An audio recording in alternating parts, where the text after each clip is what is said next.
things come to those who believe, better things come to those who are patient, and the best things come to those who don't give up. Namaskar and pranamam to all the esteemed dignitaries, the guests, and to all of you gathered here on this auspicious day. I am Anika Maria Ajit, and I am Christina Clara Anthony, your host for the day. Confest 2023, an industrial event and award ceremony, brings together experts from the engineering, architecture and construction professions. This is a national level event taking place in India that includes all professionals in these fields for the first time. CP Construction is honored to host this conclave and expo.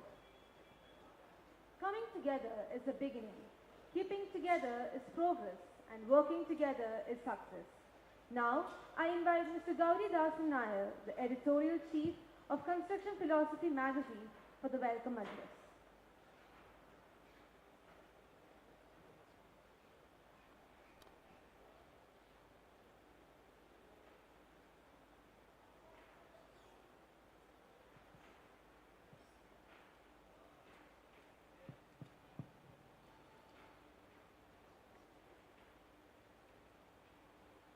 Friends,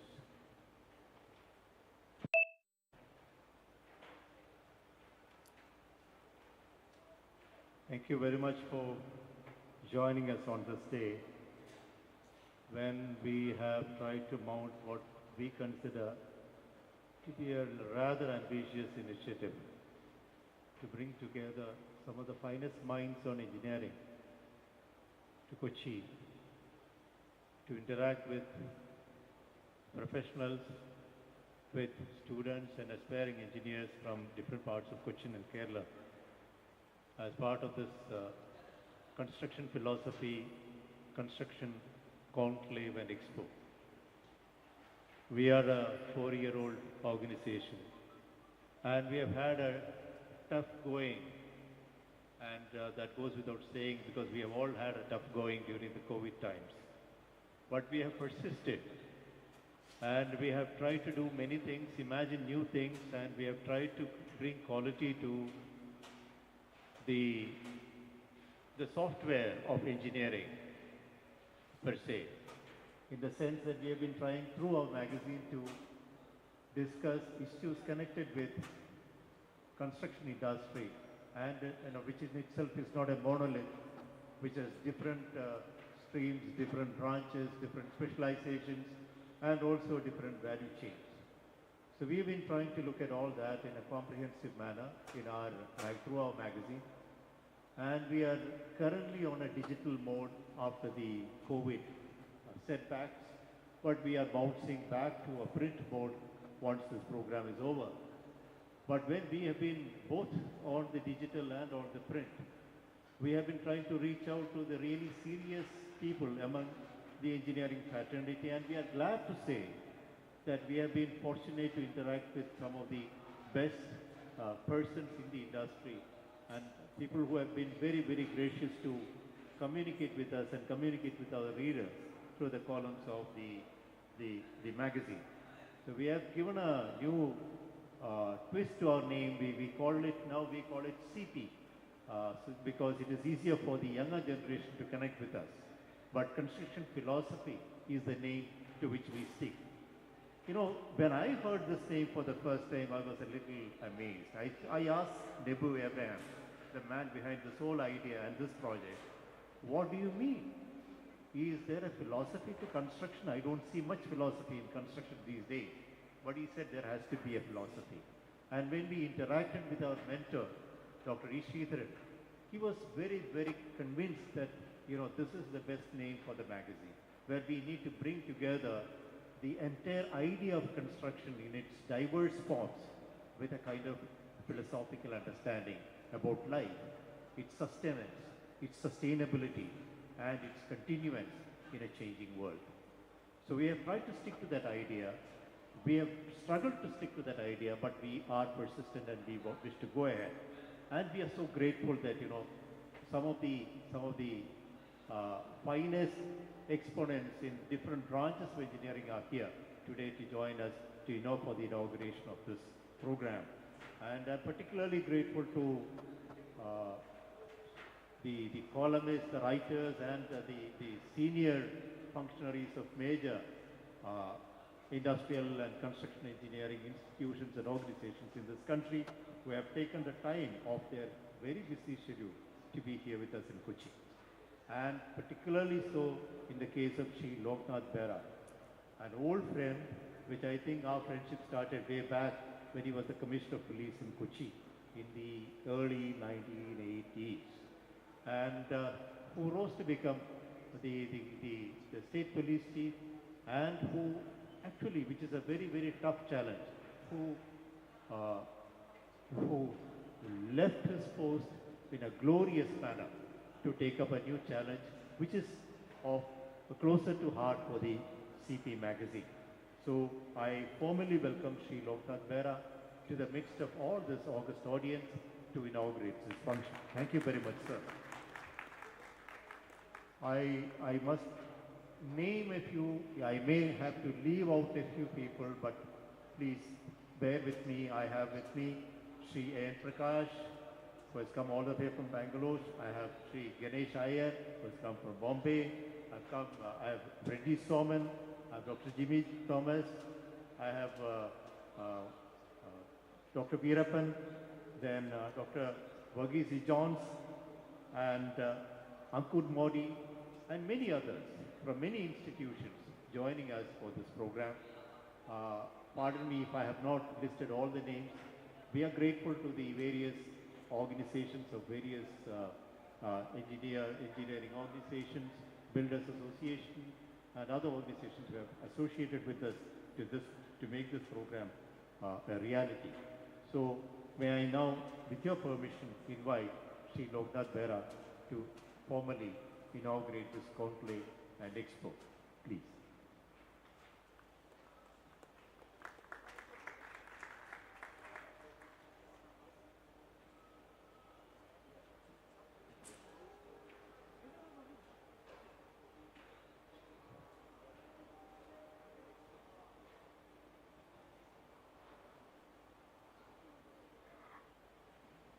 Along with Mr. Loknath Behra IPS, I invite members of IGS, KSUM, IEI, BAI, APS, IPA, GRACE, ASGC, and ICI for the lighting of the lamp.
Sri Gauridas Nair. I didn't know that actually he will write also in engineering. He used to be prolifically writing on politics to social things, economics. Now another avatar is engineering. It's great, Gaurisa, and we are really proud of you. And very distinguished persons in this small gathering, including Prakash sir, who has all the way come from Bangalore, and other people, many of whom I know. Look, actually, if you go by the mythological figure like Vishwakarma, so all of you are Vishwakarmas of this present day. We are the people to just go and stay and enjoy that. I always wonder, there's a story in Mahabharata about the palace of illusions. And when the palace is built and Duryodhan is being called to visit the palace, and he thinks that it's water but it's not water. And what he thinks that it is not water, it is water. Kind of things actually illusion. But this kind of things also have come up. In the modern day, Vishwakarmas like you have already actually produced these kind of things many places in this particular country and outside. Look, what happens is that I will only talk actually, I was amazed with one thing. When I came to Kerala in the year 1987, I was amazed to see the buildings here. Though I belong to Orissa, we have very important actually palaces and temples and all those. But the most striking thing which actually appealed to me and I got really floored is the houses the Malayalis build. With all actually due respect to Prakash Saab and others, I have never seen, I am a very well-traveled person. I have never seen such kind of aesthetics anywhere in the country. Take the example of a simple person who is making a 2 BHK house. He also goes to the aesthetics, the convenience, how it will be cleaned. There are very interesting concepts in a Malayali's house. For example, there is a work area with the kitchen. There are very fundamental things which will make everybody in the house happy. And the color, the kind of tiles they use, the kind of decors they use, super, sir. I mean, I have not seen anywhere because I stayed in many places. As you know, actually I worked outside Kerala for more than 16 years. Being in Delhi and Kolkata, I studied outside also. I visited many of the places. The kind of aesthetic, the kind of buildings they make is a thing to be seen. It is because two things. One, the person's idea of living and your Vishwakarma touch. I was telling one of my friends, I built a house here. My batchmate from Odisha, when he visited my house, he said that, look, the combination of the tiles which have been used and the joints in the tiles are not seen. How it can happen? I said, look, I will tell you the hilarious part of this. The workers who actually worked here are from Odisha only. But they don't do that kind of thing in that place, but they do it here. So, what is the actually magic wand you are having? And I wish that magic wand to be always held by you. But you have also drawbacks. I will also tell the drawbacks in terms of when we build infrastructures or we build big IT buildings. When I was actually in Trivandrum, I used to go very frequently to the Techno Park. Now I go very frequently to the Info Park. I was very surprised to know that most of the iconic buildings of the IT majors are not built by our people. It's all built by people from Gurgaon and Bangalore and all those places. Why? I asked one of my good friends and your very senior person, all of you must be knowing, Mahesh, architect, Mahesh Iyer, he is like a brother to me. I said that, sir, why it is so? He said that we have not delved into that particular aspect of building IT buildings. So when I went to the UST Global building, I am very, very fascinated about, because anytime I feel like actually seeing a good building, I go to UST Global building in Trivandrum. It's very beautifully made. And it is all pre-engineered, prefabricated, and lot of convenience. So we have to actually go into the things which are coming or which are in vogue right now. I was very surprised. I was telling Prakash Saab just passingly. We have very good builders here, very good engineers here, but they have focused their thing in a particular direction only. Therefore, when I am actually going for a tender we are going for a tender now for 1,200 crores, I don't find a single person from Kerala. Or when we are appointing a GC or a PMC or whatever, they are all from outside. So that particular gap you have to bridge. We have the infrastructure is money, and infrastructure is nation building. Therefore, rather than actually only focusing onto the apartments or houses of the individual, which are also important, you have to go for major constructions or the bridges, etc., etc. I'll give a small example. I wanted to make an iconic building for the IIM Kozhikode. Their campus in Cochin. The director, Devashish Dada, I call him, is from Kolkata. He told me, in Bengali, he told me that you must build a beautiful building for me. Anyway, I got it designed through IIT Delhi. This is a 5-storied building next to the QSAT metro station.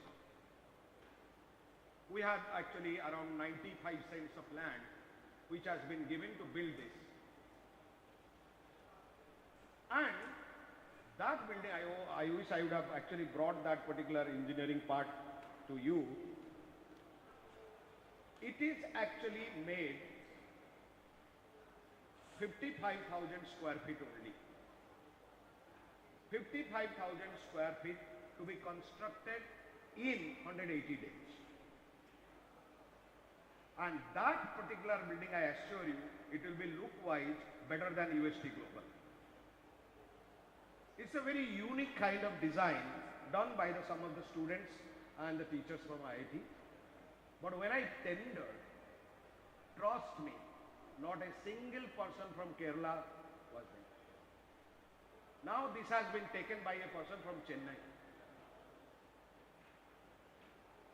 When you know that we have a shortage of aggregates,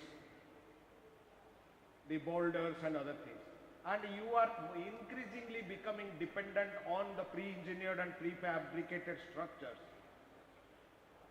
why you are not able to become competent?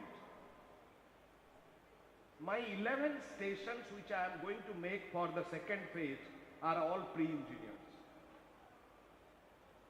And I will be the happiest person if a person from Kerala takes it. And because I went for this particular thing, saying that I have to complete this thing in time, so 7 months time to build the stations. This can be only possible if we think in a particular way. As you say, as in civil engineering, you say time is the essence, etc., etc. But in Kerala, unfortunately, we actually prolong, the cost of the project goes up, then it gets delayed, and it's a vicious circle. Therefore, your actually progress in your mind and innovations in your head is important. If you say that, look, you take this example. When years back, Kerala houses were not built by the masons or the persons who do the painting or something. It used to be made by the Perindachans, the carpenters. The best of the houses are there in Godupala, these places, and so many places, beautiful houses. They have stood the actually time also. From that we have gone to the concrete. Now in concrete, I have nothing against concrete. But the question is that when you are having short supply of the material and the people want today, my son probably will like that you make a house to live there for 10 years. After 10 years we will change this house. I don't want the bedroom to be facing that side. I want it to be changed. How do you do it? You have a not built house. You know that I was telling, when I built the house, I built a, outhouse, small house, where my security guys are, I will also work. I have a small gym. It is under 700 square feet. Done in 18 days. 18 days it is over. But that kind of things you have to necessarily bring as construction philosophy. Today the person wants, if you go for the housing sector, wants it should be done quickly, it should be beautiful, it should be very useful. That's what he wants. And Gauri Saab or myself, we are suppose say old generation will say, no, I will be having this. But the modern generation, they want that way. You have compact flats. When I went to Tevra, the flats are so beautiful, sir. 1,000 square feet, it is so beautiful. You don't have to do, everything is in hand's reach. And you have the smart homes, these kind of things are all there. So what I wanted to say is that when you are talking with people like Mr. Prakash and Mr. Ganesh Saab and all these, think about what is coming next. Now, there is a revolution in getting the materials. You have choice of materials. Earlier, you have to have only anchor kind of plugs and something. You have now, I don't know how many brands are available. Similarly, what are the going to be the claddings, these, that, all these are there. One other thing I would like actually tell you, though, which is very crucial, which I have issued as an order when I was in the police, and I issued the order when I actually took over the KMRL. I said all the buildings which are to be made should be zero maintenance, maintenance-less. So you come to my office. Everybody actually who comes to my office says that how did you actually think of this concept? My office is built in such a way, it will not require maintenance for the next 50 years. There is no painting required, nothing to be changed. How do you do it? You leave something actually that, then in a moist climate you have to paint next year. Think about those things because you have proliferation of material available. It is only your question of how to use your brain to get that particular thing. I'm not talking about the structural engineering at all. When I saw a video, a 5-storied building in China is built in 24 hours during the COVID time, I was amazed. Now 2.5 lakh square feet of an apartment complex in Chandigarh has been built in 1 year time in pre-engineered methods. So we have to necessarily think in those times, and as you have studied engineering, the fundamentals have not changed. The methodologies have only changed. So kindly actually bear my actually thing. When I was in IIT, I was studying in the IIT that time, we used to actually think, some of the people used to think, what is coming next in the construction? That time also they were talking that how to make this quickly. You just see this hanger. 25 years back, this kind of hangers were not there. When I was police commissioner here, I used to not have air-conditioned hangers, and it can be raised in 2 days, and such like a house. So, whether it is housing, whether it is bridges, whether it is anything construction, please innovate. And lastly, I would say, don't stymie, don't actually suffocate your younger engineers. I saw that in my own eyes. I am the boss, I'll say what I say, you do it. Whereas that small girl, she will be coming out with a new thing. She will say there should not be a sink in that particular corner of worker because of these reasons. But the elder always goes with a perception or a mindset, saying that, oh, I did that everywhere, so let it be like that. But that means we have ignored her, you have actually pulled her down, and probably that was the better solution. Why do we think that what we gave is the best? Therefore, give the younger generations, I'll tell you, in many of the projects, including the water metro when we are doing, many of the ideas came from the younger people who are below 30. And whatever they say, I accepted that. So, the aesthetics, there are many engineering concepts which have come here. Now, the younger people, I have actually opened an AI group. How the AI will help me in construction. And we are working on that. So, let us actually see that we have to progress, we have to survive also. And both the things have to come. So, as I said always, jokingly I will say, you know which is the word which has been most searched in Google? Just go and ask this question to Google. It is innovation. That is the word which is searched maximum time in Google. And without innovation, you can't actually survive. So I actually have a small story to tell you before I end. This is what is actually called innovation. You know, this actually person called Steve Jobs who brought Apple. All of you who are using the Apple products, he is the person who conceived everything. Unfortunately, at the age of 20, he started building, along with one of his friends, the Macintosh in a garage. And at the age of 30, he became a billionaire. And by virtue of Apple Inc. But for some reasons, he was thrown out by the Apple board as the CEO. But after he goes back, he gets into a depression for 3 months, according to him. Then he comes back. He brings the picture for which you are seeing the movies, the way you are now seeing. Nest and other things he did. When the Nest was acquired by Apple, Steve Jobs comes back to Apple. The board appoints him as again the CEO.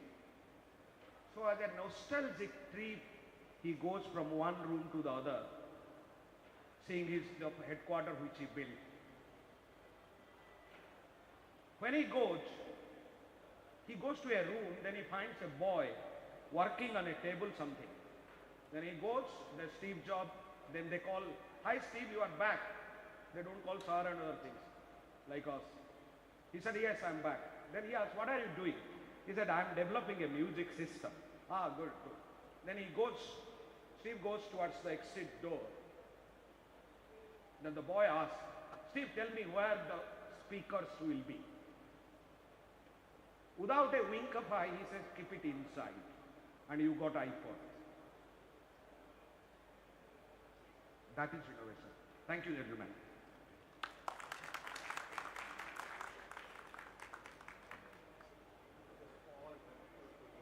Thank you, sir, for your fruitful words and for showing us another perspective to do better in our field and to think about the future. I also thank you for your presence in kicking off this auspicious moment as the event begins to bloom. I would like to invite Mr. C. Gauridasan Nair and Mr. Can I please invite Prakash sir to come and second invitation?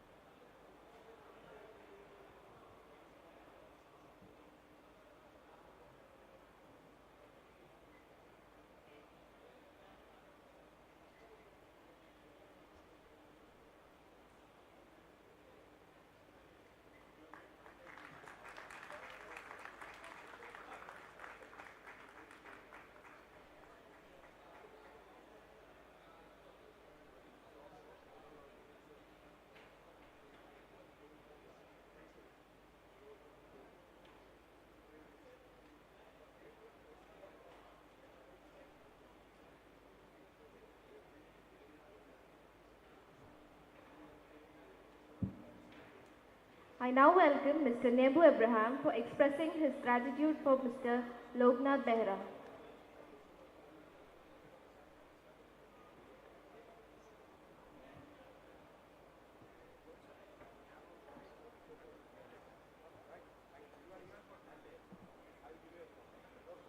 Good morning, very respected Mr. Loknath Behra, IPSD, and other dignitaries of the dais. If I intend to go for a lengthy speech, I might get a little nervous because, as Mr. Gauridasan sir has mentioned, this is kind of our new launch. We have come all the way, we have traveled through the hardship times, difficult times, and now we are at the verge of relaunching our printed version of our magazine. And Confest is another vertical that we have started intending to bring the best minds of construction to one single podium. This is a place where we network, and as our mission statement itself indicates,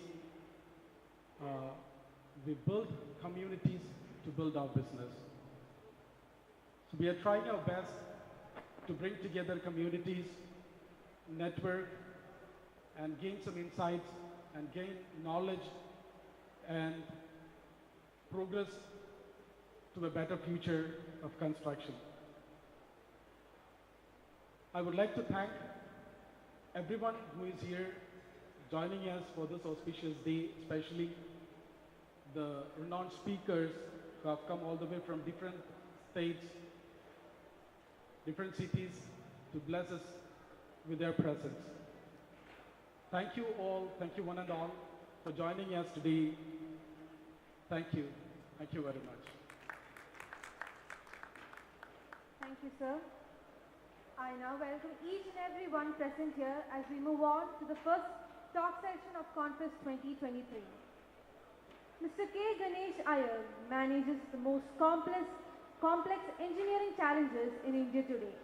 Because L&T is involved in some of the biggest public infrastructure projects in India, the diversity of challenges is unimaginable. And we are fortunate to have the man who heads the operations of L&T and all of its projects with us today. In order to comprehend the significance of sustainable infrastructure for economic development and to be aware of the difficulties associated with sustainable infrastructure in India, I invite Mr. K. Ganesh Iyer, Head of Bridges and Metros Department, L&T Infrastructure Engineering Limited, to enlighten us with his knowledge.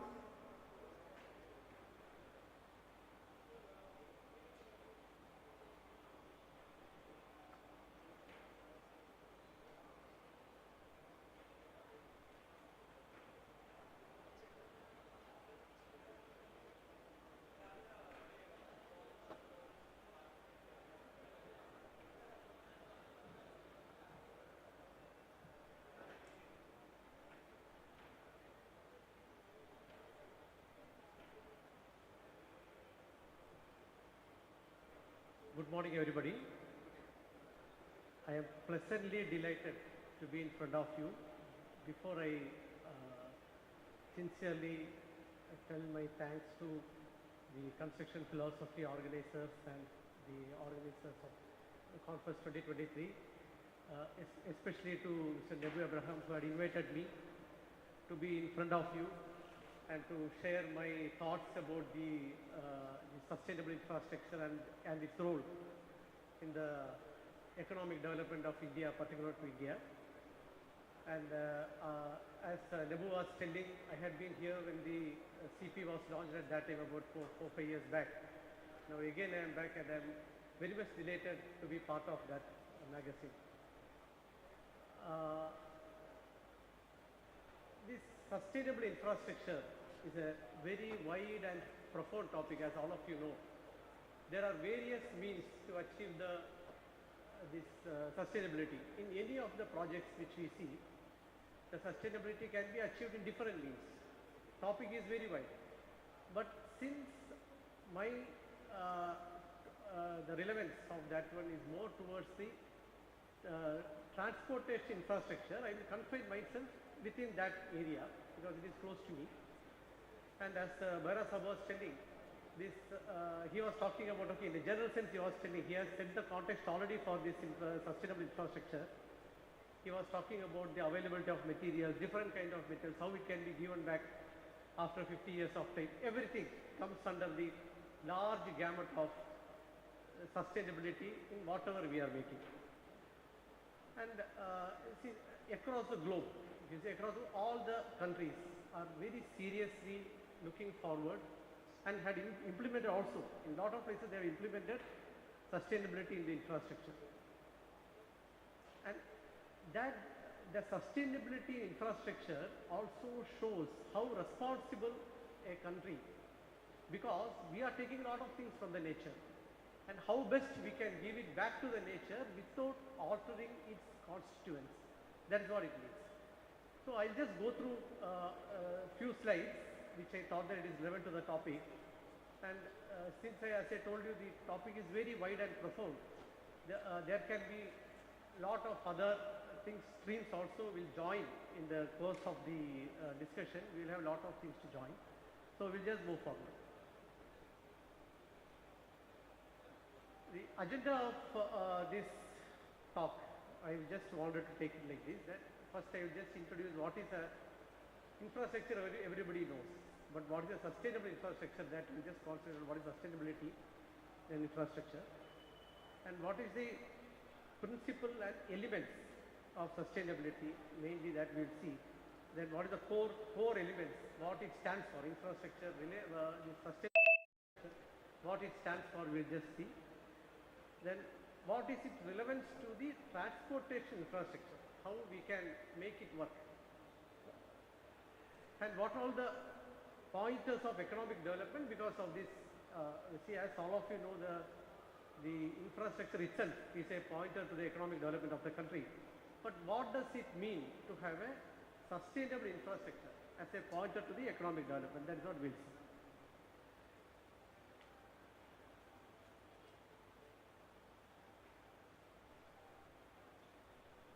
This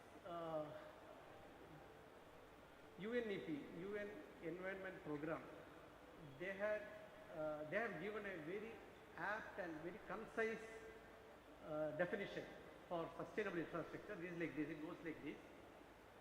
Those that are planned, designed, constructed, operated, decommissioned in a manner that ensures economic and financial, social, environmental and institutional sustainability. See, just to explain this one, we may be thinking what it can do at the planning stage. So definitely it can do. I'll just tell you, of the projects which I had been looking off late, mainly the highway projects, surprisingly I came to see that we had seen that there are a lot of vehicular underpasses are there, foot overbridges are there, concerning only the humans. But I had seen some projects where there are animal underpasses are there and reptile underpasses are there. So that shows that at the planning stage itself, how we are close to, how far we are close to how much we are close to the nature. That will get reflected when you plan the infrastructure itself.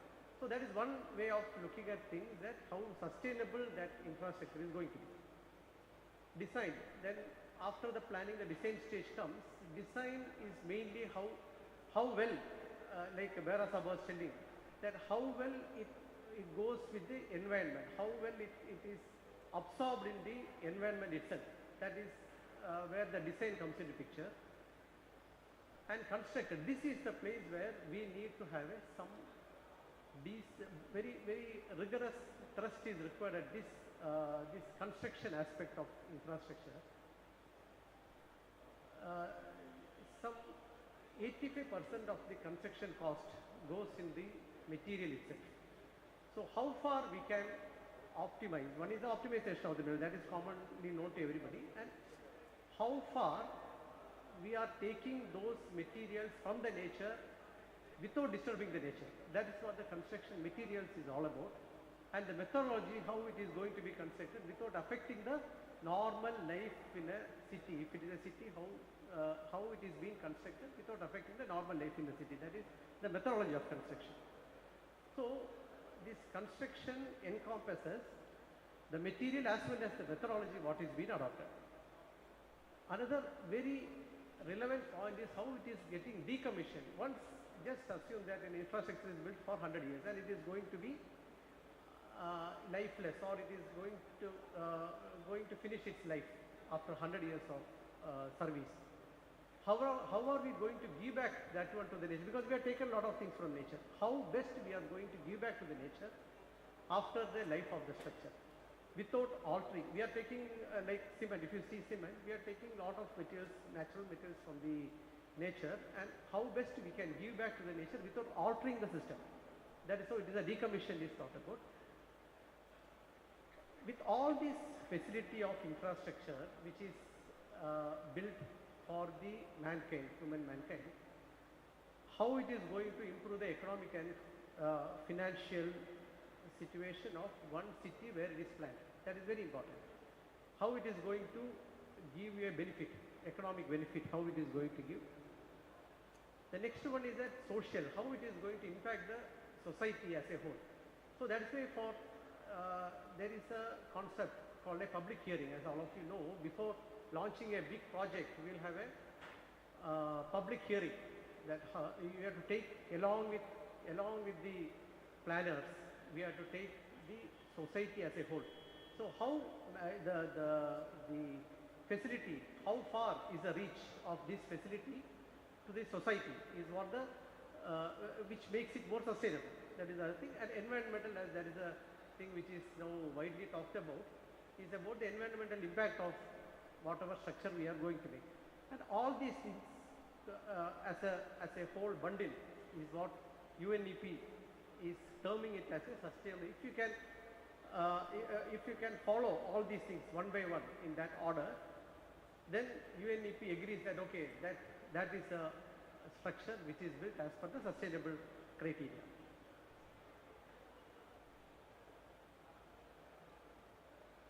Why we need? We are having infrastructure that is known. Why it has to be termed as a sustainable infrastructure? There is only a very limited source of material available in this whole nature. So how far we are going to take those materials without much altering the composition? Because anyway, man cannot make any material by his own. So we are going to take everything from nature only. But how far we are going to use it as such from the nature? That is what it means, that it is scarcity of resources. So we have not only a limited supply of the resources, how best we can utilize the things for the maximum usage, how we can make. Next one is that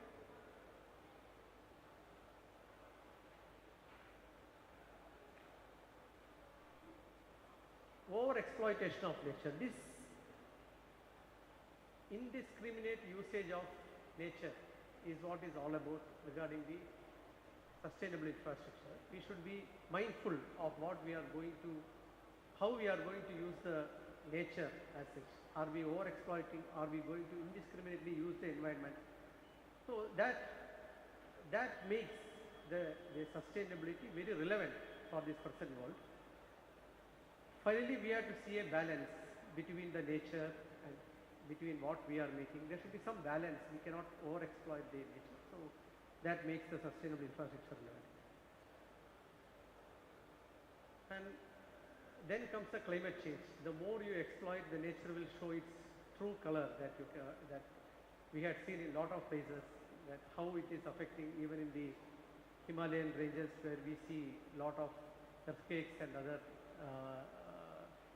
natural calamities we are seeing, all because of this climate change and over-exploitation of things. So how we are going to make this sustainable infrastructure is more relevant at this point of time.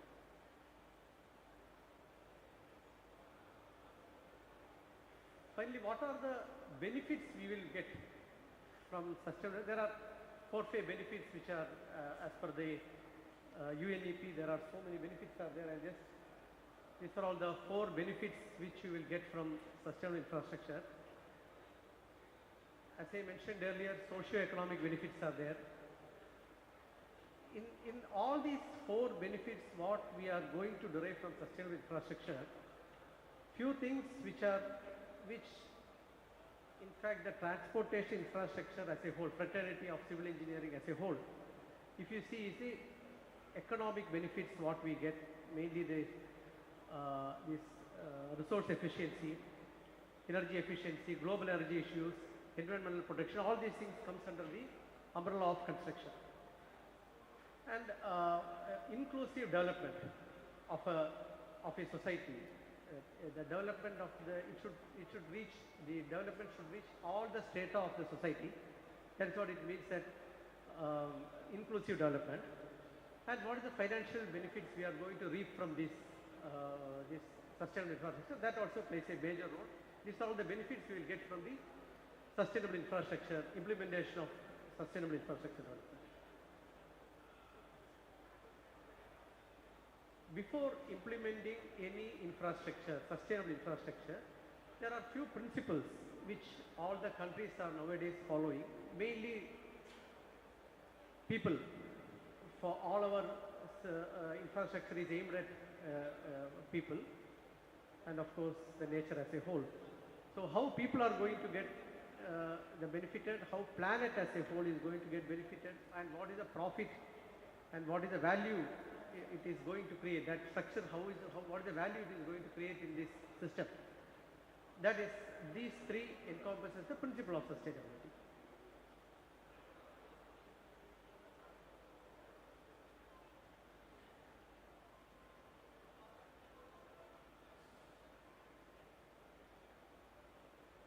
There are 3 core elements of sustainability when we talk about transportation infrastructure. We look forward. Now, if you see, there are a lot of projects which are coming in India itself. I'll go to those slides when I discuss economic and financial part of the presentation. Lot of investments. So, how we are going to utilize that one? By improving the environmental condition, improving the economic condition, and improving the society as a social benefit. What are the social benefits we are going to get after implementing this infrastructure?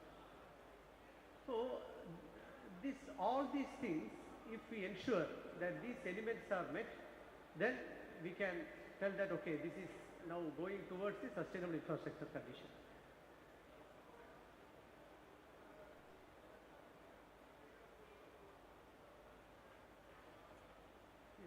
Environmental sustainability mainly comprising of sustainable forestry, water management, sustainable agriculture, efficient lighting, sustainability in construction, renewable energy, zero waste. So there are few things, this is the general sustainability examples of environmental sustainability. Out of this, maybe construction is most relevant to us as per the topic. This is the most relevant thing, that sustainable construction, how it is being practiced right now in the industry, I will explain to you one by one. Economic sustainability is known, how it can be we have to mainly focus on how the economic condition can be improved for all the segments of the society, how it can be improved. Then it will be well accepted, that infrastructure will be well accepted by the society as a whole. So, and the investment what is made for the infrastructure is equally distributed to all the segments of the society. That makes it, that is also called green economy, that makes it more sustainable. And there are some sustainable business practices are there.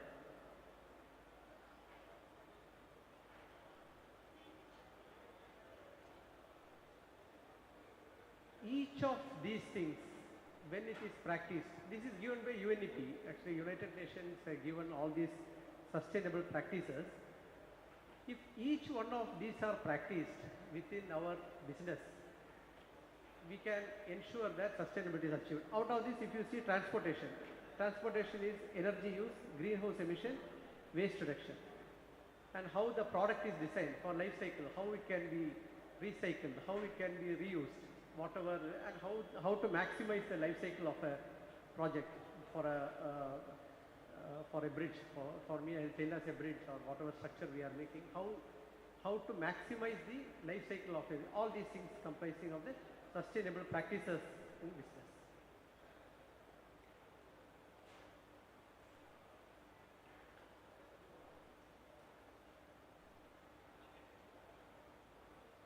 Being talked about regarding a general talk about the sustainability, at that time I was telling you that 85% of our construction cost goes into the materials as well as these machineries what we deploy. So to make a project sustainable, you should have the maximum naturally available material has to be used. And what all the materials you are going to use, that I will come to that one. There's concrete we are using, steel we are using, aggregates we are using, lot of, because concrete is the main thing what we use in the infrastructure. How to make it green, how to make a green concrete. Another one is that there are a lot of byproducts which are being generated by different factories. Different factories have got a lot of byproducts, chemical factories. There are a lot of byproducts which are coming out from the chemical processes, and that is going waste. How to reuse those byproducts into our construction industry is another topic which can improve the this sustainability of a structure what we are making.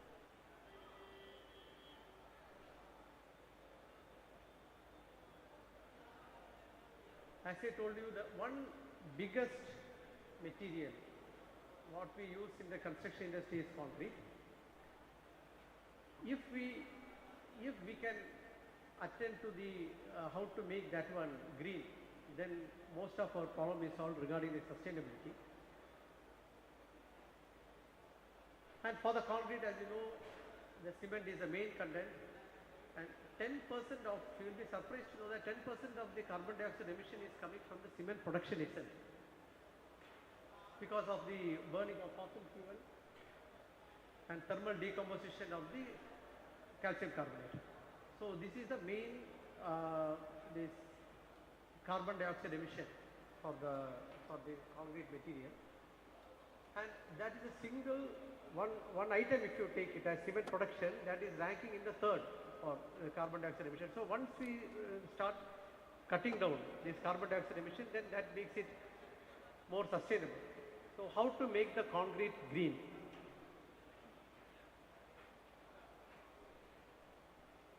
These are all the various ways now it is practiced in the industry. Maybe the doyens of the industry will be with me when this is being discussed. Fly ash is now used as an admixture in the concrete, and GGBS, which is from the iron slag, which is going as a waste. About 30 kg or something like that, if somebody can tell that one. This is being replaced as part of the cement. And silica fumes, all these things, and limestone fines, all these things are cement substitute. If you are talking about a high grade concrete which requires a cubic meter of concrete as the cement content, we can replace about 100-150 kg with all these substitutes, which can reduce the usage of cement without changing the property of the concrete as such. So this is one way of looking at how to make the green concrete.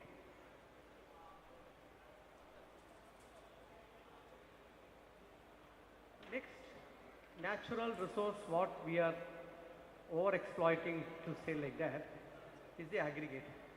So once we got a idea of how to have a substitution for aggregates also, there are various studies are being going on in different universities regarding the aggregate substitutes. A lot of PhDs have been awarded for finding out the aggregate substitutes. Rubber is a very good substitute for the aggregate. Glass is there, broken glass pieces, and other plastic materials which are bio non-degradable. Expanded polyester, again bio non-degradable. Rice husk, sawdust, groundnut shell, etc. There are n number of products which can be substituted without compromising on the strength of concrete, which makes the concrete green. And I tell you now, a lot of projects are now and state governments are making a lot of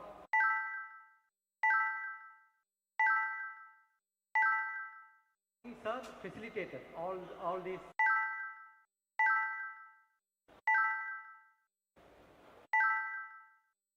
What is our vision? What is India's vision? How it aligns with the infrastructure, sustainable infrastructure development, and how that is pointing towards the economic development of the country. I will concentrate mainly on the budget, the recent budget 23-24.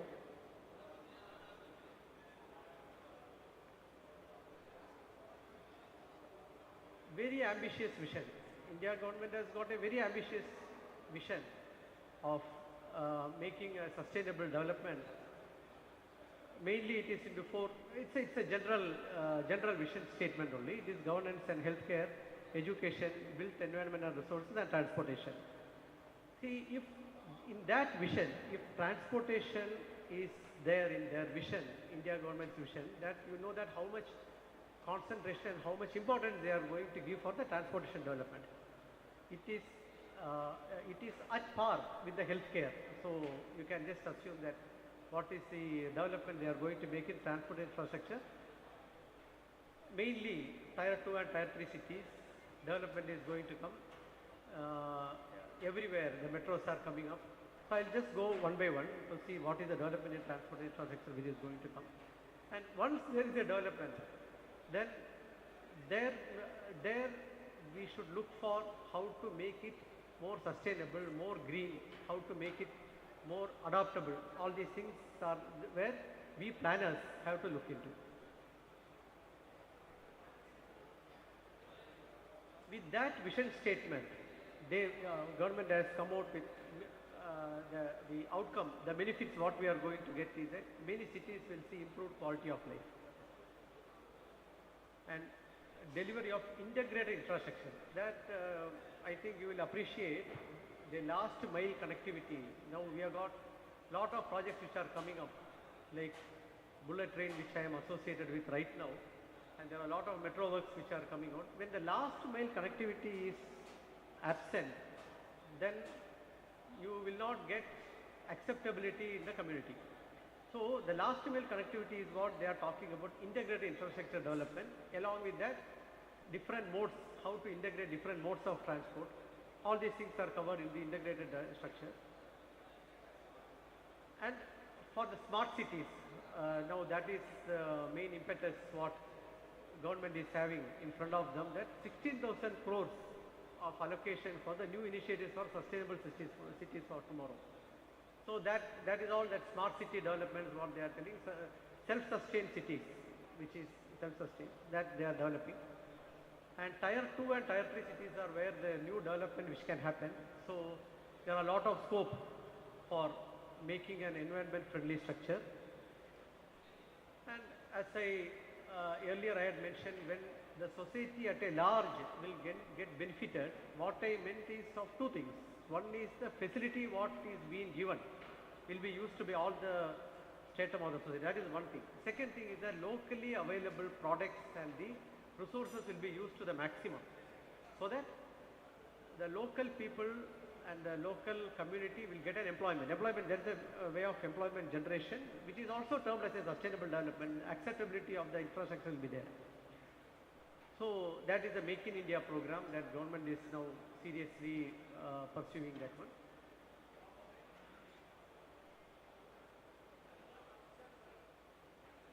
And where we stand, where India stands, what is the advantage of our country for the development of the infrastructure? If you see, as a very fast developing nation, we are developing in a very fast manner. So there is a demand, and the ambition is that we should have a 5 trillion growth. That is, now it is 3.5 trillion USD, I think. Now within 2025, the aim is to become $5 trillion as the growth, which is at par with any of the developed countries. So we are in that path. The main pointer for the economic development is the improved transportation. That has to be ensured. Then only we will have a growth of that magnitude. If it has to be made real, we should have a robust transportation system should be there. So there are a lot of developments, as you had seen. Dedicated freight corridor is there, metros are there, bullet train is there. A lot of development is going on. A lot of highways are being built. Now ministry's ambition is to have 75 kilometers per day, which we cannot think. When about 10 years back, when this NHDP, National Development Program, Highway Development Program was happening, it was about 20 kilometers per day. That itself was very tough for us to make. Now it is 75 kilometers per day of road work is it is targeted right now. So a lot of developments, robust demand is there, and there are attractive opportunities are there. And what will happen with this development? You will bring in lot of investment, lot of it will attract a lot of technocrats into the business. You will see an overall development, and in order to bring in the technology, there are a lot of MOUs are already signed. For example, now this bullet train project, fully the Japanese transfer of knowledge is happening right now. So with one project of 500 kilometers between Mumbai and Ahmedabad, the next project, maybe Delhi, Varanasi, or maybe Chennai, Bangalore, I don't know, whichever it materializes, we will have our own technology. So that makes this technology advancement also. That is an advantage now we are having. Developing country only will have that advantage actually. Then there are policy support. All these things needs to be supported by the policies of the government. And there are a lot of policy changes are there in order to facilitate the investment, as well as now you see there are 50-year interest-free loan is given to state governments for implementing all these transportation infrastructure. And this 108 lakh crores, all mind-boggling figures actually. All this money is going to be spent on, it is already spent in different stages of implementation. It's only different stages of implementation, different projects. And in order to bring this money in, there are a lot of funding agencies are also invited, and they are also doing a lot of funding. ADB, World Bank projects, a lot of World Bank. If you see transportation infrastructure, there are ADB projects are there in Western Dedicated Freight Corridor project. World Bank funding is there in Eastern Dedicated Freight Corridor project. JICA is there in JICA is the Japanese Investment and Cooperative Agency, and they are funding for the bullet train project. A lot of investments are coming. They want to see a sustainable growth in India, and that is why they are investing into the India. So that makes us an advantageous position.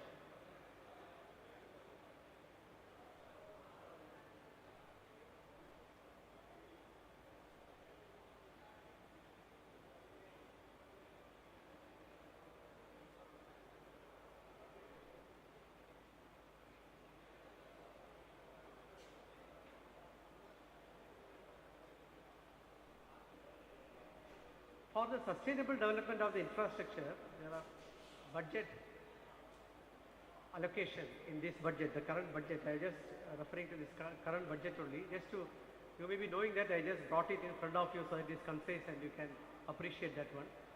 The total outlay is 10 lakh crores for the infrastructure, which is a 33% jump from last year. So you see how much is the importance it is given for infrastructure projects, which comprise about 3.3% of the GDP, and the 2019-20 it is 3 times. It has grown by 3 times. And 50% of 166 lakh crore of project is for transportation sector only, and there are about 4,000 projects in road and bridge sector alone. Now you might have seen there are separate departments are being formed for northeastern province, where there are a lot of projects are coming up. So it's an overall development of the country. A lot of potential is there. It is all opening up. So what I meant to say in this one is that my idea to project all these things is that there are ample opportunities for us to grow here, and how we planners have to make it a sustainable growth. That's all. Our responsibility is only that. All other things are already made by the government. As a planner, how we are poised to take it forward as a sustainable growth. Now, railway sector, if you see, this 2.3 lakh crore is the targeted revenue, and already 1 lakh crore revenue is August 22 is already achieved, which is 38% more year on year improvement is about 38% more, huge jump. And urban freight is expected to increase by 140% for next 10 years. That is so all the logistics associated with this one, you will see lot of developments in lot of sectors. So within next 10 years, you will see 140% growth in the urban freight sector. And India is going to be the third largest construction market by 2024. So that makes us more responsible. Our growth also should be very responsible. As I told earlier, a responsible growth is only measured in terms of how sustainable infrastructure you can make. That much is a responsibility which is confided within engineers ourselves. And there are 5-year plan, 12th 5-year plan is there, which is also 83 lakh crore is supposed to be spent on transportation, and 40% of this investment is going to come from private sector. This is all just a information.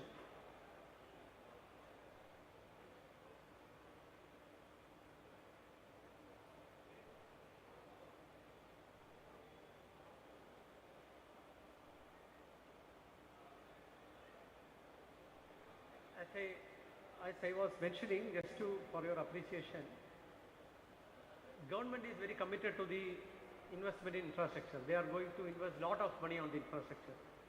But engineers have also got a responsibility to give back to the society. How we can, but there are a lot of impediments. It's not that easy, as all of you will agree. It is not going to be that easy to implement infrastructure, sustainable infrastructure, because we are all bound by codes of practices, which shows the guidelines how to design a bridge and what all the materials you can use and what is the limitation and what is the concrete strength and other things we have got. So once we start adding, though we know there are research papers are there, as I told earlier, lot of research papers are there, how to have a green concrete to be made. These are all the abstract of various research papers only. But how to implement that one requires the thrust from the Codal committee, which is going in different senior doyens here will agree with me that it's all in different stages of implementation. We will get it through soon. And how to make CO2 emission least. So when we plan, when we design, at that time itself we should be mindful about how to reduce the carbon dioxide emission.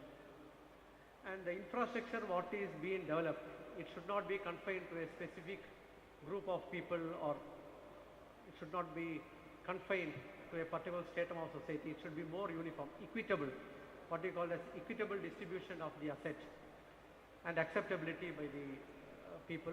That should be there, and whether that is going to be having an overall development. So with that, I think I had come to the end of the presentation.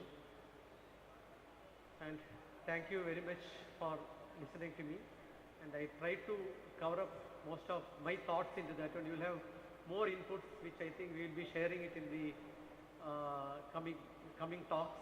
And thank you very much for the patient hearing. Thank you. Thank you, sir. Thank you, sir, for going through this profound topic and making it easy to understand the material methodologies required for construction of sustainable infrastructure without causing any material depletion. Now I would like to invite Dr. Benny Matthews Abraham, Chairman, Indian Geotechnical Society, and Mr. Nebu Abraham to hand over the memento to Mr. M.K. Ganeshaya.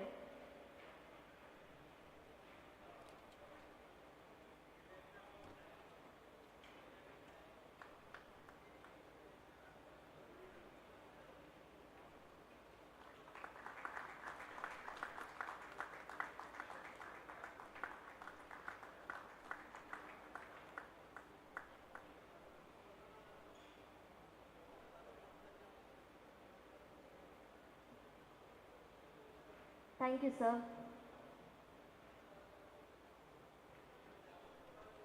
Mr. Freddie Soman, General Manager of Matolab ULCC, is a highly experienced constructionist material specialist with an impressive career spanning over 25 years. His expertise lies in the fields of construction materials, testing, quality assurance, and quality control for various projects. With a unique blend of practical knowledge and master's degree in geology, Mr. Soman excels in managing the establishment, development, and operation of materials testing laboratories. With his exceptional knowledge, technical skills, and vast experience, Mr. Freddie Soman continues to make significant contributions to the construction industry. His expertise and dedication have earned him a stellar reputation among the industry professionals and clients alike. I welcome you, sir, for the next session on mastering the art of continuous improvement in quality management.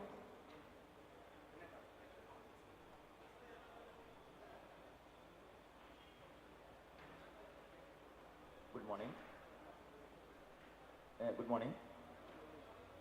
Good morning to all dignitaries and distinguished guests out here. I'm really privileged and honored to be here. Thank you, Mr. Nebu. Just I'm going to my topic.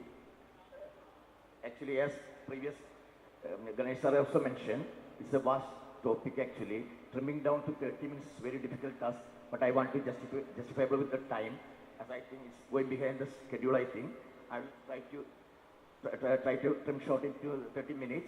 Okay, moving on to the topic, mastering the art of continuous.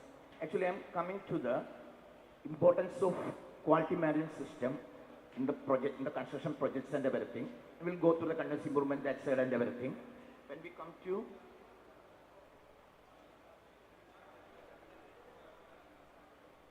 next slide, no.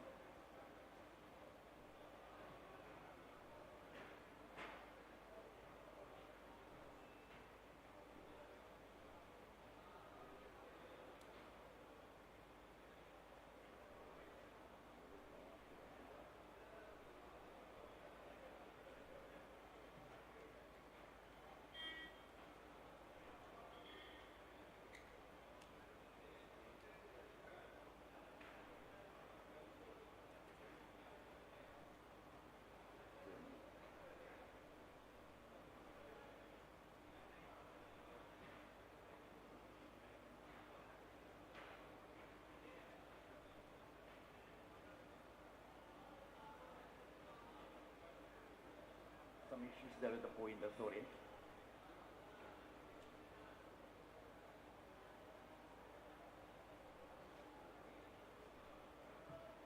Okay, anyway, let's ready.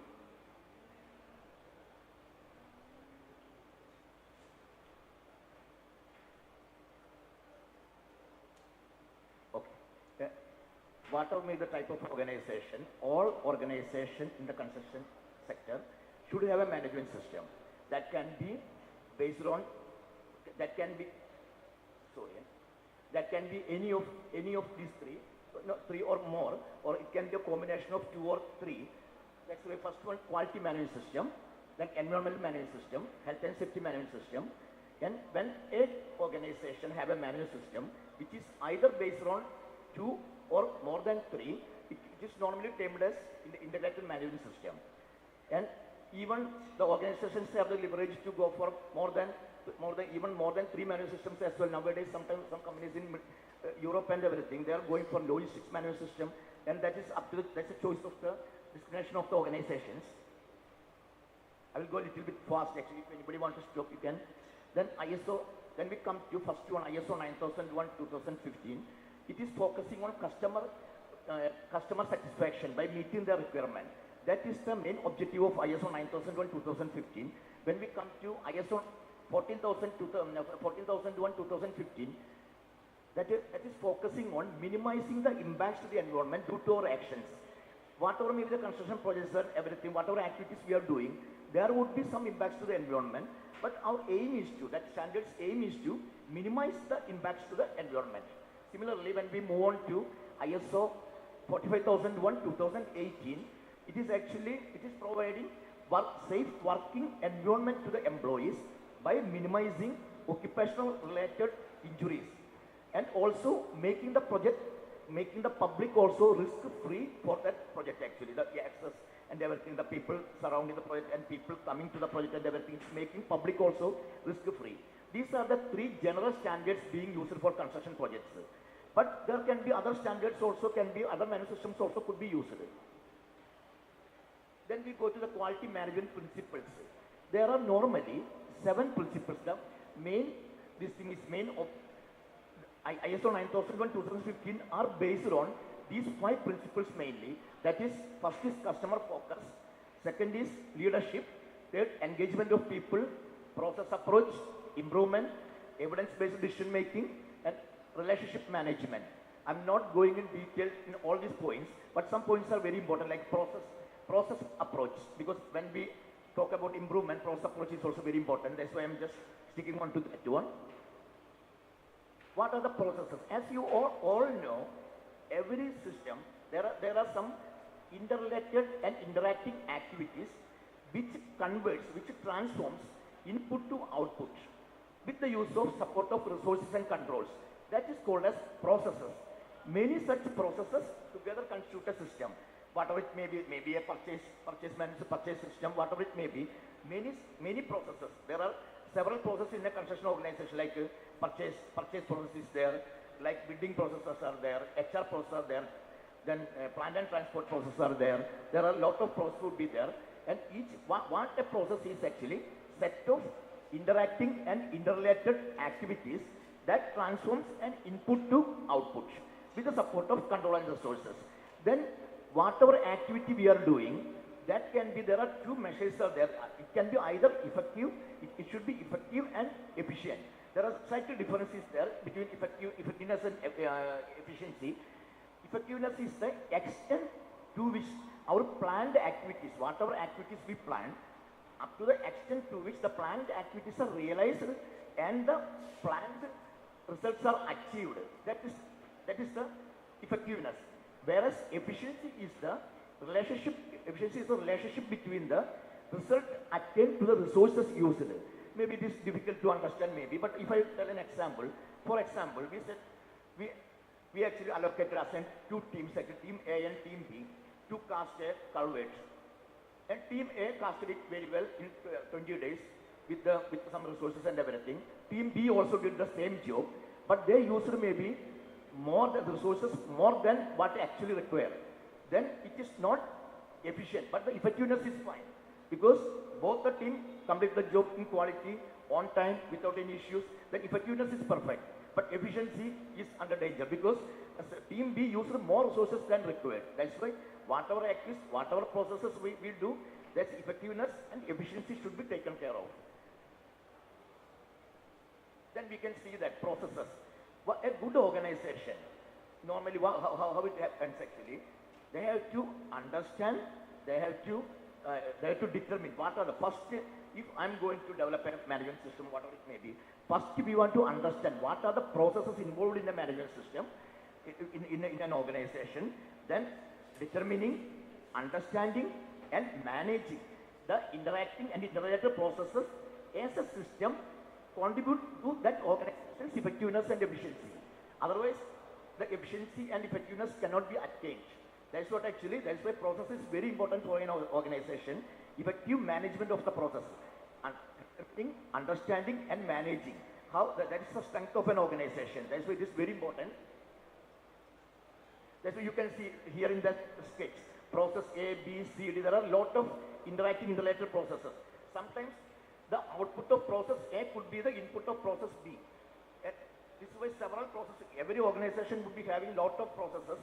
Then most of these processes are interrelated.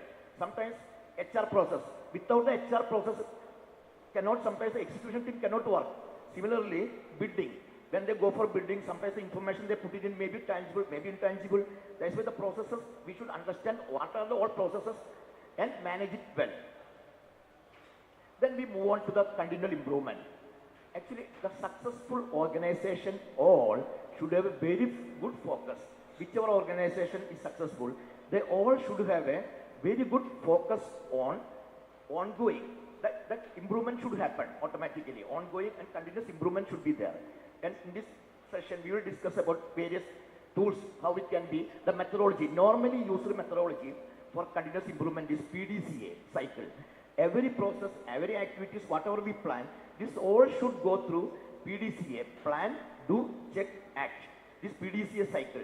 Then then we can attain improvement, continuous improvement. Then what is plan? First comes, the P stands for plan. Plan is establish objectives and processes that necessary to deliver results in accordance with the customer requirements and the organization's policies. In the next slide it will be more easy. First slide actually. First one, planning, that is establishing the objectives and processes. Second is do, that is implementing. Whatever plans we already scheduled, that is implementing. Third one is check. C stands for check. Monitor and measure the processes and products against the objectives and the requirement of the product and report the results. That's the check. Then fourth is the act. The act means whatever report resulted, but after the check, what are the results, that should be taken care of. The actions should be taken to improve the process. And this cycle should repeat. That is the continuous improvement. That every organization should have a system, should have maintained this PDCA cycle and the continuous improvement. That is simple. When we go to simple, plan it, do it, check it, action it. What we say normally, what is planning? This is process and procedures. What needed to be done for any organization or when we plan some activities, what we need to be done, that is the process. And how it is going to be done, that is the procedure. Then execute, then audit and inspection, that is check it, action on it, that is corrective action. And when we say in short, in simple words, what is actually PDCA cycle? What I told is, say what you do, that documenting your procedure, do what you say, then prove it and improve it. See, that is the continuous improvement. If we go through every our activity or any organizations, all our activities, if we continuously, if we subject that to PDCA cycle, we can achieve continuous improvement. What is the benefit of continuous improvement? Then if an organization goes to that one, it can enhance the compliance and the control and cost saving, and ultimately it will save the cost. Lot of cost savings will be there. And when we come to quality, then I just going down to the project level and everything.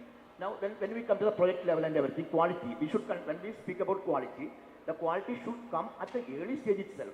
Whenever we speak about quality, that should not come at the end of the project or the finishing stage. It should come from the conceptual stage itself. Then there is a chance for value engineering as well. That I will explain in the next slides and everything. As I mentioned, value engineering is the ratio of function to cost. Then if we wanted the value to be increased, either the functions to be increased or the cost to be reduced. Then if you want the value engineering and everything, the quality, all these concepts should come as early as possible in the life cycle of the project. Then only it will be the value engineering process will be more effectively exploited. Little fast I'm going. Quality assurance. When we always speak about quality assurance and quality control, it's very, very, very difficult terms actually. Even some of the QAQC engineers we are having, when I ask them, what is the difference between quality assurance and quality control? Some of them find it very difficult to answer it actually. It's simple. Quality assurance takes place before a process starts. It gives the confidence that the requirements will be fulfilled. That is the quality assurance. That I will explain through some examples and everything. And quality control goes with the process, along with the process, or reactive, or after the process completed. But the other one is proactive actually, before the process starts. Quality assurance before the process starts. When we take an example from our day-to-day life, if we go for a long drive or something, we make sure that everything for the vehicle, tire pressure, the glass mirrors, everything is ready, tire is ready, okay, petrol is there. These things are like quality assurance. That's the same thing. When we plan to cast a foundation or whatever it may be, we make sure that survey, first thing, to set and to mark to mark it out and everything. That one first, the survey equipments, everything should be perfect, and the benchmark, the DBM, everything is correct. Then the surveyor should be We should have a experienced surveyor to do that one. The survey equipment should be, otherwise it will go wrong. Similar like when we plan for concreting, enough material is there and the storage is perfect, like this thing, then only we can produce. That type we are arranging everything. That is quality assurance. And when the actual jobs goes on, that time we put some measures, check, control everything. That is the quality control. Then we come to quality and operation execution of a project. We are all involved with a lot of projects and everything. When we come with the quality at the operation stage, we should take care of 4 M's. We all should, whenever we got some root cause analysis or we want to do some failure investigation, whatever it may be, we should always take care of 4 M's. We should think about 4 M. Either it can be, first one is manpower, machinery, material, methods. If we set all these 4 M's right, the project will be perfect. And whenever we plan anything, when we plan a construction activity, whatever it may be, we should always keep in mind about these 4 M's.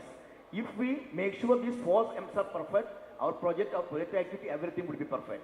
Then apart from that one, in my experience, only one element can play a role, that is E, is environment. Because I have involved in a lot of investigation and everything, when we go through all these M's, when we investigate a failure, there are some problems, issues and everything, we go through all these, whether this M is correct, this M was correct, whether this M was correct, then all M would be correct sometimes. Then we have to go for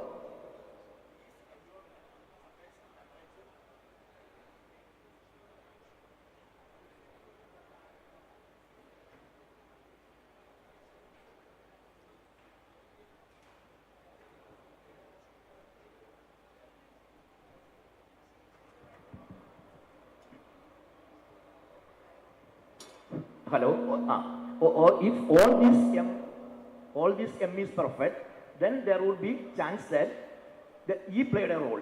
That is environment, humidity, temperature, these things and everything.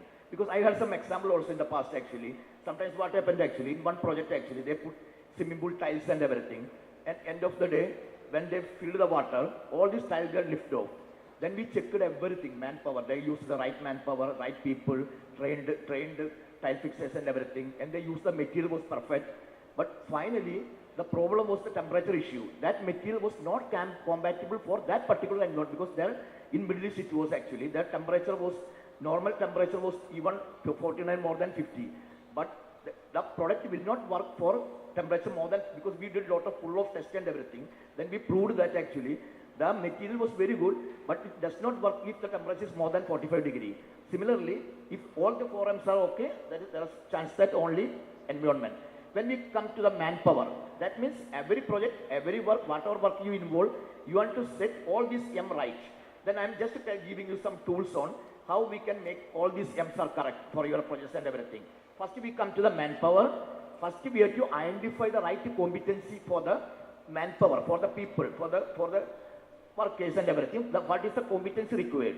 Then the recruitment. Then the next step is the recruiting the right people. Then it is not finished. When they're going on, then when they are onto the board, they started the job and everything. We want to evaluate them. We want to do continuous evaluation. Then we want to train, and sometimes what happens actually, some employees will not be that competent what we require. That doesn't mean that we want to take off that employee from the payroll. No. They have to train and improve them. That's why training and development. That means the right manpower. In order to fix the first term right, we want to identify the competency, recruitment, evaluation, training and development. When we go to the next term, machinery. Similarly, when we go for machinery, you have to do a lot of exercise. Similarly, we have to make it right. The machinery is perfect for your work. That's why we have to go through first identification of right machinery. Same like sometimes people are going for breakers, this thing and everything. We bought a breaker. End of the day, it is not suitable for breaking that particular strata, maybe rock, maybe very hard or something like that. End of the day, it is of no use. That's why you want to identify the right equipments first, then purchase. It's a calibration and maintenance also very important. Then coming to the third M, right material. Now, the very important one, right material. First M, manpower, material is right. Then coming to the right material. In order to make sure that we are using and continuously using right material, you want to go through, we should have a quality assurance test plan for your projects. Then we should have some ITPs, inspection test plan, regular ITPs. ITP is inspection of the activity. Then MIR, we should have a material inspection request. Every material we want to inspect, it should be inspected and approved for the projects. I cannot go elaborate, no time is there, that's why I'm going a little fast.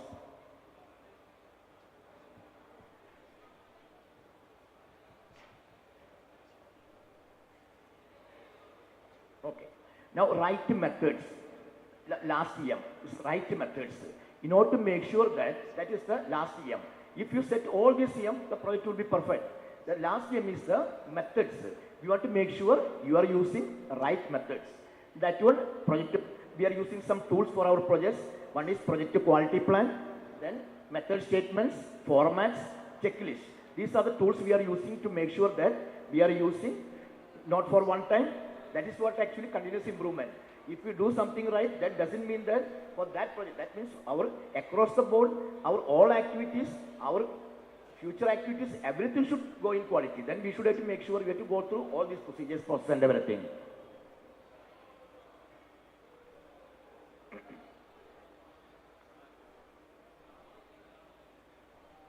Okay, now I will give you some flyer on.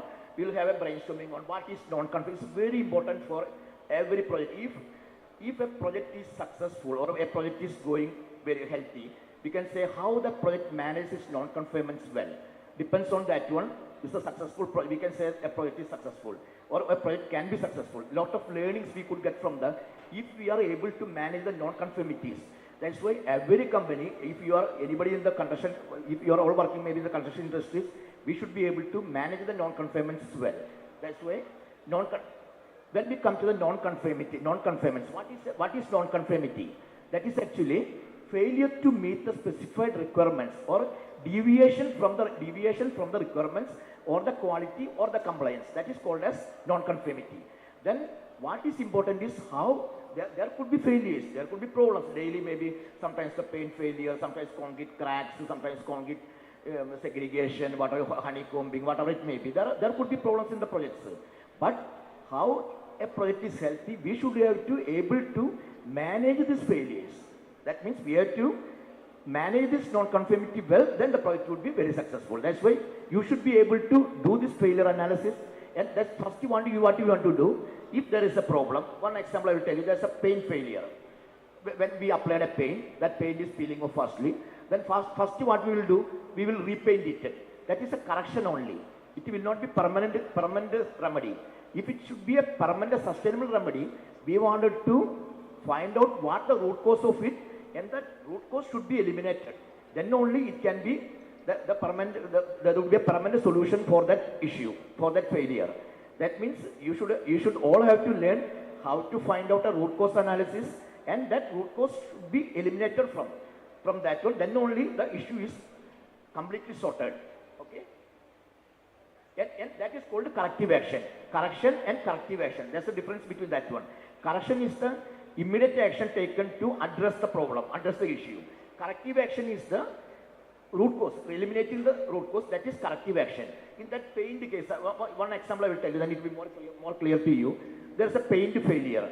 Then what we do actually, normally paint color fade or maybe paint is peeling off, then we repainted that one. That is a correction. Then what we'll do, we will find out the root cause. Recently we had an issue. When we did the root cause, the problem was the substratum should be maximum moisture in the substrate. They clearly mentioned in the technical specification, the maximum allowed moisture in the substratum was 12%. But when we checked the moisture, after the paint failure, there was 40% moisture was there. Then the paint will definitely failure. Then firstly we wanted to make the structure, make the substrate damp proof. Then only that is the root cause is the moisture. Moisture there, that has to be eliminated. That means the structure has to make it damp proof. Then only we have to repaint. That is the corrective action. One small example only, there are a lot of these things you have to go through. It will take time, that's why I'm going to the next slide.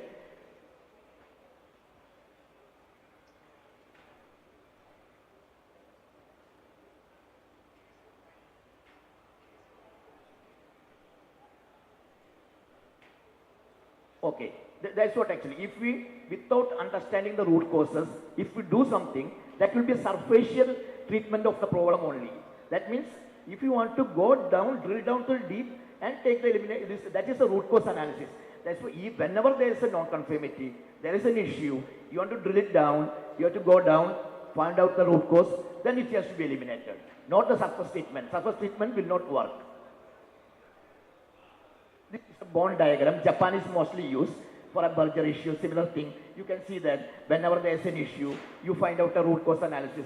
You should go through all these EM. They are doing all these EM. And also I think environment is there. Measurements, personal, this all will come in the procedure. Similarly, normally as a thumb rule, what we do actually, whenever a non-conformity comes to me, what I do, we have to ask why this 5 times. That means sometimes what will happen, we'll get a cause, but that will not be root cause. If you want to reach to the correct root cause, why, there are a lot of examples of that, but I don't have time to explain that one. That's why you have to, whenever there is an issue, you want to ask yourself why, then why, 5 why. Then you can reach to that is the normal thumb rule we follow normally. Then we can reach the correct root cause. Then only the correct root cause will be eliminated. Then we understand about the project and quality management system.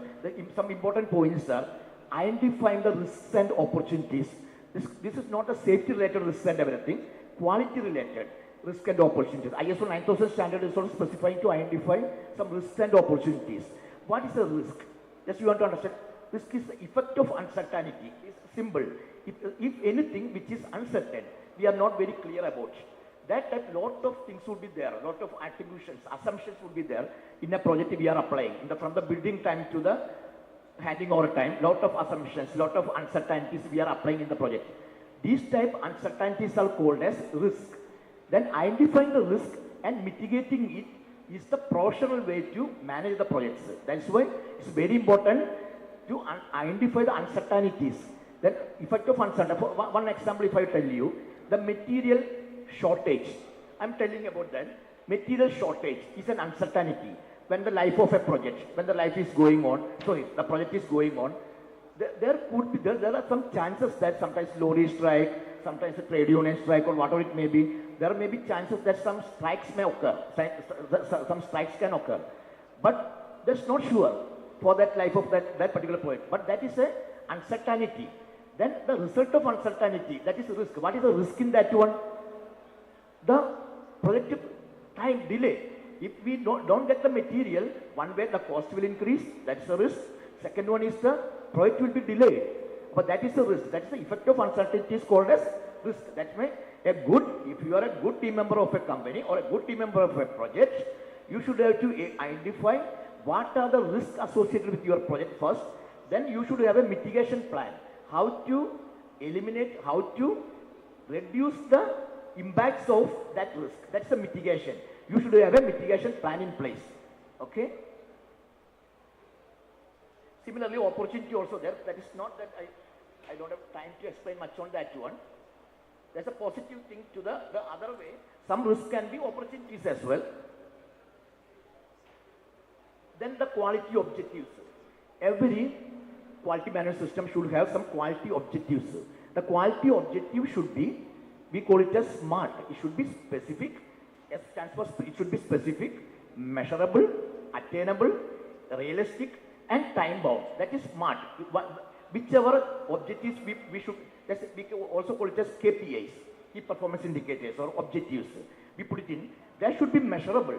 If we are not, if that objectives what we set it in, not measurable, it is something like that, we don't have objectives. If I have an objective, it is not measurable, that as same as I am not having an objective. Okay, that means whenever you set objectives, keep in mind, bear in mind, it should be SMART. Then examples of quality objectives. Some examples I just noted down, reduce the reworks by 20%. Now the previous year, what were the reworks for the project? For example, what we, I'm the head of quality in ULCCS, what we set as in our quality motto actually, being right as the first place, then everything almost perfect. Because rework would be less. Okay, that is what. That's why if we put a target, you can put like, you have reduced reworks by 20% from the previous year, then you can create the, you can set your own objectives. Some examples I wrote down. Then coming to the end of the session. Now coming to the documents and records. There are some mandatory documents and records you should have to, any organization have to maintain as per ISO 9001 quality management system. Then you have to understand what it is. There is document record. There's a difference between document and record. What is document? What is record? Because document is a document is live, it's live. But the other one is a dead. Record is a dead one. Document is prescriptive of what we are going to do. And record is an evidence of what we have done. For example, one small example I will tell you. Every month attendance sheet or whatever it may be you people are using. That is when we put everything for the last month, April, I put the attendance sheet and everything. That after that it became a record. Because I was using a format to put in the attendance and everything. That was a document. But when I used that one and I input the parameters in it actually, then it became record. Okay, and record is a dead document. We cannot revise it, but the document can be revised. There are some basic differences actually, and you have to. There are some what we do actually. This one we put it as a checklist. Like actually, whenever I go for an audit, I normally check. This is actually, if somebody wants, they can take photo or anything. This is a nutshell. What are the documents required? Mandatory requirements as per ISO. These are the mandatory documents required.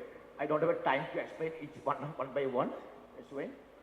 Similarly, these are some mandatory records required. Whenever we go for a project, for an audit, I will go through all these things, whether that record is there. Then I used to use this as a guideline document. Okay? Each point by point. These are all mentioned these are all given illustrated in the ISO 9001 document. Okay? Thank you. Then one more thing, I think 10 minutes I can take. Actually, I am representing Matter Laboratory. This is one of India's biggest laboratory, but many people might be knowing about that one. I'm same time I'm the head of quality in ULCCS, but same time the general manager of Matter Laboratory. I like few minutes from you just to introduce about this laboratory. In the first talk, Loknath Behra sir actually mentioned about the pull-off test. I'm telling one small example from you. 2 days before, I think now our people are there in Pamban, that in Tamil Nadu, to do a pull-off test of that bridge. That means this lab is well equipped, well capable, well efficient. It's like a one-stop shop. I request you all, whoever out here, you can come and visit that laboratory. That is one of India's biggest laboratory. And now about more than 100 tests are accredited to NABL. Now NABL scope is also going to this large portfolio of testing from geotechnical, from the beginning of the project to various life cycle of the project. We can get assistance like the geotechnical investigation, designs and everything in the conceptual stage to material testing, even concrete durability, like this all then special product testing like geotextile, GFRC, GRC, all these composite panels, whatever it may be, we have facility to do testing and everything. Concrete, a large bit of testing facility we are having, and some small videos we will expect on that one. Okay, that will, whatever I'm explaining you, rather it can be demonstrated through the video.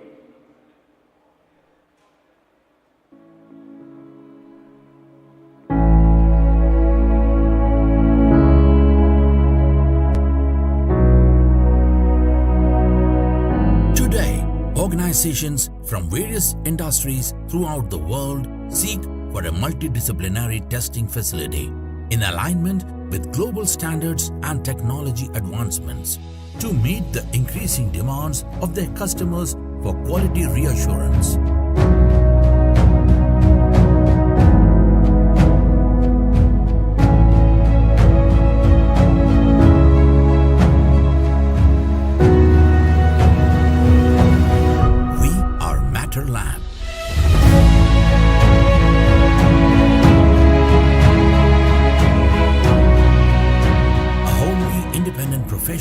And technical services provider for everything concerned with quality and performance of materials and products.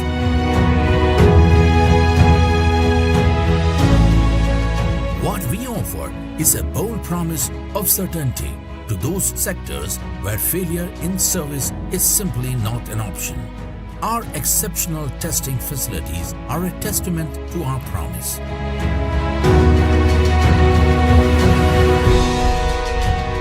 Services offered by Matter Lab cover a plethora of sectors ranging from buildings and facilities to roads and airports, infrastructure to rail and light rail.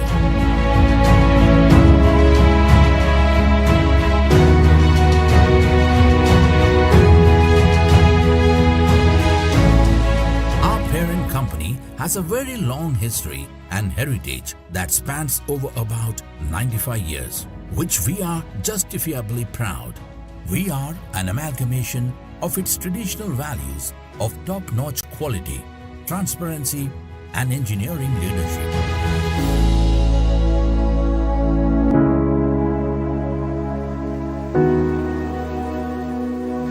Matter Lab, where quality matters.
Manager and the BDM Nandan is here. If you want any assistance, any information or anything, they will be out here to help you out. Okay, thank you.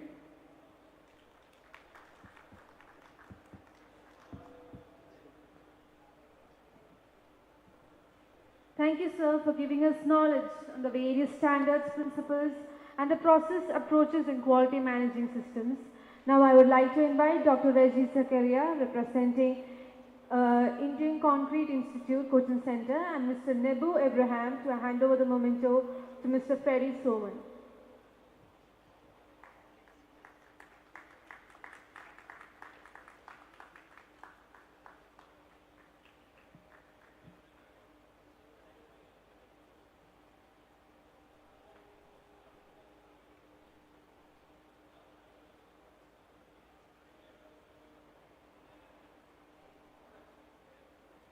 Thank you, sir. Dr. Jimmy Thomas, Vice Chairman of the Indian Geotechnical Society in Kochi, is a highly experienced and renowned consulting engineer specializing in geotechnical engineering, geosynthetics, reinforced soil structures, and pavement engineering. With over 25 years of industrial experience, he has made significant contributions to the field. Currently, he serves as a consultant to ULCCS Limited, TechFab India Industries Limited in Mumbai, and Titan Environmental Containment Limited in Canada. Additionally, Dr. Thomas holds the esteemed position of guest professor at IIT Gandhinagar.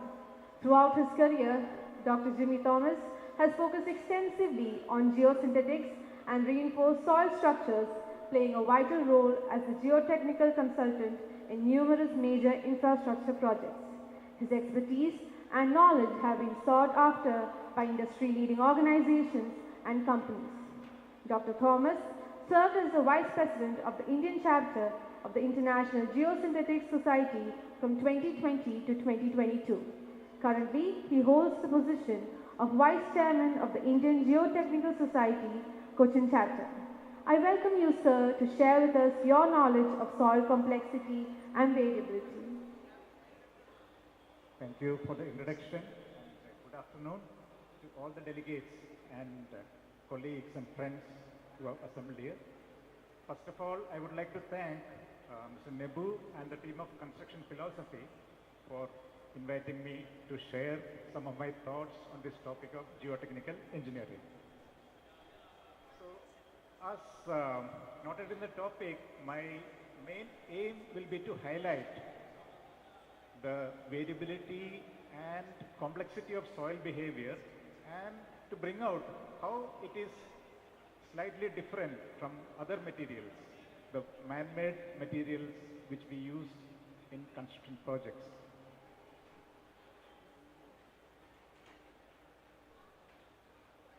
So if you look at the role of geotechnical engineer, it is slightly different from other disciplines actually. If you look at the major divisions like structural engineering, transportation, water resources, environmental engineers. So these are the people who are building projects which are useful to society, which does a useful function.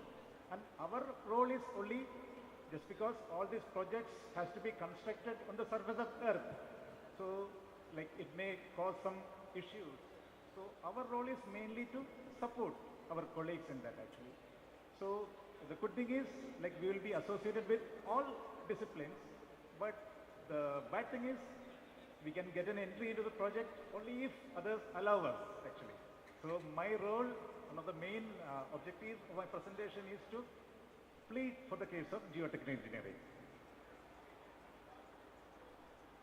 So I would like to give a simple demonstration like how soils are different. So what I'm going to do, like we are all familiar with it, nothing new in it, but I am just going to compare a column versus a pile actually. So one is above the ground, both are very slender RCC members which are subjected to loads actually. But one is above the ground, other is below the ground actually. So let us briefly look at the various aspects. See, first of all, like the column, it is constructed in a formwork actually. Like, so the dimensions, the structural integrity, it is very easy to ensure. Like, but what happens to the pile? So we can have like different situations. So if it is a dry ground, stable ground, we don't need any formwork. We make a hole and fill it with concrete actually. Sometimes we use a permanent liner.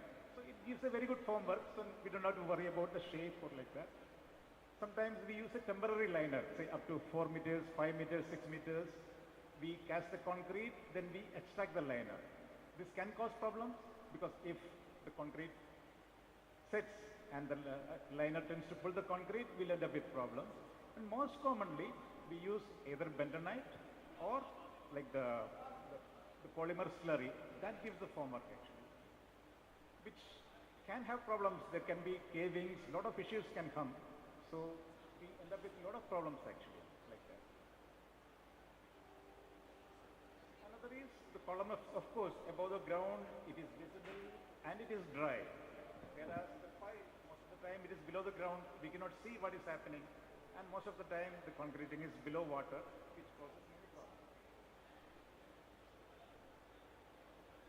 Now let us look at the capacity. Like in the capacity of the column, it depends on the dimensions, the quality of the concrete, the end support conditions, so which are fairly well understood actually. So there is a good control on that. But what about the pile? So the pile derives its capacity from skin friction. That means the frictional strength of soils around the pile and the end bearing resistance. So it depends on the type of soil. And what do we do? It is a natural ground. We have a few boreholes. From that we try to interpret at a particular pile location what are the expected layering. But in a project, if there are 100 columns and 4 boreholes, like we don't know, like exactly at the borehole we know the exact ground conditions, exact layers. But at all the column locations we are not sure actually. So from the borehole report we are trying to interpret. Of course, when you're doing the drilling we can always verify if you take adequate care actually. And another important thing is, okay, based on the geotechnical report we have assumed certain conditions, but our construction process is going to modify it. Like if it is a driven pile, it may densify the soil, it will also increase the lateral resistance. The ground is going to improve. But most of the time in the case of board piles, most cases it is going to loosen the soil actually. So soils are weaker than earlier. And sometimes what happens, like if the water tables are different, inside the borehole water level is lower and outside is higher, there is upward seepage like loosening. And sometimes even the act of withdrawing the drilling tools may cause a surging action. Again, a lot of things are happening actually, a lot of uncertainties. And sometimes what happens, if the slurry, if the sediments are not properly cleaned, the pile may settle. Many times when we test the pile, it happens, the settlements are excessive. Why? And we are all familiar with the famous example of our metro pillar, which settled by a few millimeters, and a lot of time and effort was spending in correcting it. Like. So these kind of things keep happening. Then another is, like if the column, once we remove the formwork, we are able to see, inspect. In case of if you find anything wrong, we are able to correct it easily actually. But in the case of piles, it is more difficult. It is not impossible. Nowadays we have a lot of techniques actually, pile integrated testing, a lot of technology is there, provided we use it actually.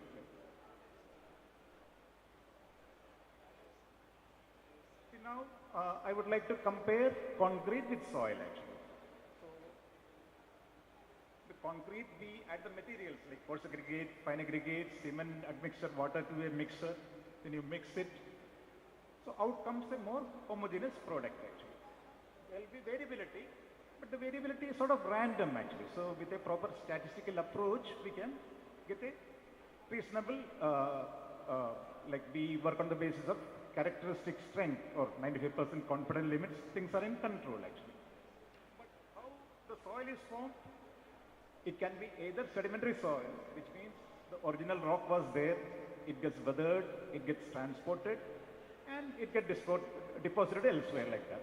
So again, this is not a random process actually. So if a river carries sediments in the hills, the big boulders, pebbles are deposited, comes down, the gradient is less, velocity is less, sand gets deposited. And once it comes to the coast, when the velocity is very low, probably silt and clay deposited like that.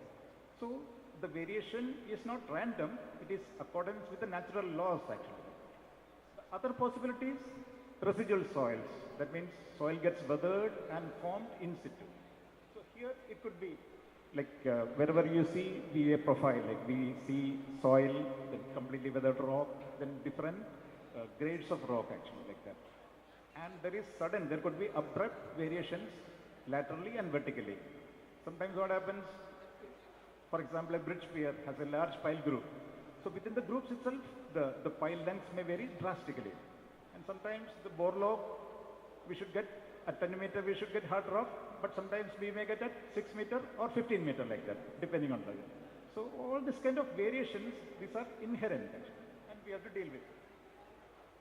And another difference is, in the case of the ground, the variability is not random actually. So we cannot blindly apply statistical procedures actually. So sometimes the weak pocket may be below a column actually. So we cannot just simply take an average and design based on that. These are some of the examples actually, like how the variabilities. So this was a project here in Kochi. So if you look at this, at a certain depth, 10 meters, we have a layer of laterite, which is reasonably competent. But below, again, like soft clay, then again some laterite soil. So at around 80 meters depth, we get very good, reasonably good strata actually. So I was, in the initial stage I was involved, then I took, suppose the builder wanted to have the piles here in this layer actually, because the N value was sufficiently high. Then I told, look, the thickness of this layer varies actually, drastically.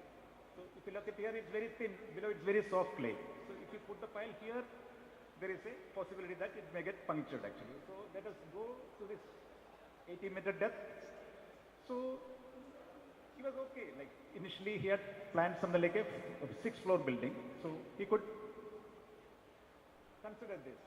Then finally what happened, that because of fire and safety considerations, he got permission only to build a 3-story house there. So then he told, see, for the 3-story, I cannot have this much deep pile foundations actually. So then I told, the risk is there. Then what I understand, they had to take the risk, and I understand they put the piles here like that. Maybe fortunately, nothing may happen, but sometimes always there is a risk.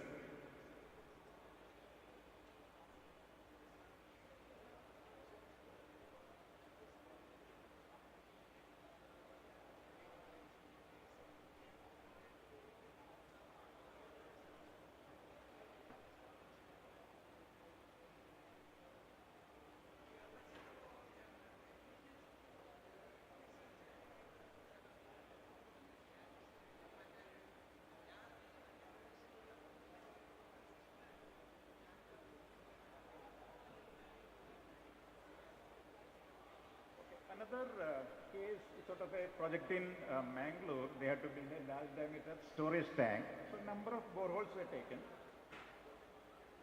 Then the soil profile is something like that, varies. Then at a certain depth, we have very dense sand actually. We can see here in value greater than 100. But only one borehole was taken deeper actually. So again, below that, we find the clay layer actually, like that. Whereas all the others, see, normally there is a tendency, like if 1-2 times we get N value of 50, 100, immediately we stop the borehole there like that. So since this one borehole is deeper, we could find there is a clay layer here. So now the storage tank will be supported on piles. It's a large group of piles. But then how do we calculate the settlement of this pile group? Normally consider it as a raft at the pile tip, then we do like that. But here the problem is the boreholes, the available data was insufficient actually. So we do not know what is the thickness of the clay layer below like that. So we are not able to correctly predict what is the settlement like that. So maybe like settlement may not be a big problem. Sometimes it could be like that. So these are the kinds of the geotechnical investigation. Many times it is not sufficient actually. So unfortunately, like we try to save on the number of the boreholes and the depth of the boreholes. Like. So, and sometimes what happens, when the designer does the design, he has insufficient information and maybe he has to compensate for that. Maybe by increasing the number of the piles or depth of the piles, whatever in way. So now, again, I come back to concrete versus soil.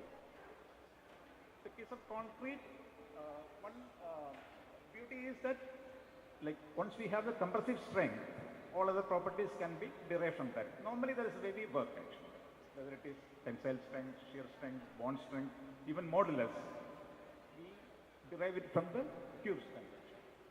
Whereas in the case of soils, it is much more complicated. Like we know soils has a cohesion component and it has a friction component.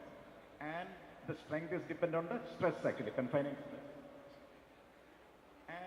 In the case of concrete, normally the structural designer, he has to specify a grade of concrete actually. Whereas in the case of geotechnical design, we have to actually look at the ground conditions. That material is already occurring. It's a natural, complex geological material. So we have to evaluate the property, so which is a more difficult task. Similarly, if you want to look at the stiffness, like strength, we look at the stability or safety. And for checking the serviceability, we need the stiffness properties actually. for the concrete again, it is derived from the compressive strength. Whereas in the case of soils, we have so many, like we have consolidation test, triaxial test, like that. And again, in the case of concrete, the compressive strength is a magic number. Everything comes from that. So we also have, in the case of soils, a magic number, like called SPT N value. Like it is not the ideal situation, but practically, like we also try to end up deriving all the properties from this N value, like that, which is not the correct thing to do, because soil behavior is much more complicated.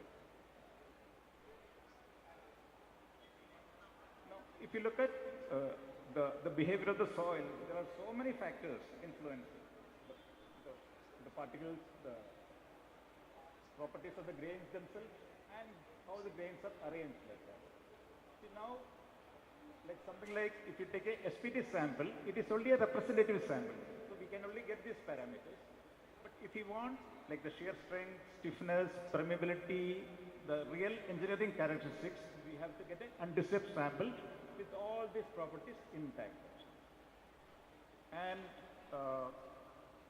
there are different methods to evaluate soil properties. I have listed. Sometimes like we correlate with the liquid limit. Sometimes it is a very crude approximation. Then sometimes we do lab tested reconstituted samples actually. See, normally what happens, we do the SPT, we get a small quantity of sample.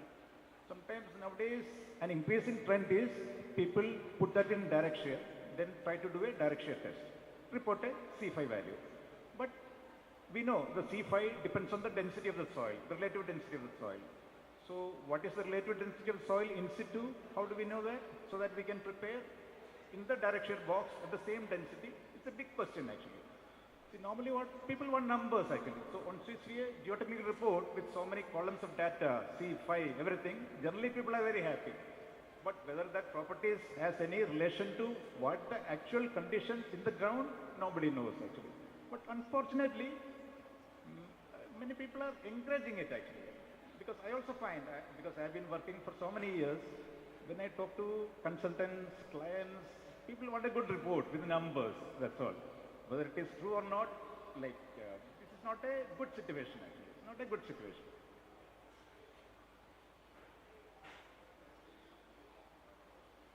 Then, unfortunately, even many of the IS codes also give more weightage to laboratory tests. Like, we feel like moment in a laboratory it is tested, somehow we have the feeling it is more scientific, more reliable, which may be for other materials like concrete, steel, but testing soil is not easy, like getting an undisturbed sample, extracting it from the tube, again putting into a direct shear box or a triaxial specimen. So many, and soils are very fragile, like it's not like a steel bar or a concrete cube. It gets easily disturbed actually. So the laboratory testing is very difficult, and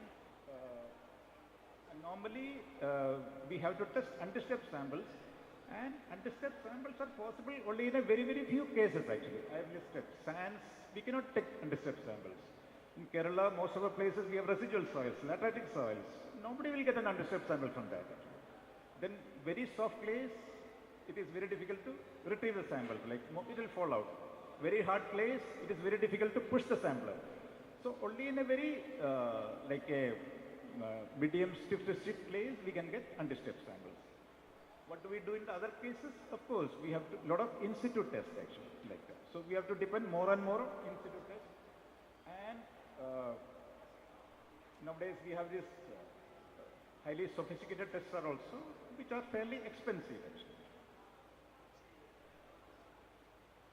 Normally we are taught like clays are cohesive, sands are cohesionless. In all our colleges, textbooks, it is written like that. So I would like to give a simple demonstration that this is not the case actually.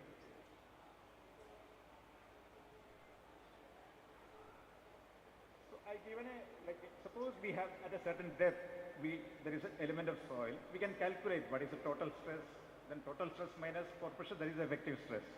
We can calculate actually. Given the calculation.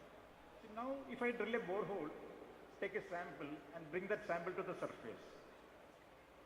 What is the total stress on that sample? It's zero, like it's only the sulfate actually. But do we know what is the pore pressure in that? What is the effective stress? Like if it is a clay, we know, like it stands on its own. I can do a unconfined compression test. It looks as if it has cohesion. Like. Whereas I know, like if it is a sand, I cannot even make a sample. It will not stand on its own. So it is apparent. It doesn't have any cohesion. But the clay sample, if I put it into a bucket of water, what will happen? Within moments, it will become mud actually. So that cohesion is not real. It is apparent. Whereas if I put a concrete cylinder into water for 100 years, nothing will happen. We are confident of that. So that cohesion comes only from the negative pore pressure actually. So when the clay is taken out from the ground, the confining stresses become less actually. Now the clay wants to swell, but it is saturated, the water will not allow it, so the pore pressure goes into tension. Because of that, there is a apparent cohesion actually. So here I have shown two more circles, one in terms of total stresses. So if I draw a envelope, I'll get a cohesion value and I will get friction angle 0. So which means it's a purely cohesive material with friction angle 0. I can also draw a effective stress Mohr circle. Then I draw a tangent. Most likely it will pass through the origin, which means the cohesion is 0. It has a friction angle. So it is the same soil, same clay. So in one set of parameters is purely cohesive with a cohesion value phi 0. In other case, it is purely cohesionless with C0 and it has phi value. So I think like in the case of concrete or steel, we don't face this dilemma. Like, so then which parameter should I use?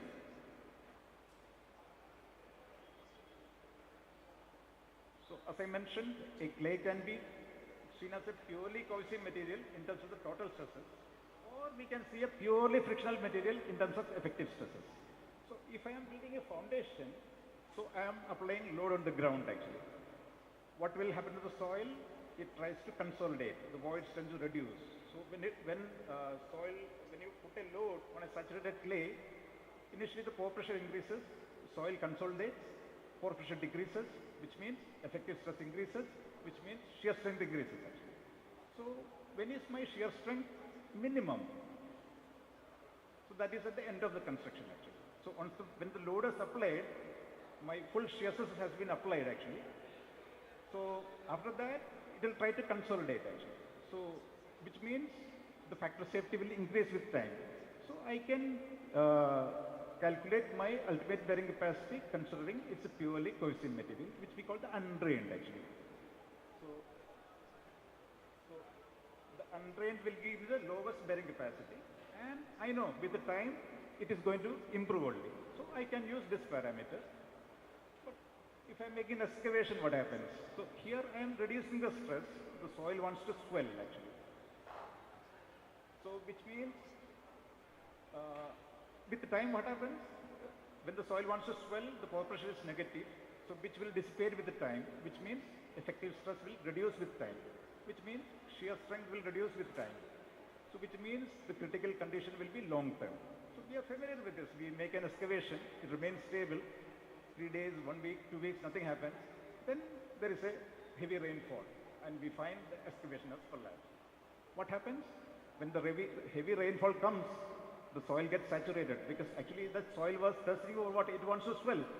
There was no water available. So the rainfall has supplied the water, the soil swells, the effective stress reduces, the shear strength is gone, it fails actually.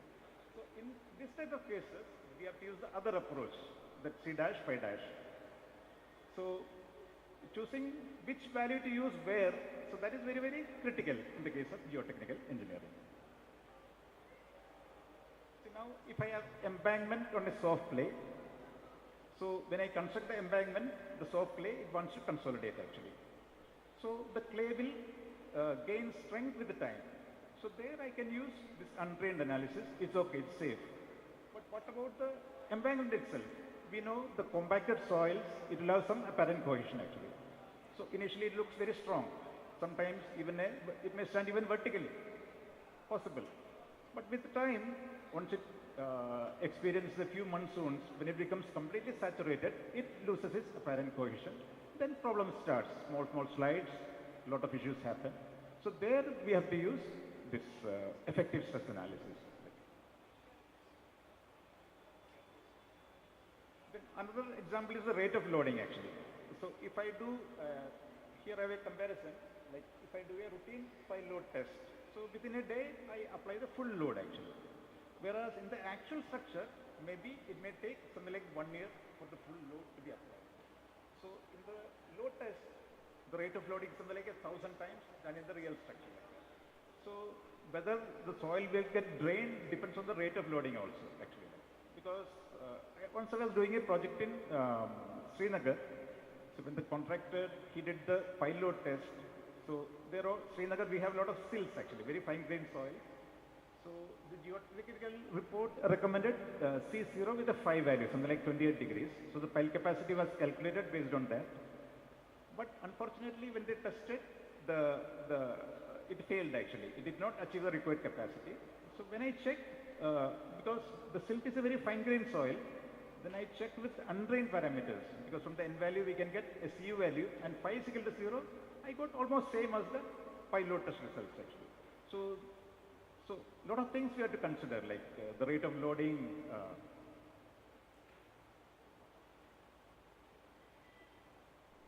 So I'll just try to go. So in geotechnical, we make a lot of predictions, like every design is a prediction, how the structure will perform. So here I have shown the pile capacity. Right? So the end bearing resistance, we calculate using this formula, and there is a pile capacity factor NQ actually. It is a function of the angular friction of the soil actually. So the various theories are given. So for a 535, the highest value of NQ is something like 400. Lowest value of NQ is 50. So by a factor of 8. So that means our predictions of pile capacity can vary by a factor of 8. And fortunately we have seen the IS code recommended factor, it's right at the bottom. So that means our IS code is very, very conservative.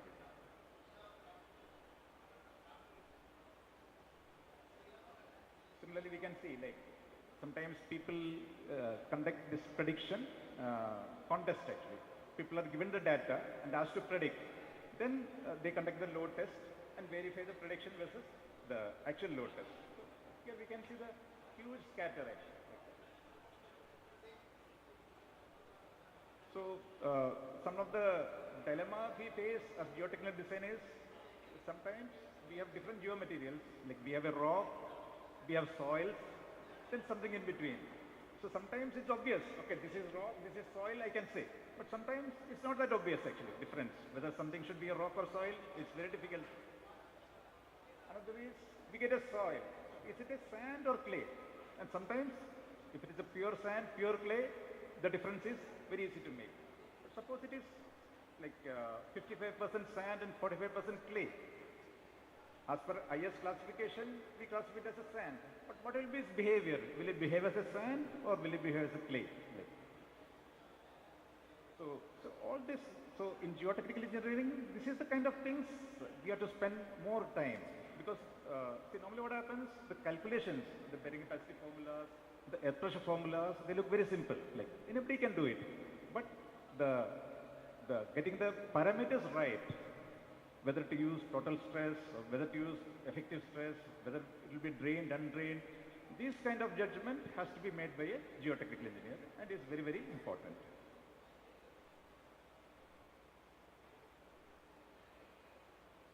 And another problem we are facing is like landslides. Like we know Kerala, we have a lot of natural disasters problem.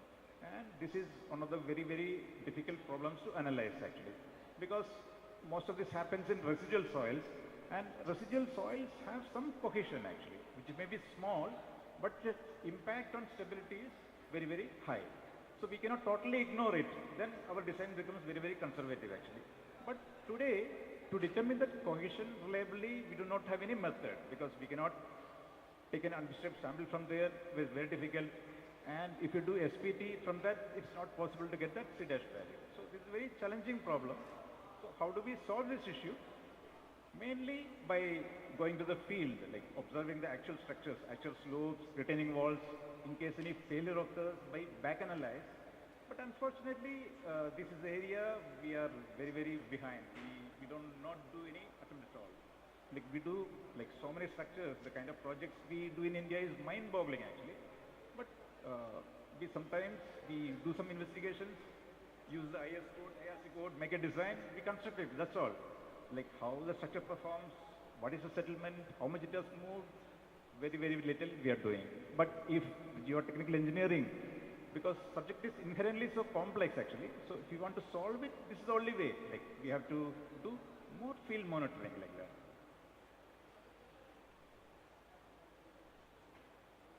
So I'll just go quickly. One interesting aspect is observational method actually. So earlier I mentioned the soils are highly variable. So we have two options. One is assume an average character, make a design. But then something may go wrong definitely. Other option is assume worst conditions and do the design. It will be very, very expensive. So this observational method is an ingenious method actually. So here what we do, like we make all the ground investigations, assume the various scenarios, and based on our best judgment, the most likely situation, we make a design for that. But we don't stop there actually. Suppose the actual ground conditions may vary. So depending on that, for various kind of deviations, we make different alternatives actually. Then we start the construction. I given, suppose we have, Kochi we have underground metro. Once we make the excavations, there will be a lot of ground movements which may affect the buildings actually. So one option is we underpin the building in advance. But we are not sure. Is it really required? We don't know actually. So in the observational method what we do, we keep the designs ready, but we don't do it actually. So when we do the construction, we observe, put instruments, measure the ground movements, and we verify with the predictions. So if the ground movements are acceptable, okay, we don't do anything. But if we find if the movements are more, immediately we do the alternative, do the underpinning, do other things like that. So this is a very good technique. But I don't think we rarely do it in India. So few slides. Sometimes what happens, there is a structure like a bridge. Sometimes we are very much focused on that structure. Like that structure is very, very important actually. Then like the surroundings, sometimes we ignore. So one frequent problem is like the bridge approach settlement actually. Sometimes I read in the newspapers like sometimes, okay, the approach is settled by half a meter like that. And people say for the soil, it is usual, it is common like that. But okay, it happens, but does it mean it cannot be prevented like that? So I accept the bridge is like a majestic structure, but the function of both are same, to allow people to travel safely, comfortably. That is the function of the bridge, that is the function of the embankment. But then in real life what happens, when it comes to the embankment, we don't give much attention to the detailing, ground improvement, so we have a lot of issues.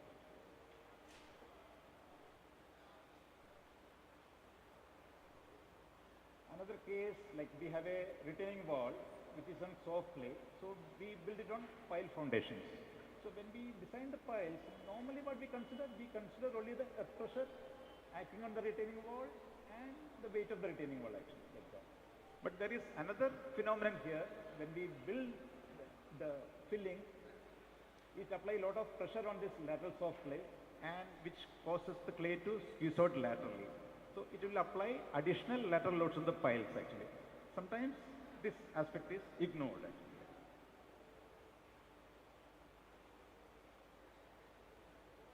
And sometimes the perspective, like sometimes you have this culvert, like embankments with culverts. When the structural engineer looks at culvert, okay, this is my structure, so I should ensure its safety, so check bearing capacity, settlement, all those things like that.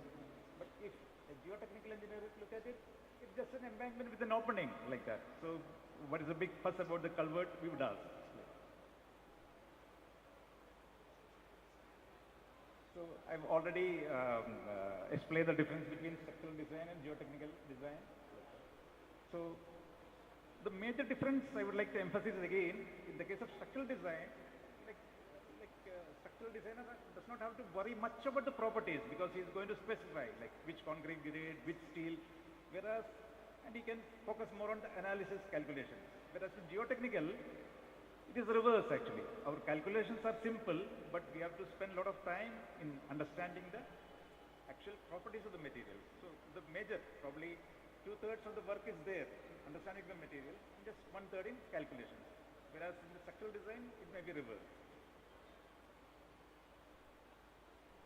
Then coming to, okay, Nebu wanted to speak about sustainability, so I think, so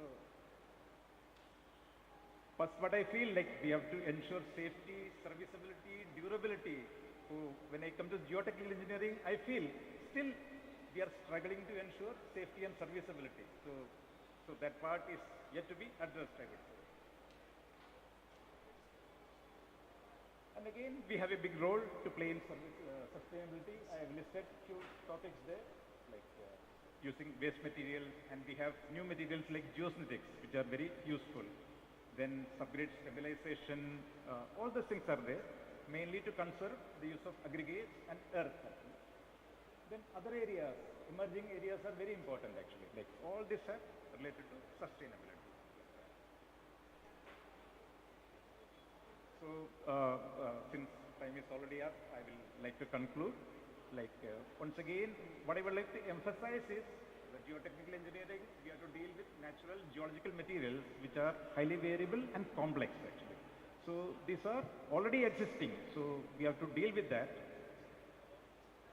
And we have to use a wide range of materials actually. Okay, laboratory testing, field testing, but what is lacking is where we have to really make progress is observing the behavior of the actual complete structures, like monitoring, like organizing that, then sharing that knowledge, where we are very much lacking. Then another is, normally what happens, the geotechnical engineer, initially there is a geotechnical investigation, the report comes, that's all like that. Then based on that, others will do the work. Then only in case some failure happens, then again geotechnical engineer is called. This should not be the way actually like that. So geotechnical design, that part it will be throughout, like during the detailed design, during construction, during the monitoring, it has to be there. Okay, with that I conclude. Once again, I thank Mr. Nebu and his team for inviting me, and I wish construction philosophy all the best in the future. Thank you. Thank you, sir, for familiarizing the concept of geotechnical engineering, highlighting the implications of soil variability on columns and piles and their stability duration. Now, I would like to invite Mr. Shaji Jacob, representing Institute of Engineers, and Mr. Nebu Abraham for handing over the memento. Varghese sir, please come on to the stage.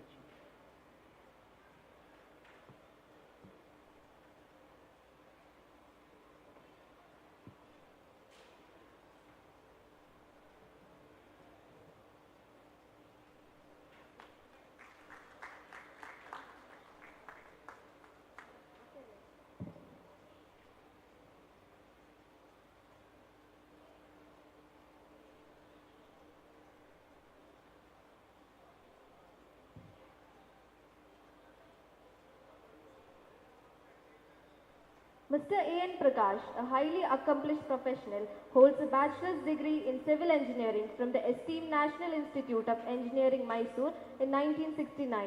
He further pursued the postgraduate degree in industrial structures from NIT Surathkal, Karnataka in 1972. He is an expert in project management. Throughout his career, Mr. Prakash has been associated with prestigious projects that have showcased his expertise. Notable examples include the Oberoi Hotel on Zakir Hussain Marg in New Delhi, Winterson Manor Hotel and the West End Hotel, Bangalore, Kashmir Conference Complex in Srinagar, and the New City Commercial Complex in Riyadh, Saudi Arabia. He is a member of the Royal Institution of Chartered Surveyors, UK, and founded the School of Construction Management Excellence in 2011. He is also the founder chairman of the Nemedi.in and is a columnist for the CP Construction magazine. I warmly invite you, sir, to share your insights on lean construction, project management, and significance of effective collaboration in construction industry. I welcome you, sir.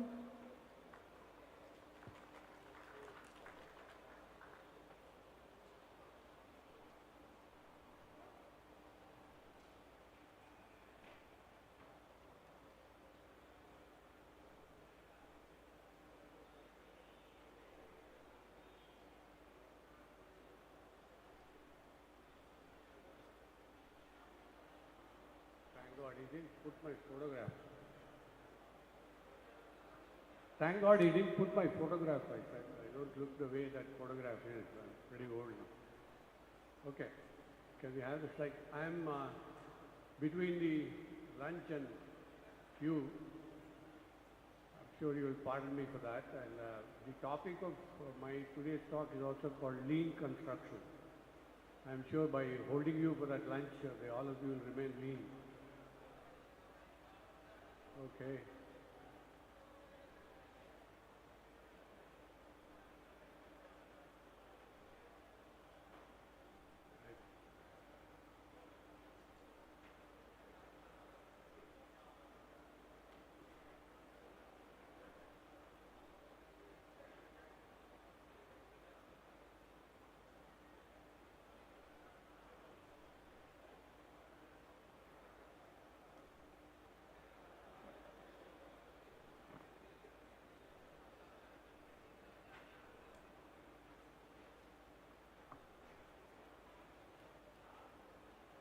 Okay, I'm supposed to talk on lean construction. How many of you know what lean is? The definition of lean in terms of the dictionary. The one is to lean, that's a verb. When you lean against something, it's called a verb. It's leaning. The other lean is what we call a lean person, or lean fat, or lean meat, so on and so forth is an adjective to something which is lean, where there's nothing extra. You actually have what you want. That's called the lean. And I don't know whether I can go further unless he gets my slides on.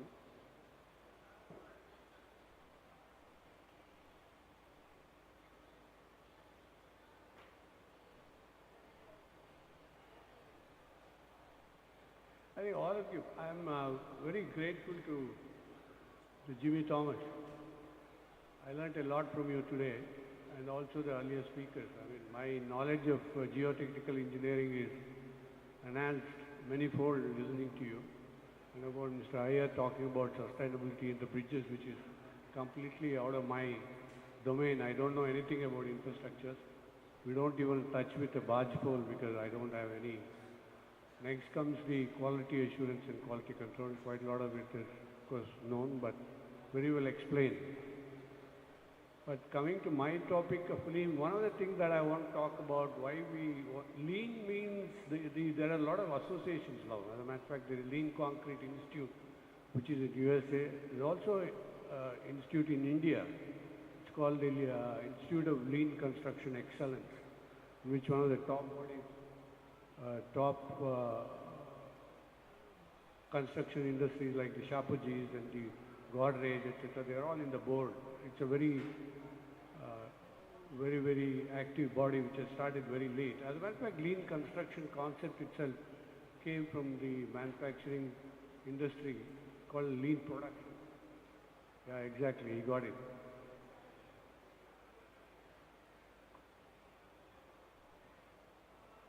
Okay, this is not of much use, this is just my company's logo. This is not mine, this is not my slide.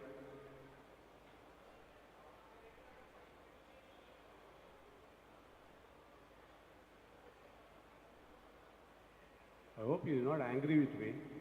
You must be hungry, very hungry. Why don't you finish your lunch and come, man?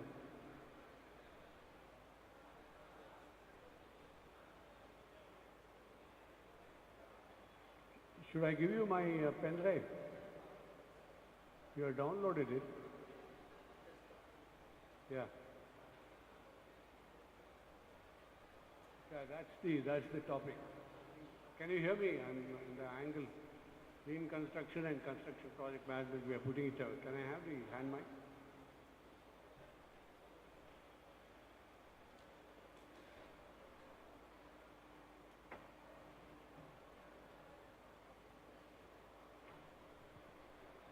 Hello? Yeah.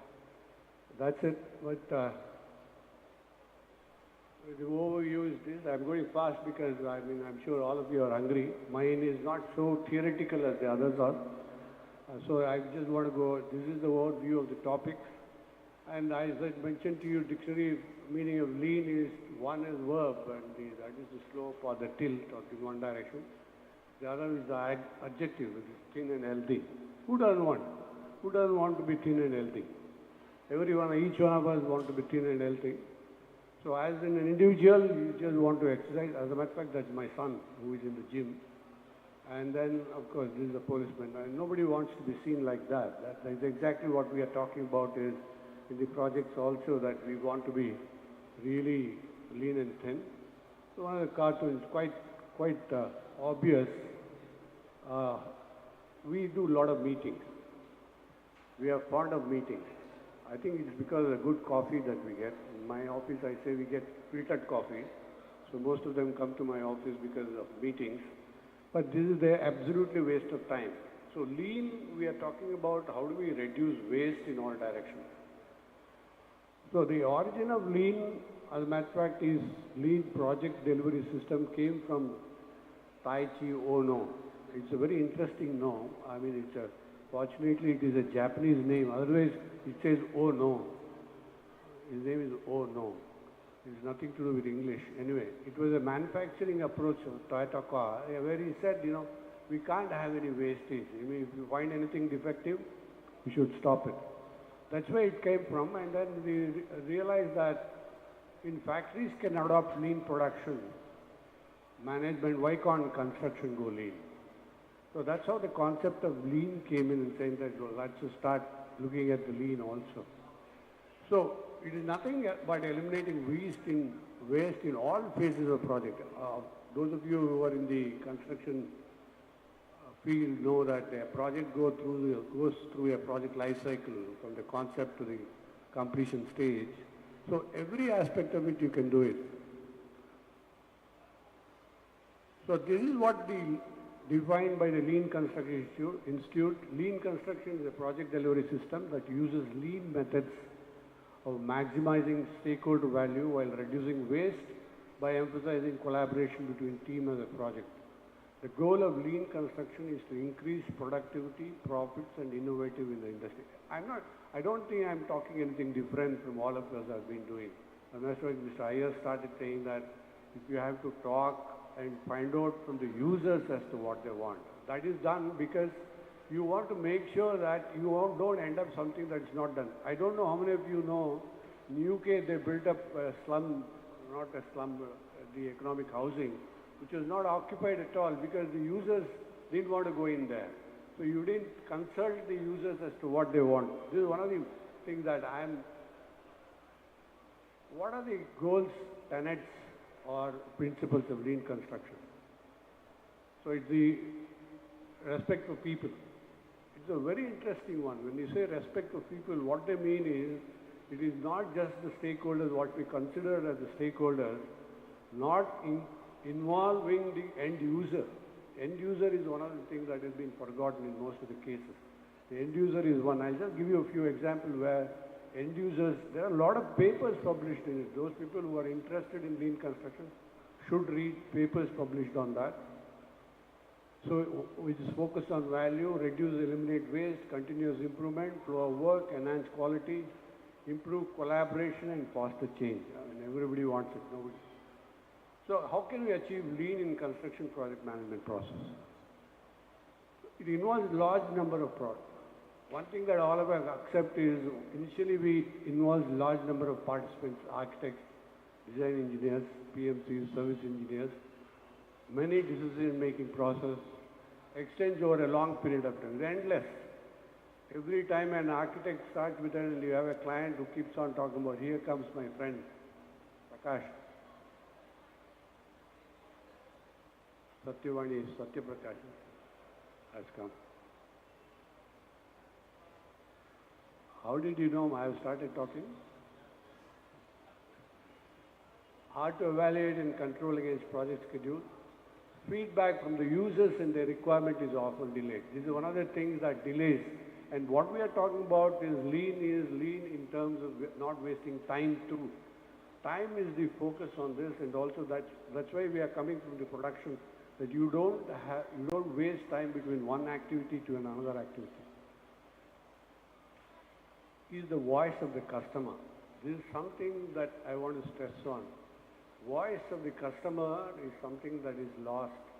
That's where we have to start with. So even at the design phase, we have designed some very small nurseries, nursery schools where when we interacted with the teachers and then, of course, a lot of it has been to be done. And there is also, incidentally, again, papers published on this to say how the involvement of the customer is required. So, for example, in the case of a hospital, the doctors don't know as to what they want. And it is for us to have a checklist as to say, we have done a couple of brownfield projects. I will show you some of the slides where at the end of the day, they come and tell you that we have an MIR, which is so many tons. I want to put it on the first floor. So how do we, so unless we talk to them, in some cases we have not been able to even take it inside the building because of the structural configuration that is there. So industrial buildings, the impact load, particularly if it is a forged building, whether the whole foundation has to be isolated. Banks, we have had banks where they'll again come and say, I've got lockers which we have to put it on the top, IT buildings, hotels. I'll show you some of the sketches, photographs. I'm more interested, I believe in showing photographs. See, for example, this is the example I want to show you where this corner protection is, sharp edge protection is so important when you do a nursery or a school. They don't want anything that is within the school which has got sharp edges. They want to make sure. So one of the things that when we design this furniture and have all these things, you have furniture that has got sharp corners which really danger them. Then we did a school in Bangalore where the teacher said she doesn't want this stopper.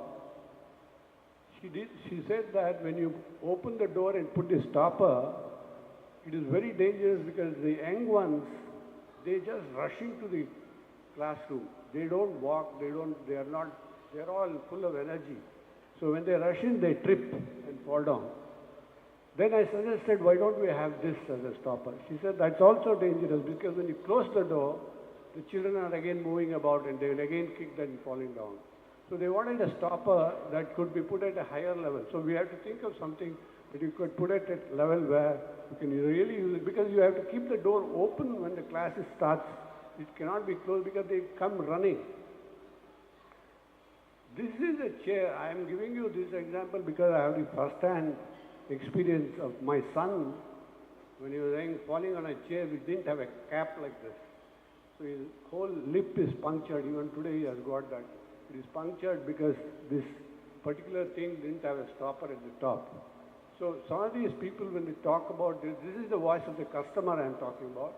How important that is there. Why I am telling you this in lean construction is, if you have already done this, you are not going to waste your time later on discussing about this. You already have it in place. So this is where the voice of the customer, whether it's a bridge, whether it is a building that he is talking about, what are the things that are going to, because we have a role to play and then tell them this is very, very important for us to consider. See, this is a MRI. Which is very friendly to me. So see, this is a building which we converted a mall into a hospital, where you can see that there is an escalator. This was removed and we had to span all these things. And then one day they suddenly said that we want an MIR at a particular level. When we wanted to take this is a 6 ton. It's just about 2 square meters. This weighs 6 tons. So there is an existing building. So if you had not talked to those doctors and find out what you want, you will not be able to know what you have to give it at the end of the day. Again, you will lose time strengthening that. If you were to do it earlier itself, you'll do. There are many examples that I'm just giving you 1 or 2 because of paucity of time. See, this is the complexity of a R&D lab. Look at the amount of services that go in. And if you are not, today of course you talk about BIM and so on and so forth. Even if you are to BIM, you have to talk to him to find out what are all the things that are coming here. What should be the roof height? You can't have a false ceiling. How do we make these services? See, this is the intensity of services that go on. So it is absolutely necessary for you to talk to the customer. That's why I'm repeating on the voice of the customer. The other thing is the tender process. Of course, all of you know I'm talking to those people who are not. One is the preparation of bill of quantities. This is the normal process. But one important thing is the pre-bid meeting. We believe in these pre-bid meetings, but pre-bid meetings solves a lot of problems where you may not have to face during the construction. Pre-bid meetings, people say that you should not put all the contractors together. They will gang up. It's all bunkum. There is nothing like that. They can't. You should just meet them and tell them as to what you want. And they come out with a lot of questions that are there, and then if you solve them, then you don't end up with change management, non-tender items. I thought so, you thought, because you cannot write everything that is there in the book. So his assumptions may not be what you want. So this is one of the things that helps us. What time is the lunch? I'm also hungry. So the construction phase, see, this is one of the projects where the hotels we have the shaft samples done. We had to get the sample. You can see here, there is a small sticker which you can't read. This was just to say how the sequencing has to be done. Because if you were not to have this shaft sample done, you will have this fellow coming first you would probably end up having the front pipes done earlier, and then the pipe at the back, the contractor is not taken on time and he doesn't place that particular duct. So the sequencing of work that needs to be done has to be discussed. This is where I said that the importance of collaboration.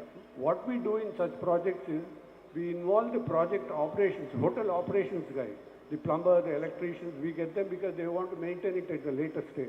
If you give him a shaft where he can't even put a spanner, he says, I don't want to come to this hotel, or I can't maintain this.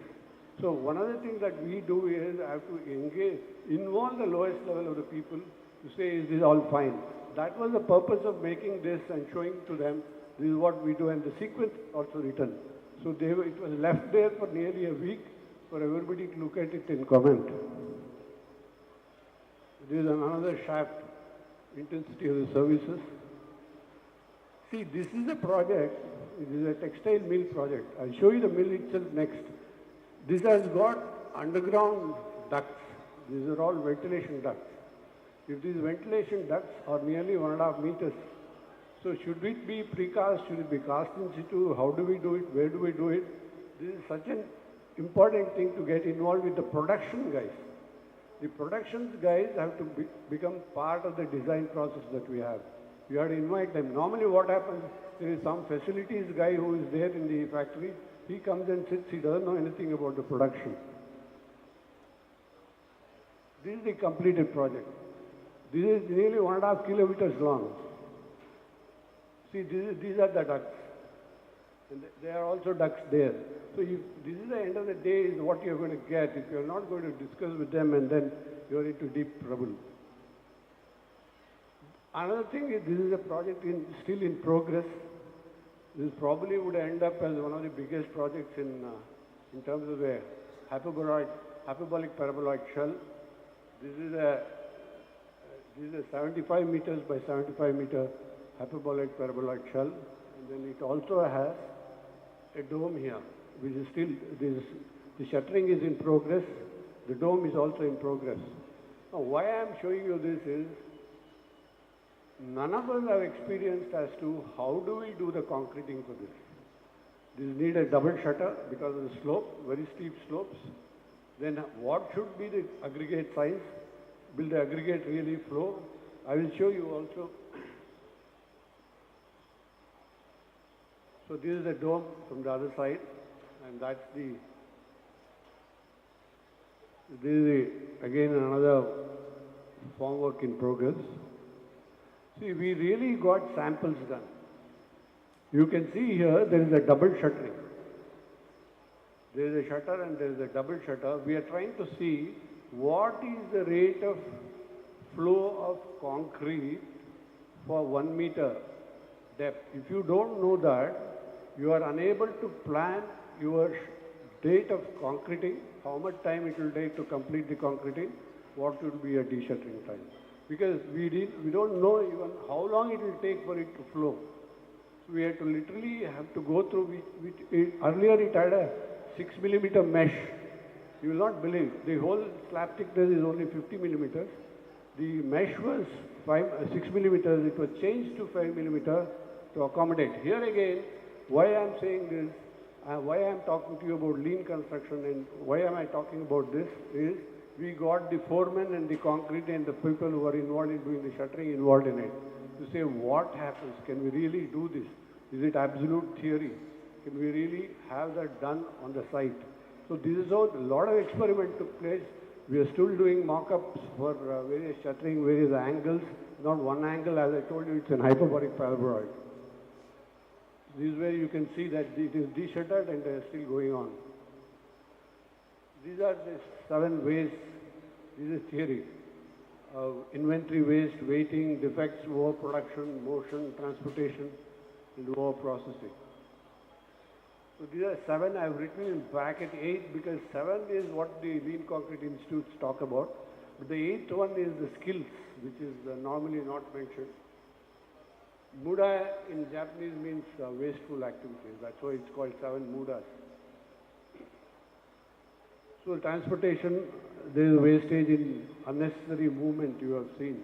One of the things that you do is to avoid unnecessary movement, and also as a part of sustainability that we are talking about is have the RMC plant within the site if possible.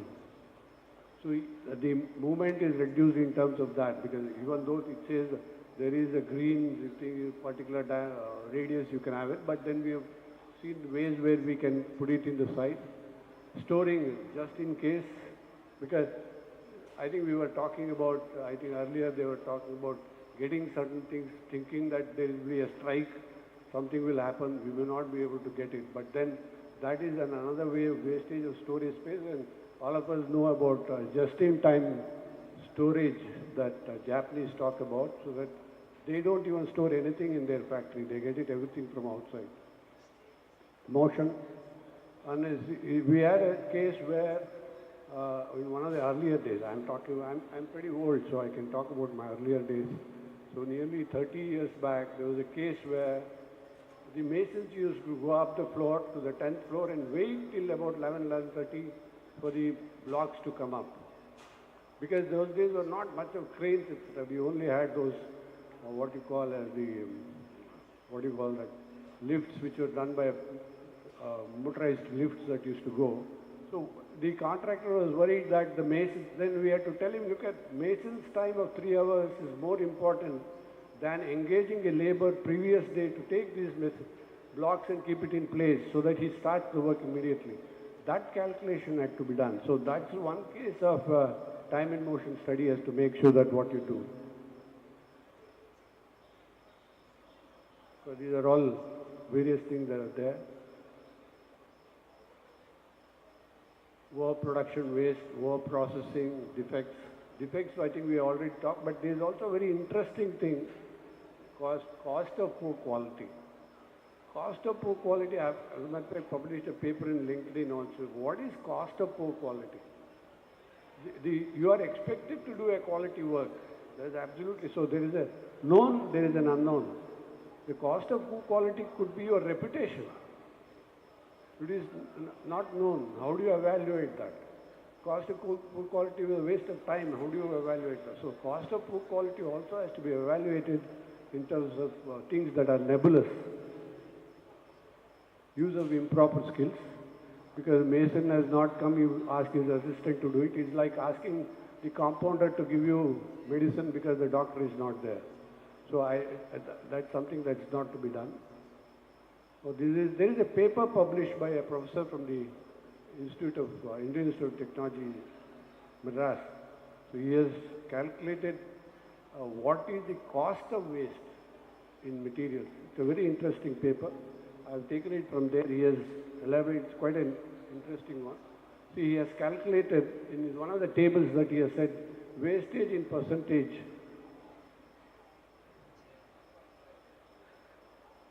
This is the wastage in percentage. This is the project value to the scrap value. If you total it up, you can see in some of them it is even 10.86, 10.42 of the project cost, the wastage. So you can imagine that's going unmeasured. So this is something that needs to be measured. few techniques. There are a lot of techniques like loss planner system, and there is also lean project delivery system which is developed by the Lean Quant Institute. There is another thing called line of balance. I don't know how many of you use it. The line of balance is used where you have got sequential activities. For example, if you are doing 20 villas, so continuously there are activities. Also when you are doing block work, conduit, masonry, you have got sequentially, so there is what's called a line of balance. That's another method that is also used. I'm just telling you about it so that people can read about it. So what is wrong with the conventional construction project management?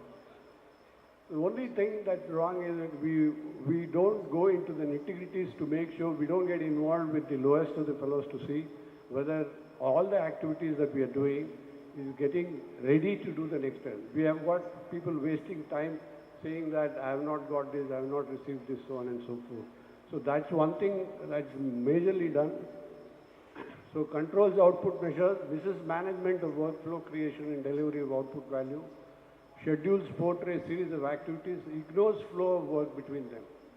So there is one to another, you cannot, let's say the plastering, masonry is done, we wait for that conduit electrical fellow to come and do, because you can't do the plastering unless he does. So that sequential activity has to be seen seriously. This is a paper, that is the foundation of lean construction. This is a very interesting paper to read, to say why construction management today is not what it's supposed to do. So these are all the institutes. Lean Construction Institute, USA, Institute of Lean Construction Excellence, established in India. As a matter of fact, I'm a member of that also. International group, it's not an institute, International Group of Lean Construction, IGLC, it's just a group of people who discuss about lean construction. They have conferences all over the world, in different parts of the world. Finally, what intrigues me is, we are a nation which doesn't waste at all. And we are talking about waste, and we should save. Culturally, we have never been trained to waste anything. No wasting, eliminating waste is a part of our. See, we use even cow dung. See, this is a project done using cow dung and mud as a plaster and flooring. And it is very cool, it is there in Rajasthan. See, that's what I said. You see, we use cow dung as fuel. And people are telling us don't waste. We don't waste anything. And where are we? As culturally, we have forgotten everything. We can use cow dung. Cow dung was used, I remember my days where the cow dung was used to smear on the ground because it is an anti-termite and whatever it is. It never used to get that. We have forgotten our olden days. For example, our clothing. See, we have all of us know about the mundus or the dhotis and the panches, whatever you call the veshti in Tamil Nadu. This is one cloth that can be worn by generations. I can wear it, my son can wear it, if I am not wearing it, he can wear it, and it is something where we are not wasting. So this is something, see, also it is worn in so many different styles. You have, this is a very nice photo that, and then you have got Panditji wearing sharwani and churidar. And you have these famous guys, you know, all of us were. I did it because I knew Satyaprakash was coming, NTR. So, see, I don't know why we have forgotten this. We have been always doing this, and we are now told don't waste. And I think culturally we are lost. And we have got Devarajaras and MGR, that's another nice photo. Look at the saris. 8 yards of sari, all worn all over the country in different styles. And we are saying no. And I still had my mother's wedding reception sari. My wife has her mother's wedding reception sari, and it is used. So where is the question of waste? Why have we lost this? Where have we lost this? Why have we not brought it into that? We are all talking about theory, lean construction, that thing, this thing. I think we have lost what we had, and we should really do it. And I look at these girls wearing sarees, beautiful there. And the banana plant. Except the root, everything is eaten. Or not eaten, sorry, used. So, where is the waste? We use timber. Jackfruit trees, timber is used here. If you go further north, other trees are used. If you want to come to whatever it is in Mysore, etc., teak was there, they use it. So I think we have made a bit of a hype on what is lean. Lean is there, and I think we are not using it properly. We should go back to our roots and see how we use it. Ultimately, this should not happen. Whatever you do, we make sure that this should not happen. Thank you. I hope I will not come between you and the line.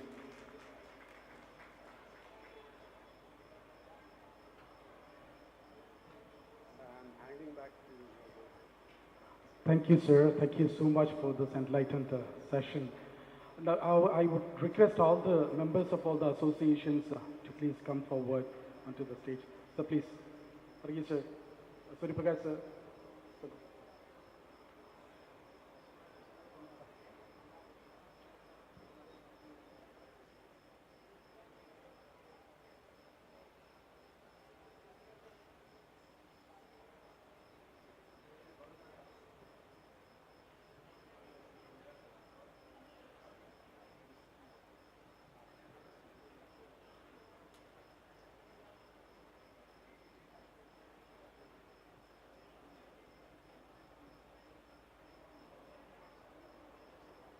This is really an auspicious moment.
Now we'll head on for the lunch. If we can do something, actually, it will be really great. Now it is already it's going to be 1:30. We can finish lunch and join here by 2 o'clock. Then we are still on track. That would be really great.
I request everyone to kindly assemble in the near the stage.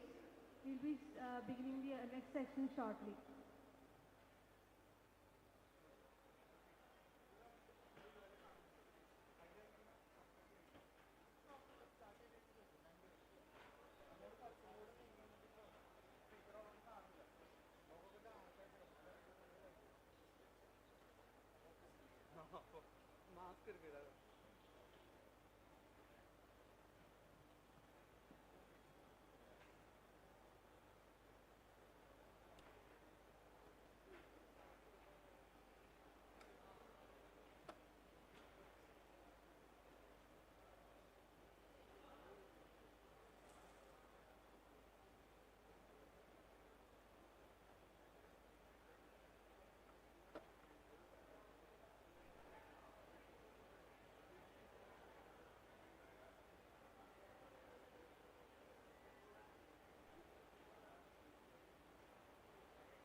Welcome back everyone. We hope that you had a sumptuous lunch.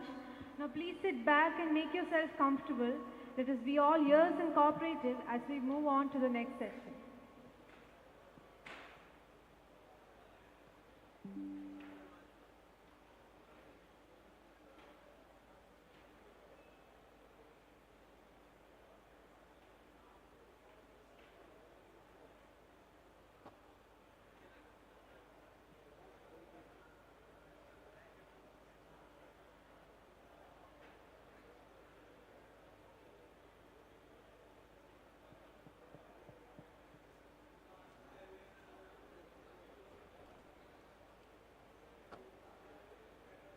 Dr. S. Veerappan, a distinguished professional in the field of engineering, is currently serving as the chairman and managing director of Sunware Associates Chennai, a renowned firm that provides comprehensive solutions for mechanical, electrical and public health engineering services, along with his expertise in finishing consultancy for a diverse range of building and infrastructure projects. His vast experience also extends to value engineering and peer review services. Dr. Veerappan has made significant contributions to the field of engineering education and training. During his career at L&T, he established an exclusive construction skill training institute. Recognizing Dr. Veerappan's expertise, IAPMO, North America's premier plumbing and mechanical product certification agency, selected him as one of their esteemed master trainers. His profound knowledge and commitment to the industry has made him a respected figure in this field. I welcome you, sir, to enlighten us on the significance of water management in today's world.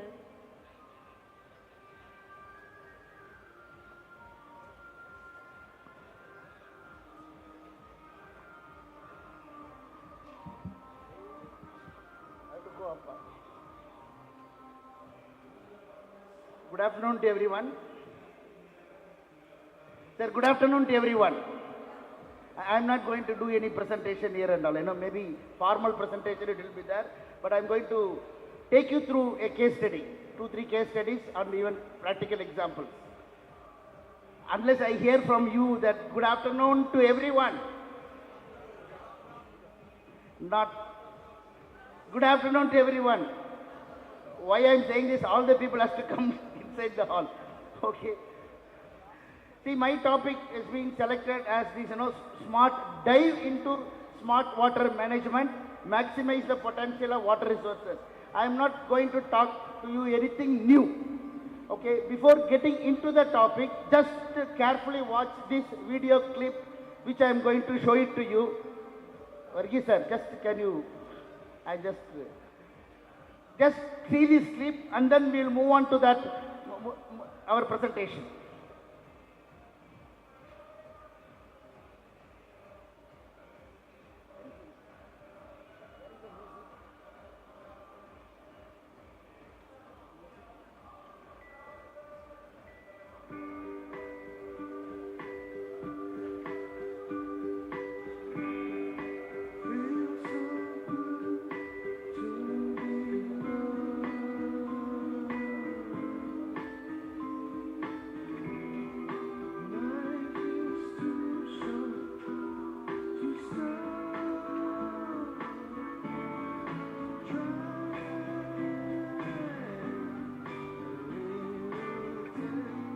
bien trop précieux pour être gaspillé.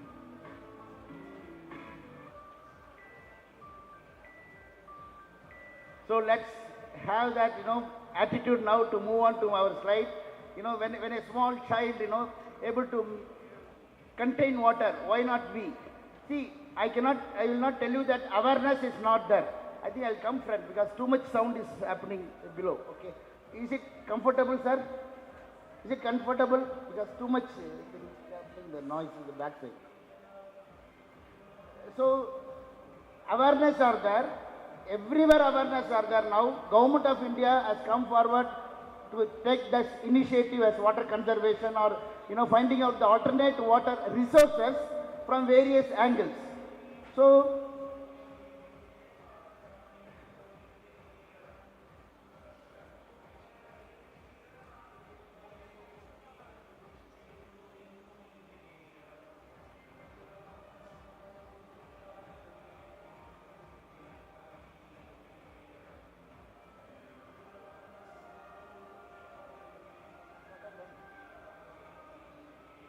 okay, my flow of presentation will be like this. Introduction, message from the famous architect, present our future scenario, need for advanced wastewater treatment to find out alternate resources, water management plan, a case study which will be able to, I will able to address you in entire way how much we are saving water through alternate resources and takeaways, and finally India's commitment towards net zero emissions. Just carefully watch this slide. Once you carry your own water, you will learn the value of every drop. With this, this is a message from the architect is, every day when some engineer pitching in his office, lot of changes are coming. Every day materials are coming, particularly with respect to plumbing, fire, electrical, lot of items are every day, coming in. But how to utilize it, how to make it happen is a question of the, engineer to perform. That's what he says, that it's a must learning for each and every architect engineer, and I can assure you that if architect engineers know about services and more about structures, they will be able to design buildings better. The present scenario, what is present scenario here? A dry future which we are now seeing it. See, more than scenario and all, everybody knows that we are where we are going to land up. But before landing up to that particular, scenario, what we need to do is a question. Just few slides for you. In fact, this is a session after the lunch, and before lunch is Sir Prakash sir, wonderful session. I hope I will be able to, join you in this session, and I'll take you through, take the audience through the water saving process. See, this is the scenario here.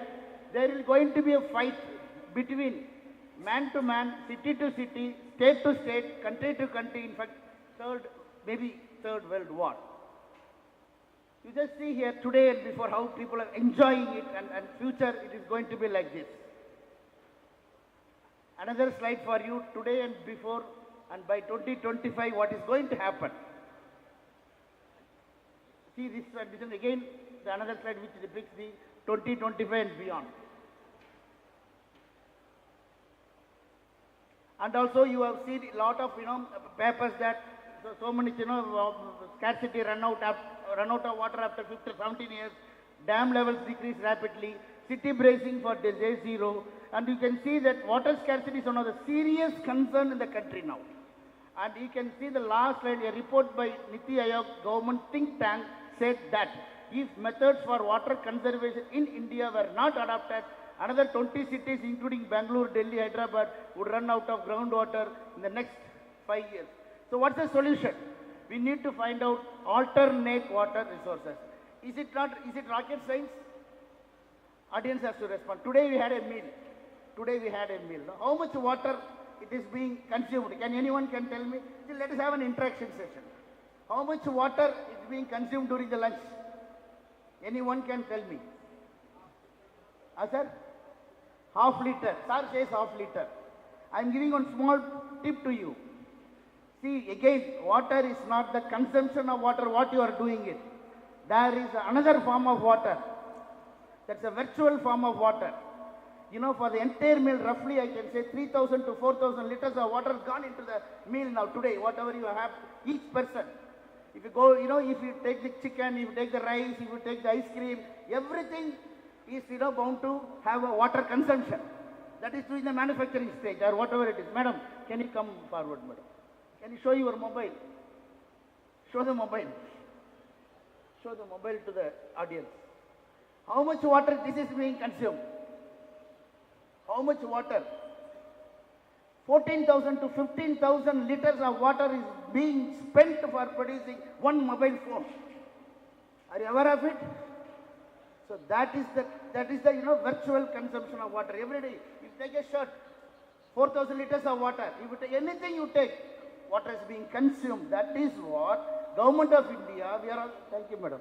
Government of India and other agencies are working, particularly Indian Plumbing Association, ISRE, Fire Safety Association of India, IGBC, Indian Green Building Council are working together to save this water from the manufacturing stage itself. We are going to all the manufacturers, including pipe manufacturers, all the manufacturers to reduce how the water can be reduced virtually. And thereby your water demand will become less. Okay, this is some hydrological cycle. That's purpose of slide. I just put this where you are going to get. See the sources. Sources of water: surface water, lakes, rivers, well water, rain water. Some areas borewell water is banned, but some other areas they are allowing with the permission. So this water, which water we are using at home? Which water we are using at home? I always inform my audience or even the students when I teach, always come from your home. Home may be single house, a gated community, and you can stay in some big apartments, all those things. Always come. What is the source of water there? Not rainwater. You will be normally taking from the municipal water or something like that you will take. But there are waters available. Please make use of it. We need to make use of all those water, at least not for the domestic, at least drinking purpose, at least for the other purposes we need to use now. That is the condition, and that is why India is in crisis now. Where is the sources coming? I little go fast because of the time constraint. Major source: toilets, bathroom, canteen, hand wash. In case of industrial, the wastewater is also contributed by cooling water and blow down, boiler blow down. This is the sources of wastewater. I am just giving you a little brief here, picturized view. And all this water has to be taken out separately and to be treated. Here I am not going to talk about method of treatment. The point is, which is important here, it is this treated water finally coming and storing it. This water can be used for all the applications what we have discussed earlier, including bathing. That is possible. And that is why I am going to give you a case study on that, where we have done some homework. Various process. Finally, this is important. Treated water for reuse is important. You can see. See, when you want to treat, again, cost is involved. But of course, we need to, initial cost we need to spend to arrive at the consumption of water for various purposes. You can see here, global water shortage. Water management plays an important role because of increase in population, rapid industrial growth, increased water consumption for various activities.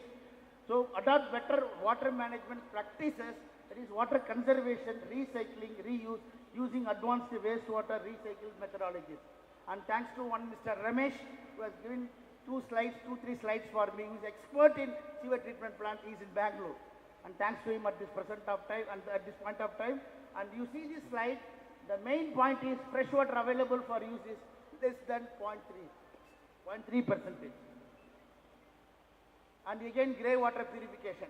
When I talked about your water sources, there is a grey water which we have discussed about, earlier, from the bathroom, from the, from the even toilet, not toilet, only the bath areas, kitchen areas, all those things has to be taken separately and treated. That is a grey cycle, grey water. Okay. Having said that, the another resource, this is one area. The other area is selection of products. Water efficient, that is you can see water efficient plumbing products. If you take home, where is the water consumption? Tap, and then closet. kitchen tap, utility tap, all those things are there. When come to commercial, only urinal is there, urinal, flushing tank or that is the sensor is available now. But where we are going now, these are the drivers. For example, to water has chosen close relation to energy. It has close relation to energy, and as energy is used to source water, treat water, distribute water, to heat water, for transfer, pumping of wastewater, for treatment of wastewater, for distribution and use of treated wastewater and sewage. See this picture here. This is the consumption you can see here, 4.5 liters, 3 liters, prismatic auto closing. This is what we need to have a certification now. Now that we are having a certification to be done. And in fact, the Bureau of Energy Efficiency is working on this. We are all part of their team to release this IS code quickly, because most of the projects we are going to have this type of water efficient products. And with this, how much we are going to save, you can't imagine. 40 to 50% of the consumption we can easily save. These are some of the labels available outside India. India, we are going to make it happen. And that is, in fact, you heard about NBC, National Building Code of India. So the National Building Code of India says that this is the fixtures and maximum flow rate. Keeping this as the datum, 30 to 40% of the water should be saved. That was the objective of the Government of India. And this is the code, IS 17650, Part 1 and Part 2. It is going to happen. And Part 1 is sanitary ware, and Part 2 is the sanitary fittings, that is CP fittings. These small things I don't want to explain to you. The objective is to reduce the water consumption by 30%.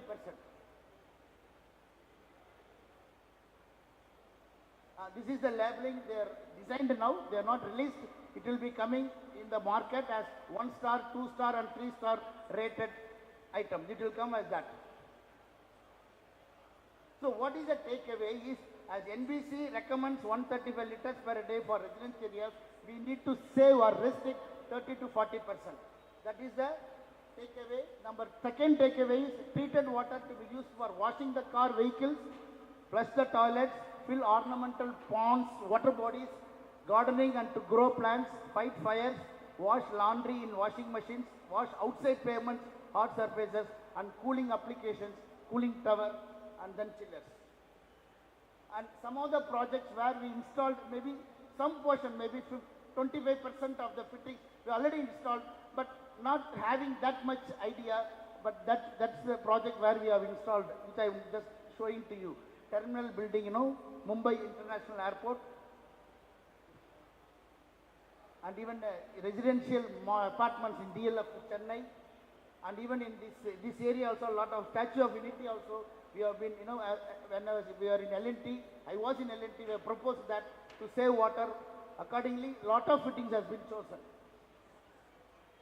So, having seen, okay, just little lighter note, what is wrong in the picture? Can anybody tell me what is wrong? This created a big havoc in one of the airports.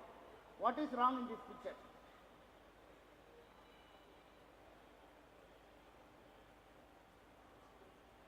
Anybody, just can you? I think sir can tell. Sir, sorry. Gone. No, go to that side. Okay, anyhow, see the circulation, physically challenged or whatever you call, the circulation space is very less, and that is one thing. Another one is the door, whatever they have put, that is opening inside. Normally, physical change door has to come outside, or it should be sliding, and movement of the space is a must. And that is why, that's the thing which I want to just share with you before going to the part 2 of the presentation. Water management plan, a case study of a project.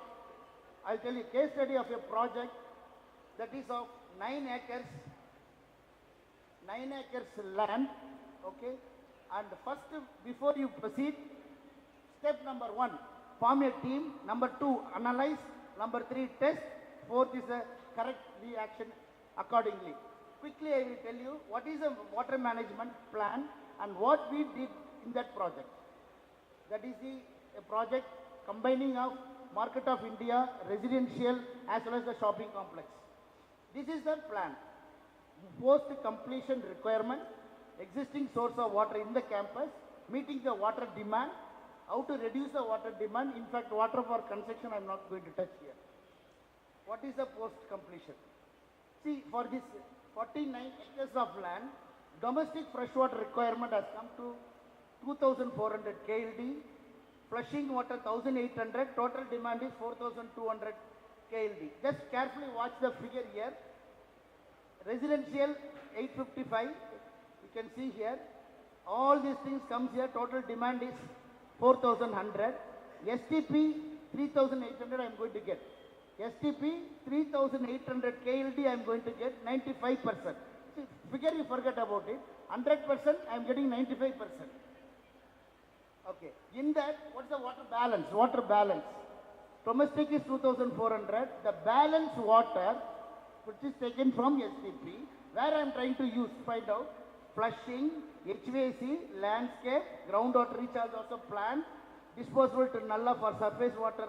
Again, that is also for the treatment, and this much 3,800 is being distributed.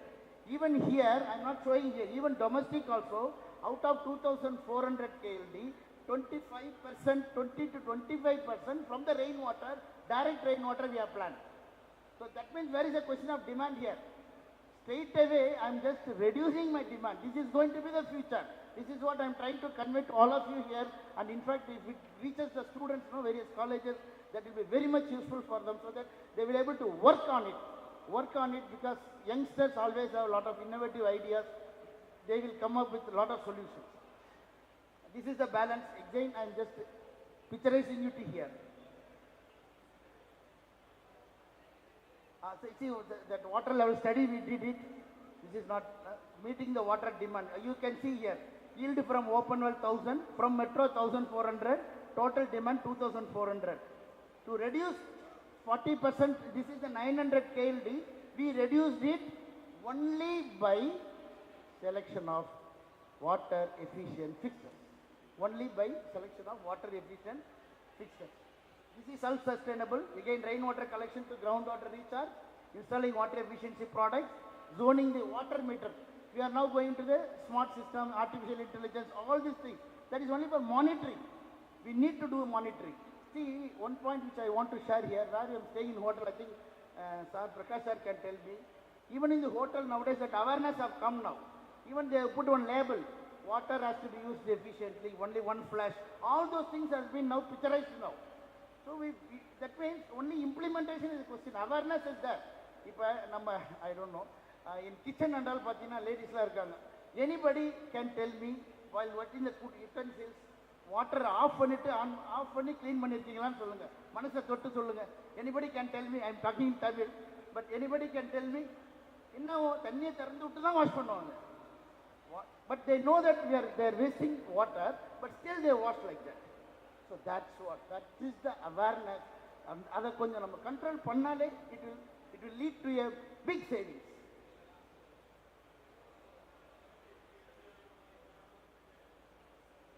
Some of the photos where we did this, but this is a own project already done. All these things have been happened. Only that water efficient fixtures, 50% balance is there, which we are recommending it to them. So this is the exact calculation. Residential, Market of India, mall, school. This is the total, and this is the saving. You can see here, 905 KLD is being done, reduced only by the use of water efficient. This is what is the calculation is 9 LPF liters per flush to 4 liters per flush, 10 LPM 6 LPM, 12 LPM 8 LPM, 2 liters per flush, move on to 0.5 liters per flush. Here there is one challenge is there. Anybody can tell me what is the challenge? One important challenge is there. Normally sewage water which is running, that is goes by gravity. When you reduce this type of amount, there is a possibility of going a dry drain wherein velocity will not be there, your solids will get deposited. And that considering that also, we have already accounted all those things to avoid the dry drain facilities. So this is what I want to try to convey to all of you, that there is a potential is there, awareness are there. Only thing is, which is pending? Which is pending, sir? Implementation is pending. Implementation, it is like this. Design is over, construction is over, planning is over, construction is over. Which is important in any building? Maintenance is very, very important. Similarly, in this case, implementation is important. With this, I'll just give you, see, quickly, two cases just see. What is this picture shows? What is this picture? See, there is a problem in one of the apartments. They are getting a black water in the morning. Why? Because when we analyze, I don't have time so that to have interaction. When we analyze, there is a bore well near to the sewage chamber. This sewage chamber is not completely plastered, not made watertight, and that water getting into the bore water and getting mixed. And you know what will happen when we analyze? We abandon the bore well. That's different. That is only after finding out the fault. But under any circumstances, this should not be there. Bore well next to the chamber should not be there. The another one which I will tell you, there is operation theatre which was running on. Operation theatre. The patient is lying below. At the top, leakage is happening. That too, sewage water is leaking. That is dropping out. That is a big case. Allah will include when I was even L&T also. That problem existed in L&T. What happened is, when I went to the client, he fired us left and right. But what went wrong here? Anybody can tell me what went wrong? Not the question of plumbing properly not done, this is not done, all fine. But what went wrong? No toilet should be above the ICU room. No toilet as above the ICU room. No toilet above kitchen. See, these are the planning which we need to have it in your mind. That's it. I think with that, this is apartment. Beautifully planned, beautifully executed. Something goes leakage, how did that fellow want to claim? So these are all the real practice problems which we are facing, and even for fixing the water meter to find out the water, I'm not able to fix it. So these are the real case studies. So many are there, but with that, I'm trying to conclude with the two statements. One, it's time to stop burning our planet and start investing in the abundant renewable energy all around us, available with us. That is, by UN Secretary. Prime Minister of India highlighted in the conference of parties COP26, need for mindful and deliberate utilization rather than wasteful consumption, but achieving it needs work. Homework is required. India's commitment to achieve net zero emission by 2030, we are all working towards that, and let's wish everyone all the best. And never stop fighting until you arrive at your destined place. That is the unique you. Everybody is having a unique personality. Have an aim in life. Continuously acquire knowledge. Work hard. And have perseverance to realize a great life. I am not told. Late Abdul Kalam sir told this statement.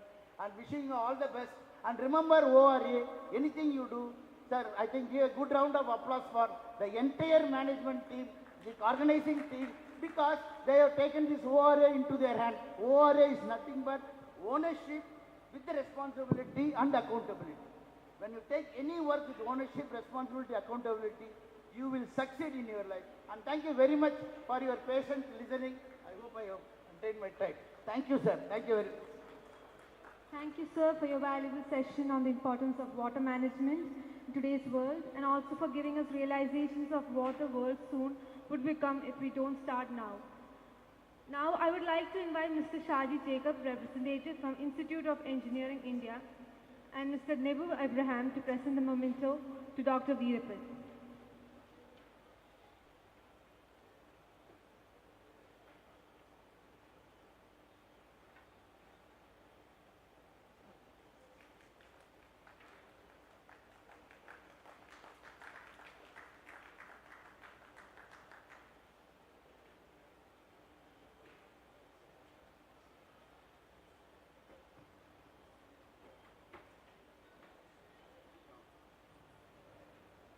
Mr. Verghese A. Johns is an esteemed civil structural engineer with an impressive professional career spanning over 42 years, currently serving as the Vice President at Geostructurals Private Limited in Cochin, Kerala. He plays a key role in design and technical management of multi-storied residential, commercial and industrial projects.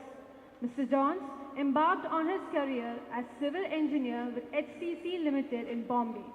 He later gained valuable experience through his work with prominent organizations in Saudi Arabia, UAE and Qatar, including renowned consultants, oil and gas producing companies like Aramco and ADNOC and structural steel EPC companies. Since 2019, Mr. Johns has been a valuable asset to Geostructurals Limited Cochin, taking on the role of Vice President. He is a fellow member of the Institution of Engineering India and the Indian Association of Structural Engineers. Additionally, Mr. Johns holds the esteemed certification of professional engineer and is a member of American Society of Civil Engineers. He also serves as an advisor to various national and international organizations. I am most pleased to welcome you, sir, to educate us with various concepts, benefits of off-site construction and modular building techniques.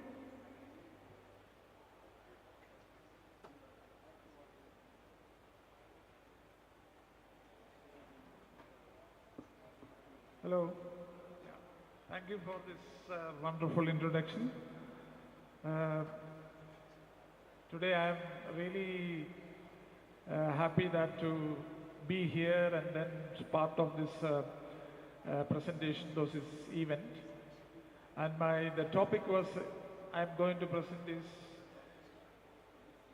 prefab, precast and pre-engineered building. And the title, what is actually put it as the benefit of off-site construction and modular building techniques. So we are all aware that what is the current status of prefab and precast and pre-engineered and modular structures nowadays actually catching up in the market, and it is going to be the future as well. So when you start the definition of what is actually a off-site construction, is a construction procedure that involves planning, designing, fabrication, transportation and fabricated building items and disassembling on the site with great speed and high degree of finish. The degree of precision as far as better than on-site construction. And off-site construction has elements that is componentized, panelized and modularized, which are used to perform as structural elements, enclosure and service elements as an interior partition system. This is what basically the all precast, prefab, pre-engineered and modular construction is nowadays is happening.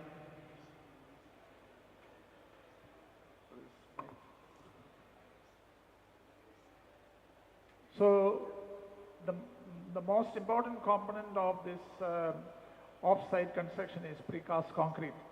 The precast concrete can be either we can call it as a ready-made concrete or prefabricated concrete. The form of construction is cast in reusable mold and then cured in a controlled environment. Precast plant is called precast concrete because it is a repetitive actually kind of construction procedure what we do for large number of buildings or structures or facilities. Then structural members as concrete frames, concrete walls and concrete floors can be constructed using precast concrete. Then prefabrication as defined will be done in 2 stages, manufacturing at factory condition and erection of components in the required location. So we can just have a look at it when this precast concrete has actually, when it was invented. And it is during the World War I. First, after that, British city engineer, one John Alexander Body, patented the process of constructing precast paneling building because the war is always actually an initiative to develop engineering and development because it's always actually by force. We used to have engineering advancement. So they wanted to have to house the soldiers at site or the war zones. So they had to develop something as a precast building, immediately constructed. Like what we have sitting here in 2 days, this is constructed and we are housed so fast. This is the advantage of having a precast or a prefab construction.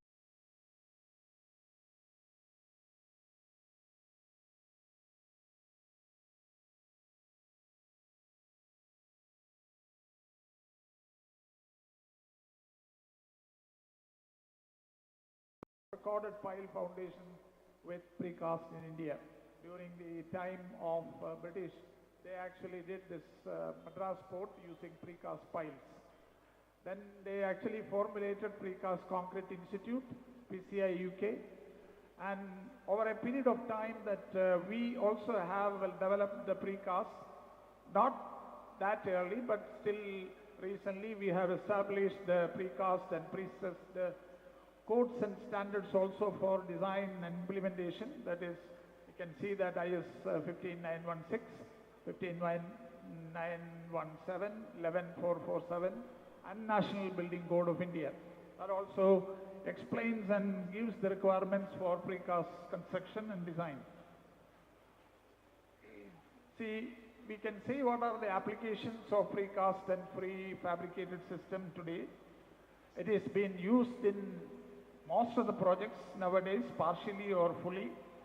So the precast pavements, septic tanks, drainage, this is all what we see daily. Somewhere you will see a precast when you go to a construction site or any part of construction. Prefabrication, industrial steel building, and pre-engineered building, PEB systems, steel bridges, pre-stressed bridges, culverts, precast foundations, footings, precast piles, storage tanks and concrete as well as steel, silos, pressure vessels, industrial structures and so on. Modular construction, portable cabin, high-rise building forms using modular construction, railway sleepers and electric poles and offshore platforms. Most of these applications are very big projects as well as very essential nowadays, that we have to have speed in construction and achieving the facility in operation, so that we spend less money, more economical and optimized type of construction. So if you come to precast concrete highway and railway bridges, then we know that high girders, pre-stressed reinforced concrete, steel plate girders and bridges, pre-stressed concrete segmental construction, pedestrian underpass, vehicle underpass. So there is a large amount of pre-stress and precast construction is required in the highways and railways nowadays. This is started a long time ago. That reduces the time and speedy construction and quality construction also. It is very well managed in a controlled construction or fabrication, so you can manage or maintain the quality as much as possible and best. So the India prefabricated building market growth trends and what happened actually in the prefabricated building market is something in the range of USD 2.3 billion in the current year. So I'm anticipated to register a compound annual growth rate of 13% in the coming years. So the COVID-19 pandemic had caused massive disruption to the construction projects all over India.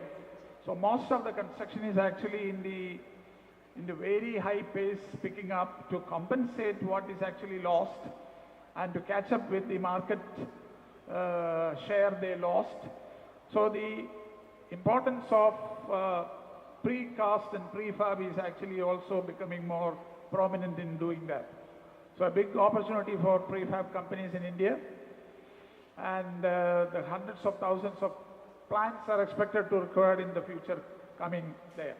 Unfortunately, the state which we are in, Kerala, is very little precast or prefab factories are here.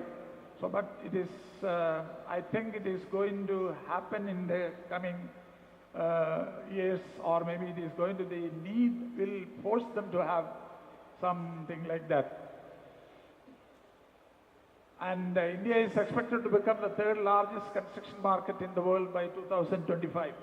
So this is one thing which is going to have a very promising business opportunity for all the precast or maybe the fast construction rather less instead of going for conventional type of engineering or construction. So India's construction is expected to be used $1.4 trillion in 2025. That is what actually it is expected. So the urban population will contribute 75% of GDP up from 63. So 68 cities will have populations over 1 million up to 42 in 2021. India's construction industry is divided into 250 subsectors, well cross-sectional connections. In 2030, India's real estate industry is expected to be worth $1 trillion. So contributing 13% of the country's GDP. So the construction industry is going to drive the economy of the country, so that how important this fast methodology or construction in the coming years. So we all know, we are all come from the engineering background and the construction background. We always say that if you talk to a contractor or anybody, that what is actually he faces, 15-25% materials are wasted, 25% of construction is rework, 30% of job site is unproductive, 40% of projects are over budget, 70% of projects are late. Quality is always an issue. These are the things what is actually in reality happening. How you can overcome these things when compared to a conventional type of construction, or this is also another forcing element to go forward for using precast or prefab construction. Then what are the advantages? Saves construction time and labor, quality assurance, use of pre-stressed concrete, cost effectiveness, durability, and aesthetic. You can get a very nice finish and color and other things when you don't have to do further painting or surface coating or anything you can achieve in the factory itself. So the safe construction platform, that is always done in a controlled environment inside a factory, so you don't have risk involved in fatal risk involved like in a construction site. Shuttering and scaffolding is not necessary. This is one of the most expensive elements in a construction at site. So this can be eliminated or maybe avoided by having a precast construction. Installation of building services also is actually pre-designed, that is the only risk or maybe difficulty what we have. Everything has to be pre-designed, decided, so that you can put your services also, electrical conduits, holes for plumbing, fixtures and other things has to be designed. You cannot do a on-site correction or modification as easily as what you do in the construction. That is comparatively, that is since we are doing a better planning and design and engineering, so we can do it. Then independent of weather conditions, most of the activities are inside a factory. So you don't depend on the monsoon or maybe the site problems. What you have, the labor agitations, you employ less labor force, clean and dry work site, better housekeeping. So you don't dump waste. You will, like sir said, it is a lean kind of construction methodology, not waste is generated as such in the normal construction site. Possibility of alterations, reuse during precasting, that can be done during changes. Correct shape and dimensions and sharp edges are maintained because the finishing is comparatively much better in terms of you don't have to do an extra plaster. So that is also an advantage by doing a clearly and good mold precast panel or a system. And so high initial investment, this is what the contractors are a little bit worried about, because to make this kind of facility you have to have a initial investment setting up their factories, machineries and skilled laborers, skilled workers, technical people and so on. And you should have a continuous business also to continue with this. So that is where the problem arises. But once this methodology is applicable or come into the market in a standard way, or maybe in quantity, or maybe this will overcome, because there will be a continuous project, depends on what a factories actually can produce. Then transportation issue, that is another difficult thing because of the congested roads, what size of a module you will transport, what trailer you will take it, all these kind of problems are always, your length of the component will be restricted to maybe maximum 12 meters or less than that, depends. And moving through the difficult, traffic, that is another biggest issue. So there are some limitations, but people are moving up to 18 meters in Cochin in the night. With special permission you can do it, but not in the daytime or Sunday. Then handling difficulties and so on, modification at site, it is difficult, sensitive connection works and things like that. So again, handling transportation, difficulty in connecting precast unit, produce some effectors monolithic, that I will talk little detail later. High transport costs, large, heavier components, large site yard is required for storage at site. Erection equipment, tower and mobile cranes, skilled labor and things of that. So where actually we are going to save cost in doing a precast? So it's basically on the wastage control, because the wastage production is minimized to the almost nil. Okay, there will be little, but not like an actual construction site. You create a lot of construction waste, and it is very difficult to remove, and health hazard and so many other risk hazard, everything is actually created. That can be avoided. So that is one of the areas. The speed of the construction, maybe 1/3 or more than that can be saved by doing a precast construction.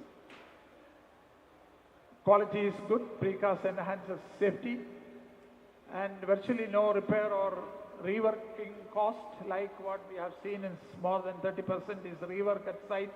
That doesn't happen. Stay established precast concrete means 23.22 cheaper, or some figures are there, it may vary.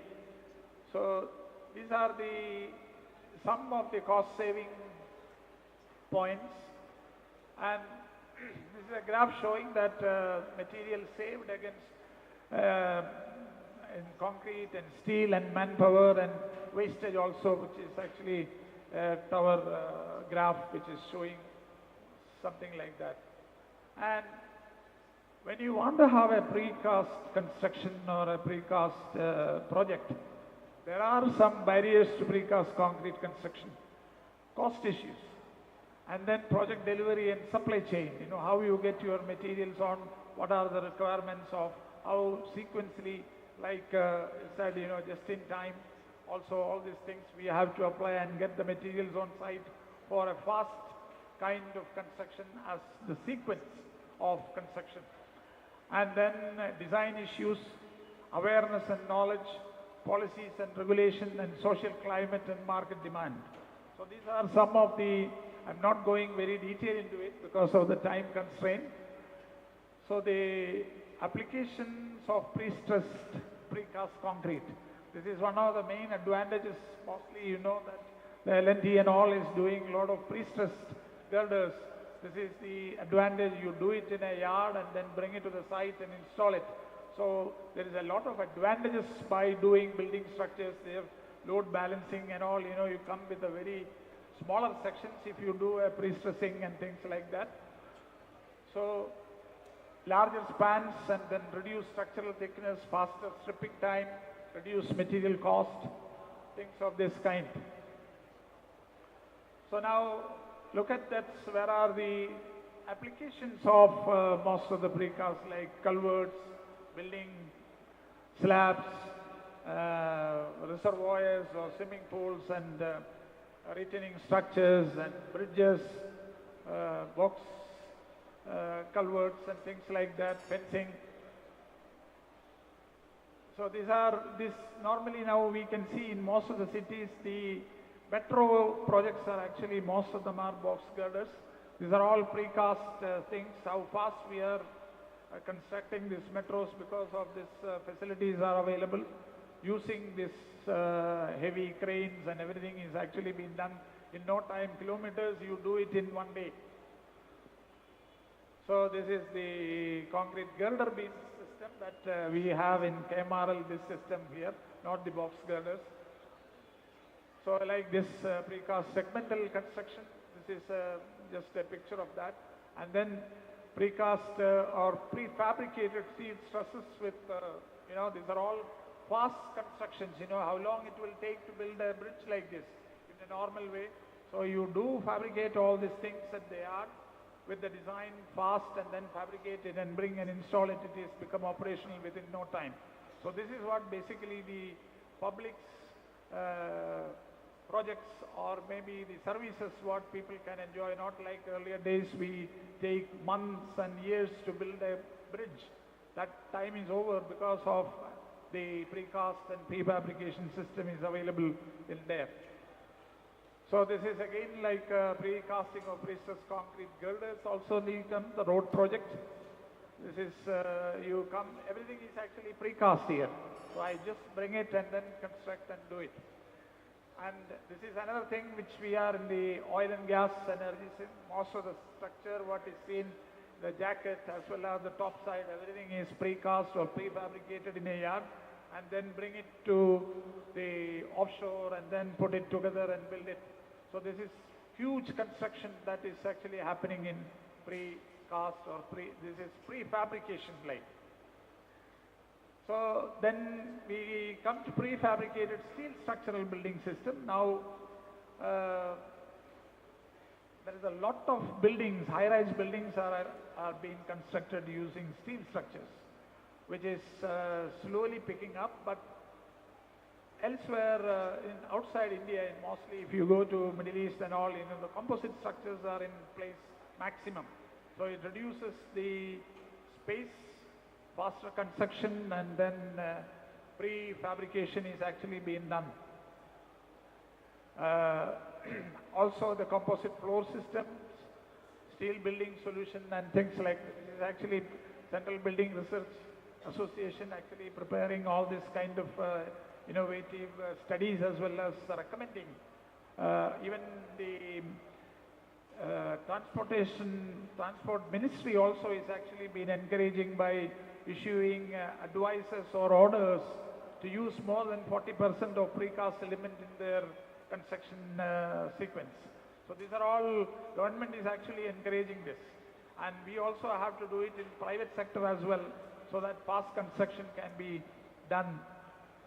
And see, like this is some pictures I am just doing a complete steel structure building, which is done in Panvel, Mumbai. This entire frame is actually steel structure. It won't take much time for erection or maybe at site. It's all prefabricated in a factory and then bring to the site and then done. So I may be from those who are coming from Calcutta, you have seen this building, best innovative steel. The entire thing is actually a steel structure. And they are at Calcutta, the consultant was from Singapore. So this is, and they also won one of the best award for the building structures in 3 years ago. So this is something which is how a structural steel building will go in the sequence of what are the different types of building frame structure systems. And then these are lateral load assisting system for stability and all. We use a lot of moment connections, shear walls or bracing systems and things like that. It's all design, concept, adoption, what you can do. So this is design of composite floor system, how you put your decks and shear studs and composite kind of succession, which reduces your thickness of the slab system, because if you go for a concrete beam, which will be much deeper, maybe up to 1 meter deep, and it will take a lot of space, and you don't have space sometimes crossing your services. AC ducts or maybe pipes or other things, because you lose, suppose you are building a 20-story building and 1 meter you are deemed as you are losing 20 meters of space. So you can reduce that by using this composite floor system. So this is actually how it is actually been constructed, a deck system and a concrete is being flowed. So this is the behavior of a composite, and the symbol, you can see that the stress diagram shows that how it will work together and independent, So this is also another steel building, because you can have very large spans. If you build a steel building, your column locations are maybe 10 meter, 15 meters and things like that. And nowadays you get hollow core slab up to 20 meters spanning. So you don't have much interference in space utilization, if you use. This is actually in Europe, people use this technology, and then most of the buildings are done steel structures, so that they don't have frequent columns and other things, in buildings like what we construct here. So this is one of the best advantage of having steel structures, prefabricated steel structures. So you can see that 9 to 15 meter in span, and you put 6 to 9 meter of precast or hollow core slabs. So you don't have much of an interference. You can have a large span building system. This also is another way you can do is the steel beams can be cut open for passing your services. There are castellated beams also available nowadays. So you can pass through all your, so you reduce your waste space between the two floors. And it will be more, your supports are also, maybe these beams can support your services as well. So there is a lot of advantages by doing structure, floor systems and things like that. And these are all what I can say, bracing systems, what is required for a steel building. And these are all steel concrete composite structures, which nowadays most commonly used reinforced concrete inside a tube or a square hollow or a circular hollow, and sections of I sections or C section channels are also being used. So these are all, this improves the case of the slenderness and other things, the load bearing capacity of the sections, comparatively much smaller, 50% of a concrete column. So this is something, a comparative study of RCC steel and composite. What is the size of RCC that you reduce in steel and composite? How much space you can save by doing this type of a construction. So this is something, a comparative study actually conducted by some of the thesis or somewhere. So this is a cost evaluation, how actually the difference. Of course, the steel structure are costlier than RCC in the beginning. In some level, what is actually the biggest advantage is that you can finish the job maybe in 50% of the times. Your revenue start coming maybe much earlier than what you expected, and you can get a much faster quality product as well. So then now we comes to the one of the type of structure which is getting popular in our country, and that is PEB, pre-engineered buildings. So I know that you are all, most of the warehouses, storage, stores and other things, most of the people, even buildings also, they have started doing pre-engineered building system. What actually they do is they fabricate the sections from plates, welding the web to the flange, either in both sides or maybe sometimes in one side. That is one risk in there which people don't look into much detail. And they taper the frames. Like, you can see the section sizes are varying from the eave to the bottom because the envelope of bending moment, they cut, save material there.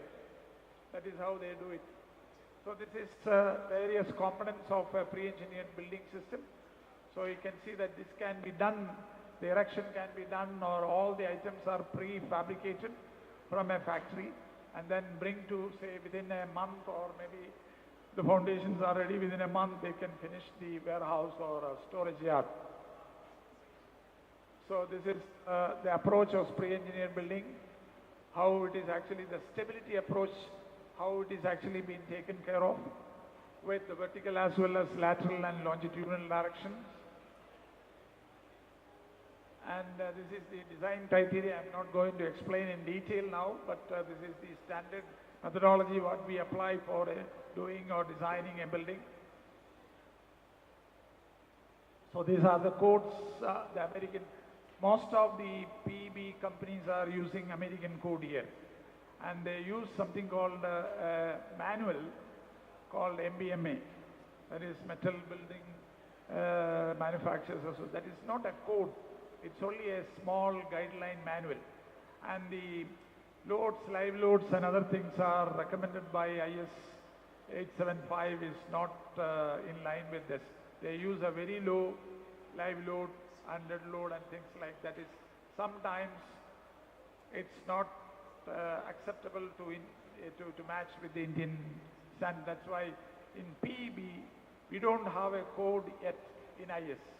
So we try to use the IS 800 2007, but it is little conservative because it is for heavy structural steel, not for light structural steel.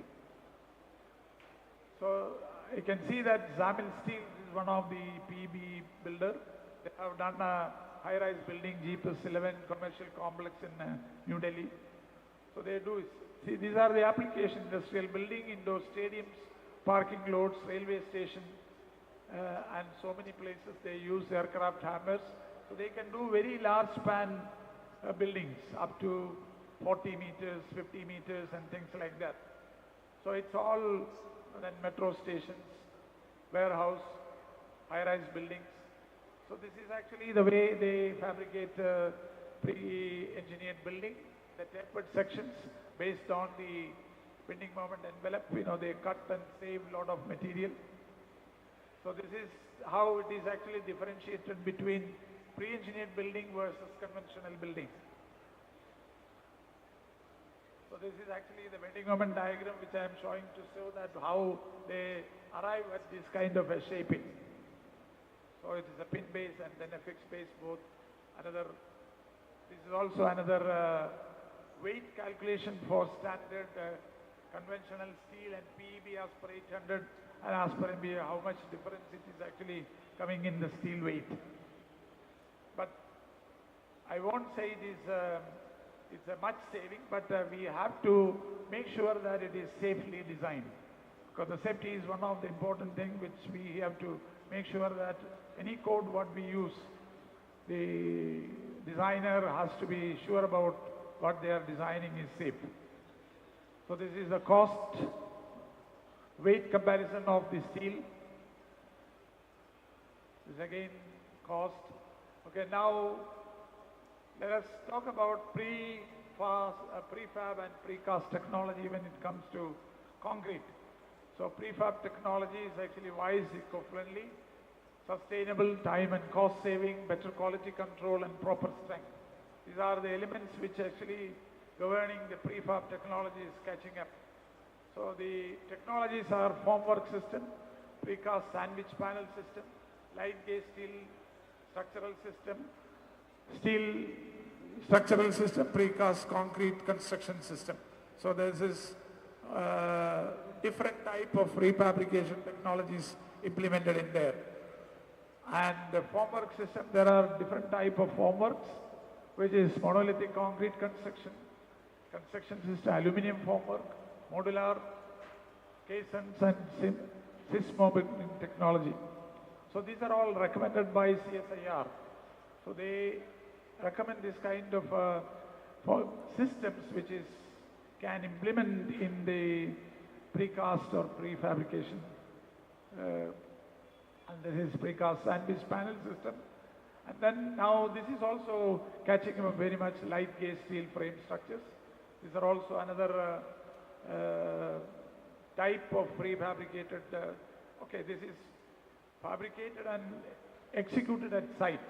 This is how it is. But you can have the wall panel, roof panel, everything can be prefabricated and bring to the site and then do it. So benefit of precast, there are a lot of benefits, high quality, fire resistance, strength, and so on. You know, there are so many advantages in doing and then benefits also there. These are all different types of components of a precast. So this is how it is actually. So they are giving me a notice that I should cut short to it. So let me jump. So these are all different these things. See, I just wanted to say something about the stability of the tall building system, how it is actually achieved in precast building. This is the most challenging thing in designing a precast high-rise building, because the most important thing is the connection design. So we have to failure corner columns or maybe facade column. So how many minutes more you are giving me? Finished? 10 minutes? Okay, so I have to conclude here.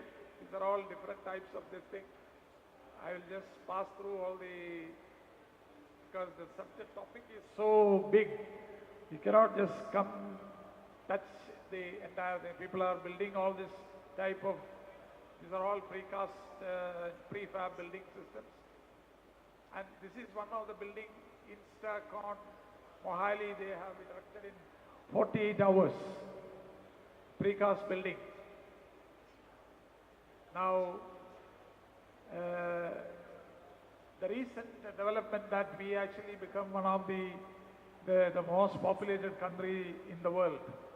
So what happens from China, shifting the world to the center of gravity is shifted to India now.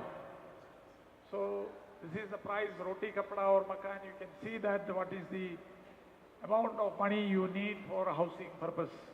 In 2020 or 2040, the percentage is something in the range of 800%. So what we will do in problems, low cost housing, that is the only solution for this. And the government of India has actually developed so many yojanas by the Pradhan Mantri Yojana and all those things, which is actually capping up, which is mainly for precast. And now the Hindustan Prefab Limited, Government of India, that is started in India a long time ago. So this is some kind of a construction projects can be more efficient and more faster or cheaper by doing project management technique, value engineering, then constructability, logical site, then implementation of BIM, adoption of BIM technology in the construction management. So that is what is BIM and how it is actually, there are 8 dimensions of BIM, 1 to 8. And now BIM is going to be outdated very soon. It is going to be replaced with integrated collaboration platforms. That is another one more step ahead. So then end value management, these are all time and cost controlled in project management, and cost of and use of artificial intelligence in construction management. That also is been nowadays introduced. Then we didn't talk about modular construction. This is the last point of the presentation. Modular is actually another complete fabrication of your module as an apartment or maybe a house, and then take it to the site and install it. So this is the modern modular design concept. What is the size and other things are being decided based on the transportation. Then you design your modular system and then construct it and design it, then modeling and then bracing system. These are all LGSFS buildings constructed. Well, it is very important to bring sustainability into precast. How much sustainable it is going to be, the precast construction is considered as very sustainable. Development that meets the needs of a present without compromising the ability of future generations to meet their own needs. We do not inherit the earth from our parents, we borrow it from our children, because we are borrowing everything what is reserved for them, we are stealing. So let us honor the debt. So these are all points which is required, buildings. This is actually a net zero construction. Then global this thing. And this is one point which I would like to say. Because of the global warming, there was a study conducted by National Institute of Oceanography. They found that if the water level increases in Cochin in the coming years, something in the range of 598 square kilometer, sea level, the area of Cochin will be underwater. So this is a very alarming situation. Then what civil engineering can do for this? So what I would like to conclude with, we are the first generation to feel the sting of climate change, and we are the last generation that we can do something about it, because this is associated with the prefab and other things, which more than 25 to 40% of carbon emissions can be controlled in doing prefab and precast. Thank you. Thank you, sir, for your words of wisdom on off-site construction and its benefits, highlighting the impact of COVID-19 on the prefabricated buildings market in India and so on. Now, I would like to invite Mr. C. Gauridasan Nair and Mr. Nebu Abraham to present the memento to Mr. Verghese Jones.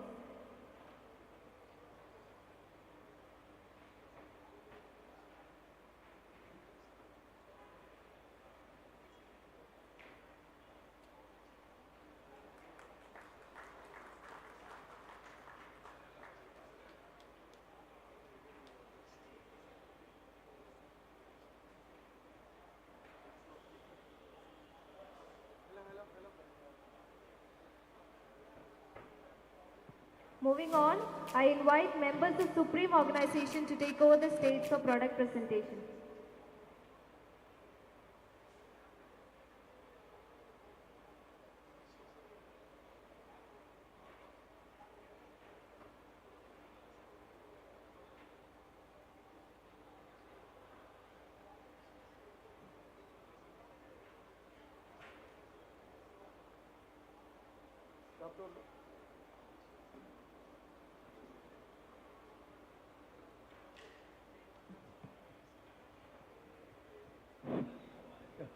Good afternoon, ladies and gentlemen. It's a pleasure to be on this august audience. I wish to thank Mr. Nebu Ibrahim, the editor, the chief strategist behind the CP. Today, I represent the company called Supreme Industries Limited. Most of you would be knowing about this company. And since he says there is paucity of time, and he has just given me 15 minutes to talk, so there is no product presentation or slides. I'll just briefly inform you about the company and its activities. So the company's headquarters is at Mumbai. The birth of this company is from Kerala itself, starting from a rubber factory, and now it is turned over to plastics. In plastics, we manufacture everything that is possible to be manufactured. We have lot of items that comes to our residences without our knowledge. Some of them are like our molded furniture, which is very popular in the country itself. Then we have the plastic tarpaulins, which we manufactured for the first time in India. Then we have the industrial plastic products that comprises of products like dashboards and dashboards and for the vehicles, Tata Motors and all we are supplying. Then we have material handling crates. Then the packaging products that is in plastic pouches and milk covers that do come to our houses. These are all manufactured by the company. Plastic piping division, that is now 60% of the company's turnover.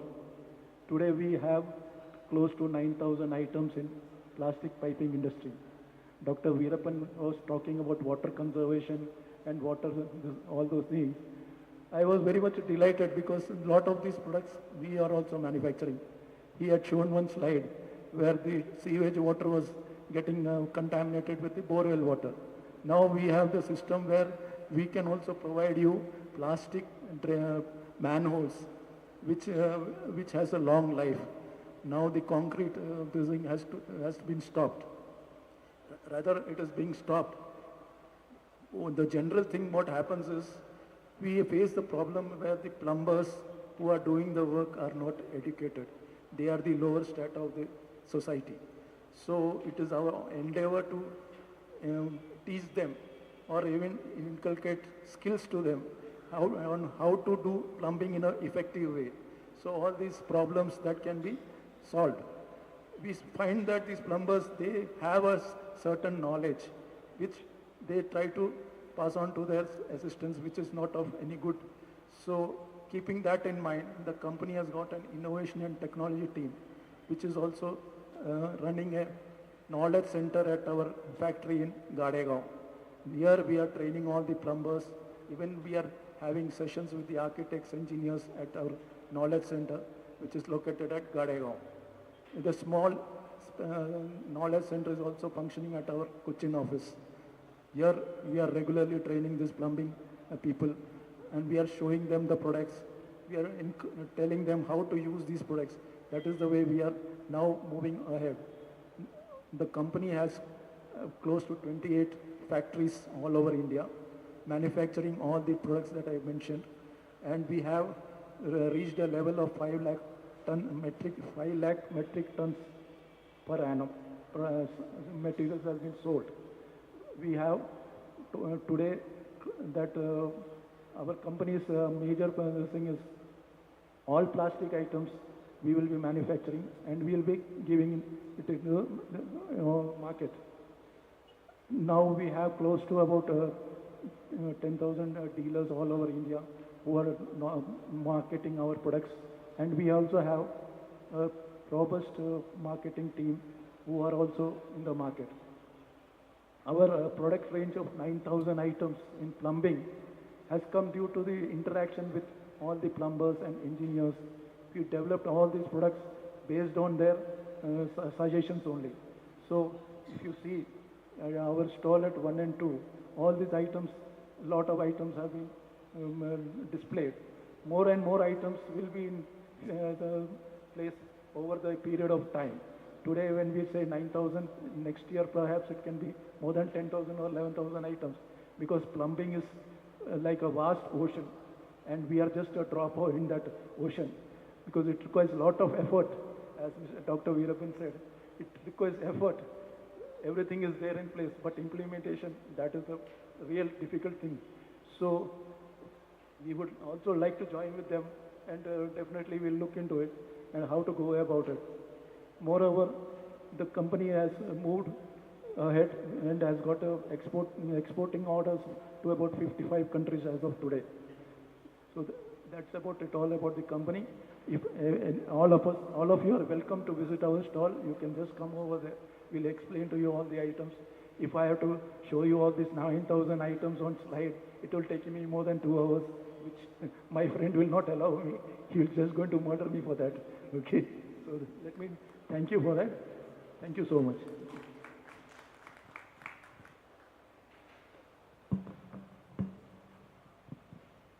Thank you, sir. Mr. Surya Prakash is a highly accomplished civil engineer and entrepreneur.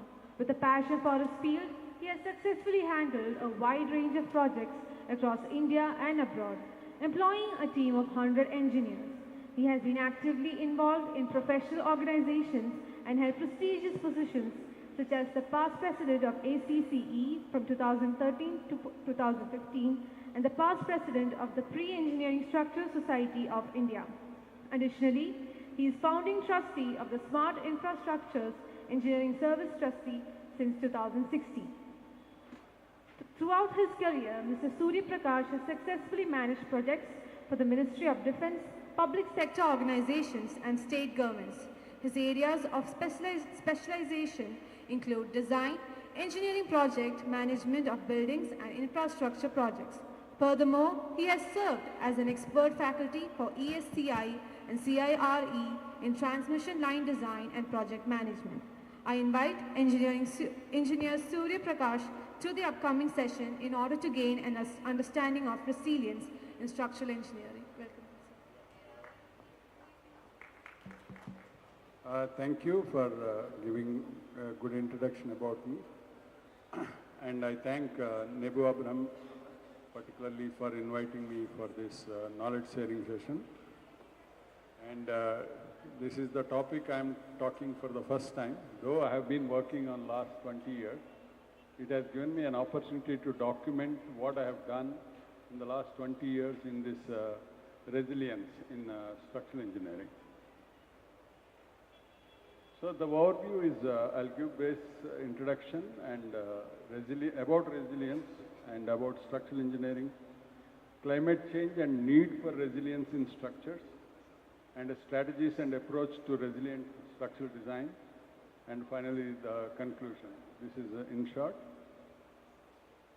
So we are all aware about built environment, how fast it is growing, and growing population in the world, and need for built environment and its sustainability. We are very well aware. At the same time, we are also seeing the climate change. These two are complementing each other. The population growth and need for built environment, and the climate change and need for more resilient built environment. And we are aware there are disasters and hazards growing. I'll be talking about it, and the structures to be resilient for resilient communities. Communities have to be resilient. We have had experience in the 2020 due to COVID-19, and we were resilient to respond to that disaster, and then we have rebuilt our societies and communities. Similar way, the structures also need to be resilient to the hazardous extreme loading conditions, which we don't estimate or which are not prescribed by the codal provisions. And we are aware of our east coast, like Orissa, Andhra Pradesh, Tamil Nadu, how they are prone to hazards and how we are resilient to those hazards, like cyclone hazards. And next, Netherlands is a country where we are affected by the storm surge and how they have built resilient infrastructure. Next, Japan is another example of resilient structures for earthquake resistance, how they have built the resilient structures. So we need to adopt these mitigation measures to tackle these hazards, unexpected loading or extreme loading. And we need to have the codal provisions and engineering practices and materials particularly, and methods of construction. These are all the things which I'll be touching today. So resilience is basically the capacity of the body to imbibe energy when the body deformed in its elastic state. And quickly to understand, so this is what we see in a ball. When it bounces back, there is a resilience in the ball to regain its shape, though it is affected due to the elasticity. And the community resilience we have seen after Mumbai terror attacks, and the buildings play a critical role, like Gujarat after the earthquake, or Kerala after the floods, and Andhra Pradesh after the cyclones. Like that, we are seeing the resilient communities post-hazards. And importance of providing emergency response is very, very essential. And so the community resilience is very important. And for community resilience, built environment resilience is also equally important or even more important. So because of the significant economic costs and potential loss of life associated with this hazard, we need to have resilience in the infrastructure. So here you can see the ecological resilience. When you have a cyclone, how the trees respond, the natural structures, how they respond. There is a lot of resilience. And I'm sure you must be knowing that one of the ways of estimating the wind speed is the survival, survival of the trees and their age.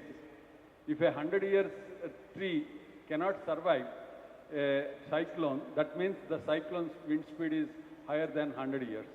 So that's how we utilize this data. Next, floods, how they affect the built environment, mainly covering action and the collapse of the buildings. Though structure is resilient, if the foundation is yielding or soil is yielding, it's not resilient. So we have to understand that. Next is the landslides. When there is a landslide, if we don't tackle the landslides basically, though the structure is resilient, it will not stay. And next is the best example of resilience in the world is the Leaning Tower of Pisa.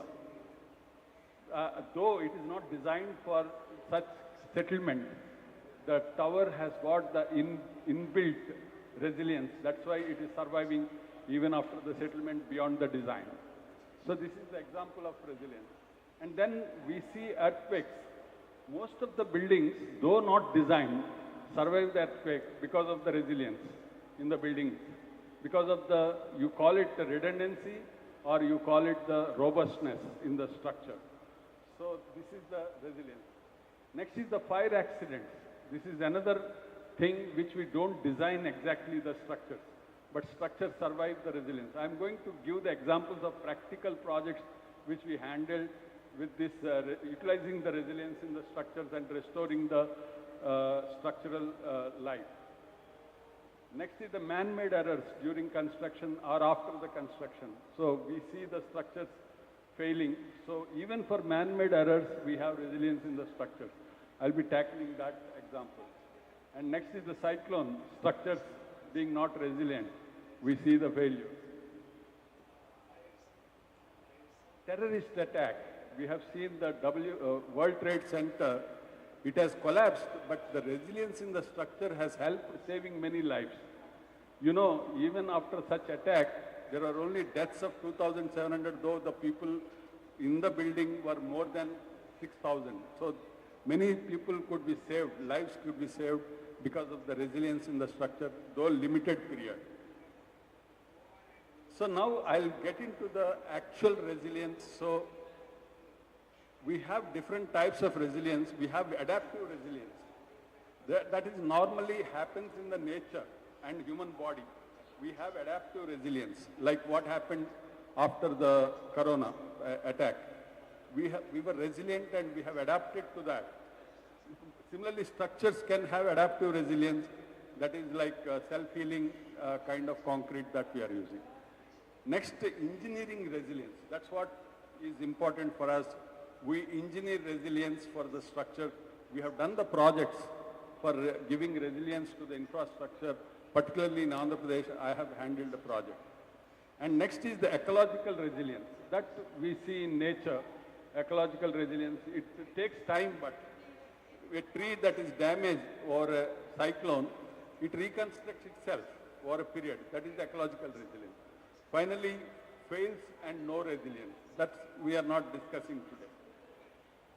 So structural resilience is the ability to rapidly resume to use of the building, except for cosmetic repairs, like what happened in Gujarat. I was in Gujarat post-earthquake. I'll explain that, what we have done for giving resilience to the structures, for rebuilding the communities. And avoidance or diminution or removal of identified threats or hazards. This is the major part of mitigating the hazards and building resilience to the structures. And the preparation for disaster event scenarios. So what are the, like any project that we do in a given area, what are the possible hazards, possible threats for the structure, and we have to build the design basis for mitigating those hazards and giving the resilience to the structure. Now, if you see the design, it all started with intuitive design, we know, and then code-based design, that's normally what we do, and then we have performance-based design. That is actually, we estimate the hazard and we design for that hazard that is a performance-based design. Next, consequence and risk-based design. This is also calculated. We calculate the risk and we design for that risk in the structure. Finally, now the latest that today we are talking about is resilience-based design. Means we cannot estimate the hazard, but we build the resilience to the structure. So even if you have the loads that are unanticipated, the structure should be safe enough to withstand such extreme loading conditions. So now let us look at the climate change that we are all aware. Now it is most talked about subject in the world actually, climate change. Global warming we know and its impact on temperature rise and excess rainfall which we are experiencing. I'll show the data, what I collected to show how the climate change is affecting. And then excess rainfall will cause flooding. We have 100 years flood data, but it will exceed the 100-year flood data, what happened in Kerala recently. So same in cities also it is happening. And cyclones, we are seeing the cyclones with the wind speeds that are exceeding one after the other since last 20, 30 years. This is the effect of climate change. So this demands for the design, resilience-based design, because we cannot estimate what kind of wind speeds you will encounter, what kind of flooding you are going to encounter, and next temperatures, rising temperatures. Like now in Andhra Pradesh, it is recording highest temperatures in the last 100 years, 49 degrees in a coastal area. You can imagine. So what effects it will cause to fire accidents in the buildings. So nobody would have designed for that temperature change, the structures. But structure, if it is resilient, it will withstand that kind of temperature. So now this is the picture of Hyderabad in 2020 October due to the floods, which is never anticipated, which has exceeded the 100-year back flood, which was mitigated by Mokshagundam Visesvaraya. So this is the rainfall data if you collect. So in 100 years, there were 5 peaks of rainfall in 100 years. In the last 20 years, that is 2000 to 2000 now, there are 6 peaks already. In 22 years, we have 6 peaks of rainfall, 100-year peak rainfall. So this itself tells us about the need for resilience. So resilience in structural engineering now is established, the need for resilience. That means we talking about 1.5 overload factor or partial safety factor and just saying that my structure is safe is not safe enough in future because the loads are exceeding. By the time we estimate the real loads, we will cross the hazard. So we examine the strategies and techniques used to design against these hazards and build in the resilience to the structure. And so we have to estimate the risk and we have to see how big they are. And when they fail, people may be killed. But no human activity is risk-free. So how safe is safe enough is the question actually in resilience. So we have worked on it, on arriving at the mitigation measures in various types of projects, whether it is earthquake or cyclone, fire and all, which I'll be talking today and sharing the. So today I'll be talking about floods, landslides, earthquakes, soil settlement, fire, man-made errors and poor water pressure due to flooding and cyclones and terrorist attacks. So this is the Gujarat earthquake and the examples that I'm going to talk about today is Gujarat earthquake and 26-storied residential towers where we had the uplift of the raft itself. And then Bangalore building stability after the soil failure and power transmission towers, mitigation and communication towers, IT park restoration after accident and blast resistant structures. This also we can build in the resilience in the structures against blast. So what are the mitigation measures that we can handle? One is the materials. In the materials, we can go for fiber reinforcing and latticed concrete. Lattice concrete is the one which has a lot of resilience in the basic concrete itself. And then structural systems, we have to build in the robustness and redundancy. And design philosophy, limit state design we have with the partial safety factors and ductile detailing. That is, ductile detailing is the built-in resilience for earthquake resistance. Next, dynamic damping for wind resistance and base isolation for seismic resistant design and uncertainty modeling. This is the latest trend in the structural engineering. That means we can estimate the risk, we can estimate the probable load increase in the coming life of the structure and then design for that overload factor. That is loads, estimated loads, change in the material properties and change in the geometry of the structure. So this already is in the research stage and very soon it is going to come into the codes in the coming 2 decades. So floods, we have material cover and protection, and then landslides we have to do the ground improvement and reinforce the soils. Earthquakes we have to do the structural model and then isolate the foundations and damping we have to build in, and codal provisions we have to follow. Soil settlement monitoring and timely restoration. Fire, man-made errors. I don't know what is the time available for me. Because it's a very important thing. Yeah, thank you. So man-made errors, we have engineering methods and enforcement. Pore water pressure relief wells, we can give the relief wells for the pore water pressure. That's actually practical example I'll share how it helped us, relief well. And cyclones, mitigation measures, and terrorist attacks, security, surveillance, and then blast resistant structures. This is an example of fiber reinforced concrete, how resilient it can be. A bendable concrete. This is already there, available. So we can have a concrete, that means we have the resilience in concrete. Most of the projects, most of the structures fail because of the failure in compression. You know, we know ultimate failure of any structure is by buckling in concrete, in compression. So that is the thing, and if we can handle that, we can handle the failure. Next is the flood resistant material. Making a building flood resistant involves use of resilient materials. Again, the cover, and protecting the structural foundation against the cover. So these are all the important things.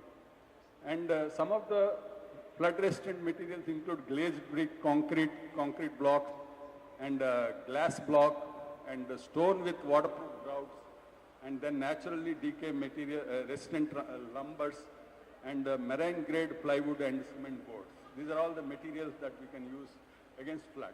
Next, fire resistance. When we talk about fire resistance, it is the encased steel structure. Normally we use steel structures, but if we encase with concrete, the fire resistance will increase. And then we have the intumescent paint and vermiculite clay, which will increase the fire rating of the structure, whether it is concrete or steel. And board systems, we have the board, cement board that we can cover the steel structures to increase the fire rating. Next is the structural systems. We have moment resting frames, that is a very primitive thing, which has, let us say, if we have 10% resilience in frames, in braced frame, we can get 20% resilience.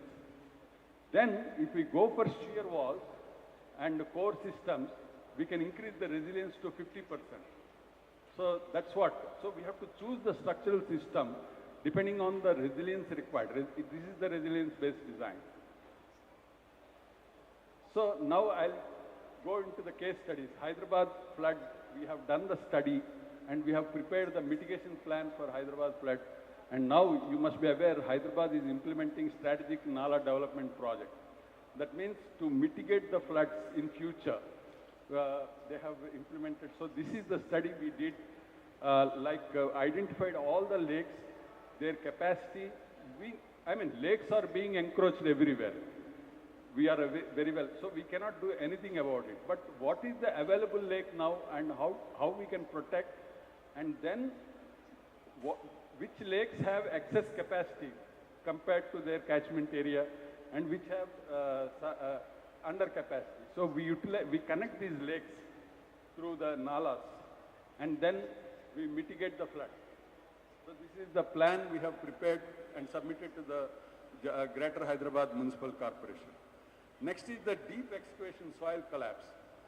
We have taken all the measures like shoring for a 20-meter deep excavation adjacent to a building, but still we had a mitigation plan. If it collapses, what should be the mitigation? So that also we did. So we installed the structural health monitoring systems before excavation only. And it really helped us with the data when it collapsed, how much damage it has caused to the structure and is it safe to be reoccupied. So this kind of resilience, so this is the collapse of earth and still the building was safe and we had to convince the people to occupy the building immediately with this structural health monitoring. So that is the mitigation. So we have done the rescue and relief operation for the collapsed earth within 48 hours and reoccupied the building within 60 hours. So this is the mitigation and the resilience how we have utilized by monitoring. Next is the earthquake. So earthquake on January 26th, Gujarat, I was there on 30th January in Ahmedabad to assess the damage for the building and we drafted the damage assessment code along with Professor A.S. Arya. So these are all the structure condition, but still they have not collapsed. So there is a resilience in the structures. So we had to utilize that resilience and rebuild the structures without demolishing. And we had formulated the guideline for restoring and retrofitting the structure and given guidelines because it was a massive reconstruction in Gujarat wherein we have come up with a simple empirical formula to reduce the stiffness difference between stilt floors, open stilt floors and the infill walls. So that we have given and they could immediately restore those buildings and give the resilience to the structure. Now, if we have to design buildings afresh, any new building, now we have the latest technologies like base isolation and we have the different base isolation methods which will reduce the loading itself and then we have the damping systems. So this is the seismic mass dampers and we have the viscous dampers and we have the friction dampers, we have the yielding dampers. So these are all available different. I have come across in Japan a building being designed with 5 types of dampers and retrofitting the buildings, existing buildings. Same thing we can do in India also. And we are all aware Delhi is the highest risk seismic hazard now. So we have to take measures to do that. So next is the ductility detailing as per 13920 code. And if we strictly do that, we will build in the resilience automatically in the beams and columns, the column reinforcement and detailing. Next is an interesting resilience that I have done in a project of a water retaining structure. It's an aqueduct of 1.2 kilometers, wherein we had to do 2-stage casting of concrete. One is the base slab and then wall. So before casting of wall, there was a settlement of the soil and there was a crack in the slab. So then we had casted the wall in a W shape, wherein the crack got closed due to compression, because once the wall is cast, the neutral axis comes down and slab will be in compression, so we didn't have to bother. So this is the kind of structural resilience that we have in structures, and we can utilize that and rebuild the structures. Next is the fire. Very good example. Of course, I had many examples, but I will share this. This is reinforcement exposed in a flat slab. Completely exposed reinforcement, and then drop panels also. You can see, but this structure was safe. You know, how we got resilience in this structure is because of the post-tensioning. We did the post-tensioning in the slab, and that saved the structure, and we could restore the structure to its original capacity by doing the shotcreting and rebuilding the structure. Next is the same PT slabs. During construction, we have a problem. Like, you know, when the building length increases, is more than 45 meters, you can't do two-side stressing also. So then we have to have a pore strip in the flat slabs. But this pore strip is a problem like when you don't provide counterprops for enough. Normally we provide counterprops for one floor, but here in this project we have to provide for 3 floors. We provided the counterprops for 3 floors, but you know, concreting happens in the night, 2 o'clock and 3 o'clock. And so the workers, we don't have control. They have removed the counterprops at one level. And then with the pore strip, the span of the slab has become 8 meters and it has cracked. So this is the cracks condition of that slab. So we had to restore. So this is the pore strip and these are the cracks after removal of the props, and we restored that structure by jacking up. This is again resilience in structures.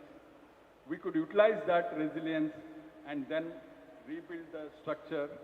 And I had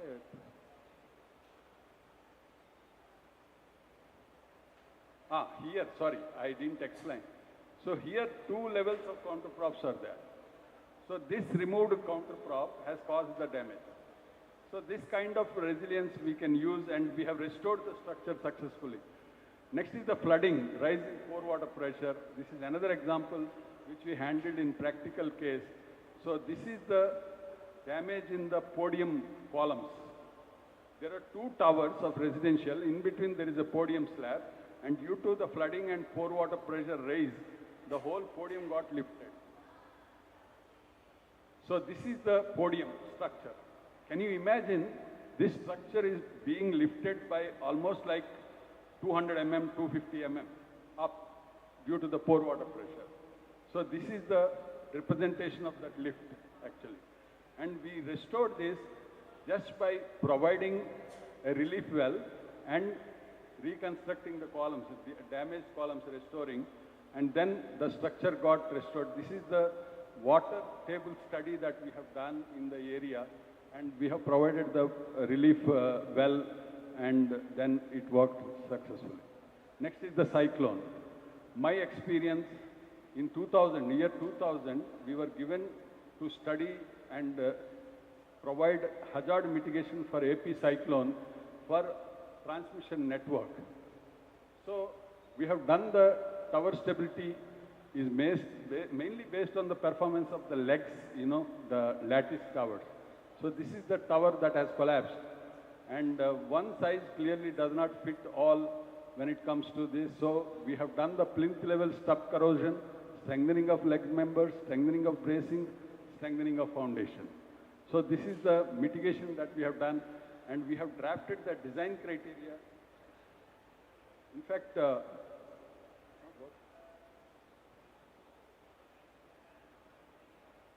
you change the slide? Next slide.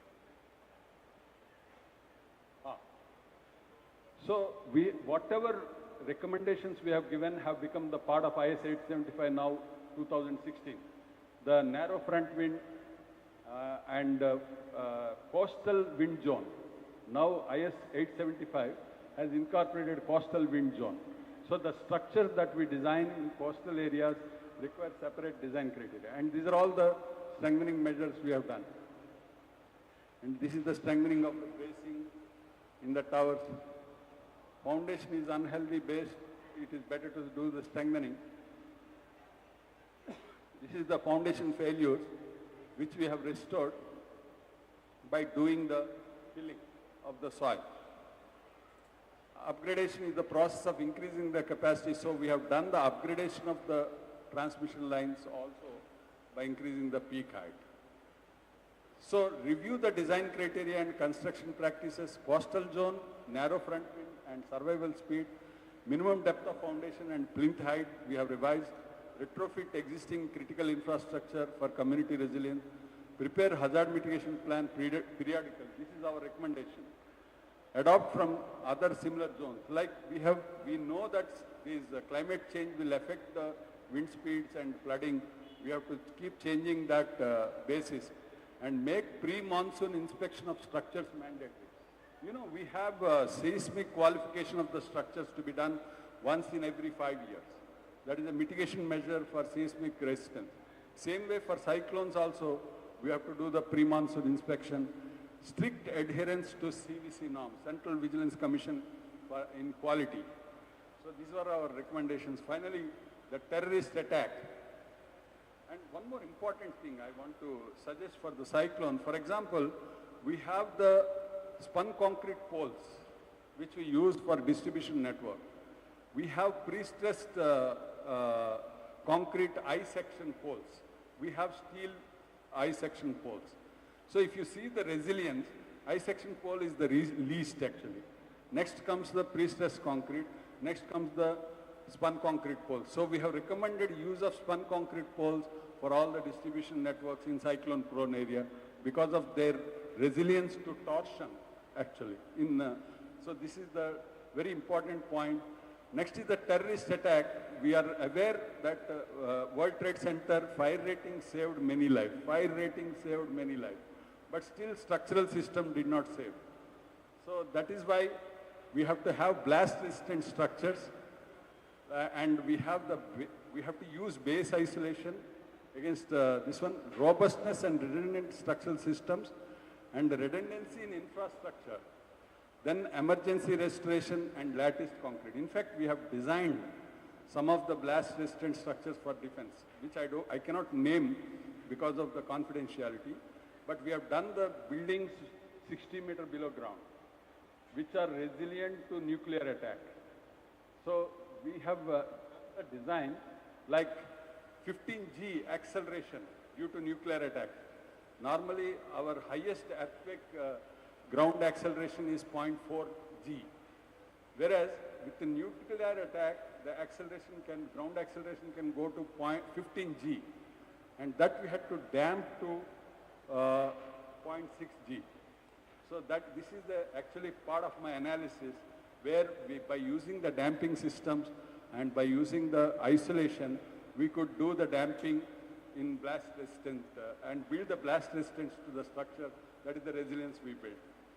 So finally, the conclusion for my topic today is engineering the structure with the proper risk and hazard assessment should be made mandatory.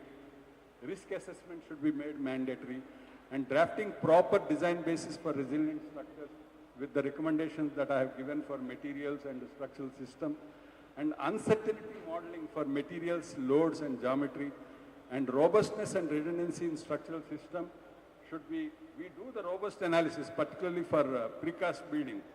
We have to do the robust analysis. Steel buildings also, we have to do the robust analysis. Same way, when we have to build resilient structures for hazard, we have to make it mandatory to do the robustness analysis. Thorough investigation for all aspects like flooding, pore water pressure and wind speeds, all that has to be done.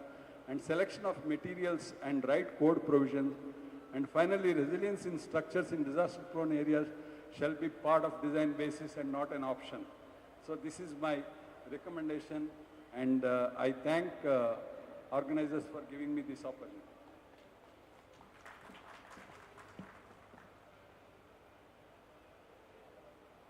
Thank you, sir, for sharing your valuable knowledge on architectural engineering, understanding the concept of structural resilience, the impact of climate change and natural disasters in today's design and so on. I now invite Mr. P. A. Salahuddin, Chairman, Institute of Engineering India, Cochin Center, and Mr. Nebu Abraham to present the memento to Engineer Surya Prakash.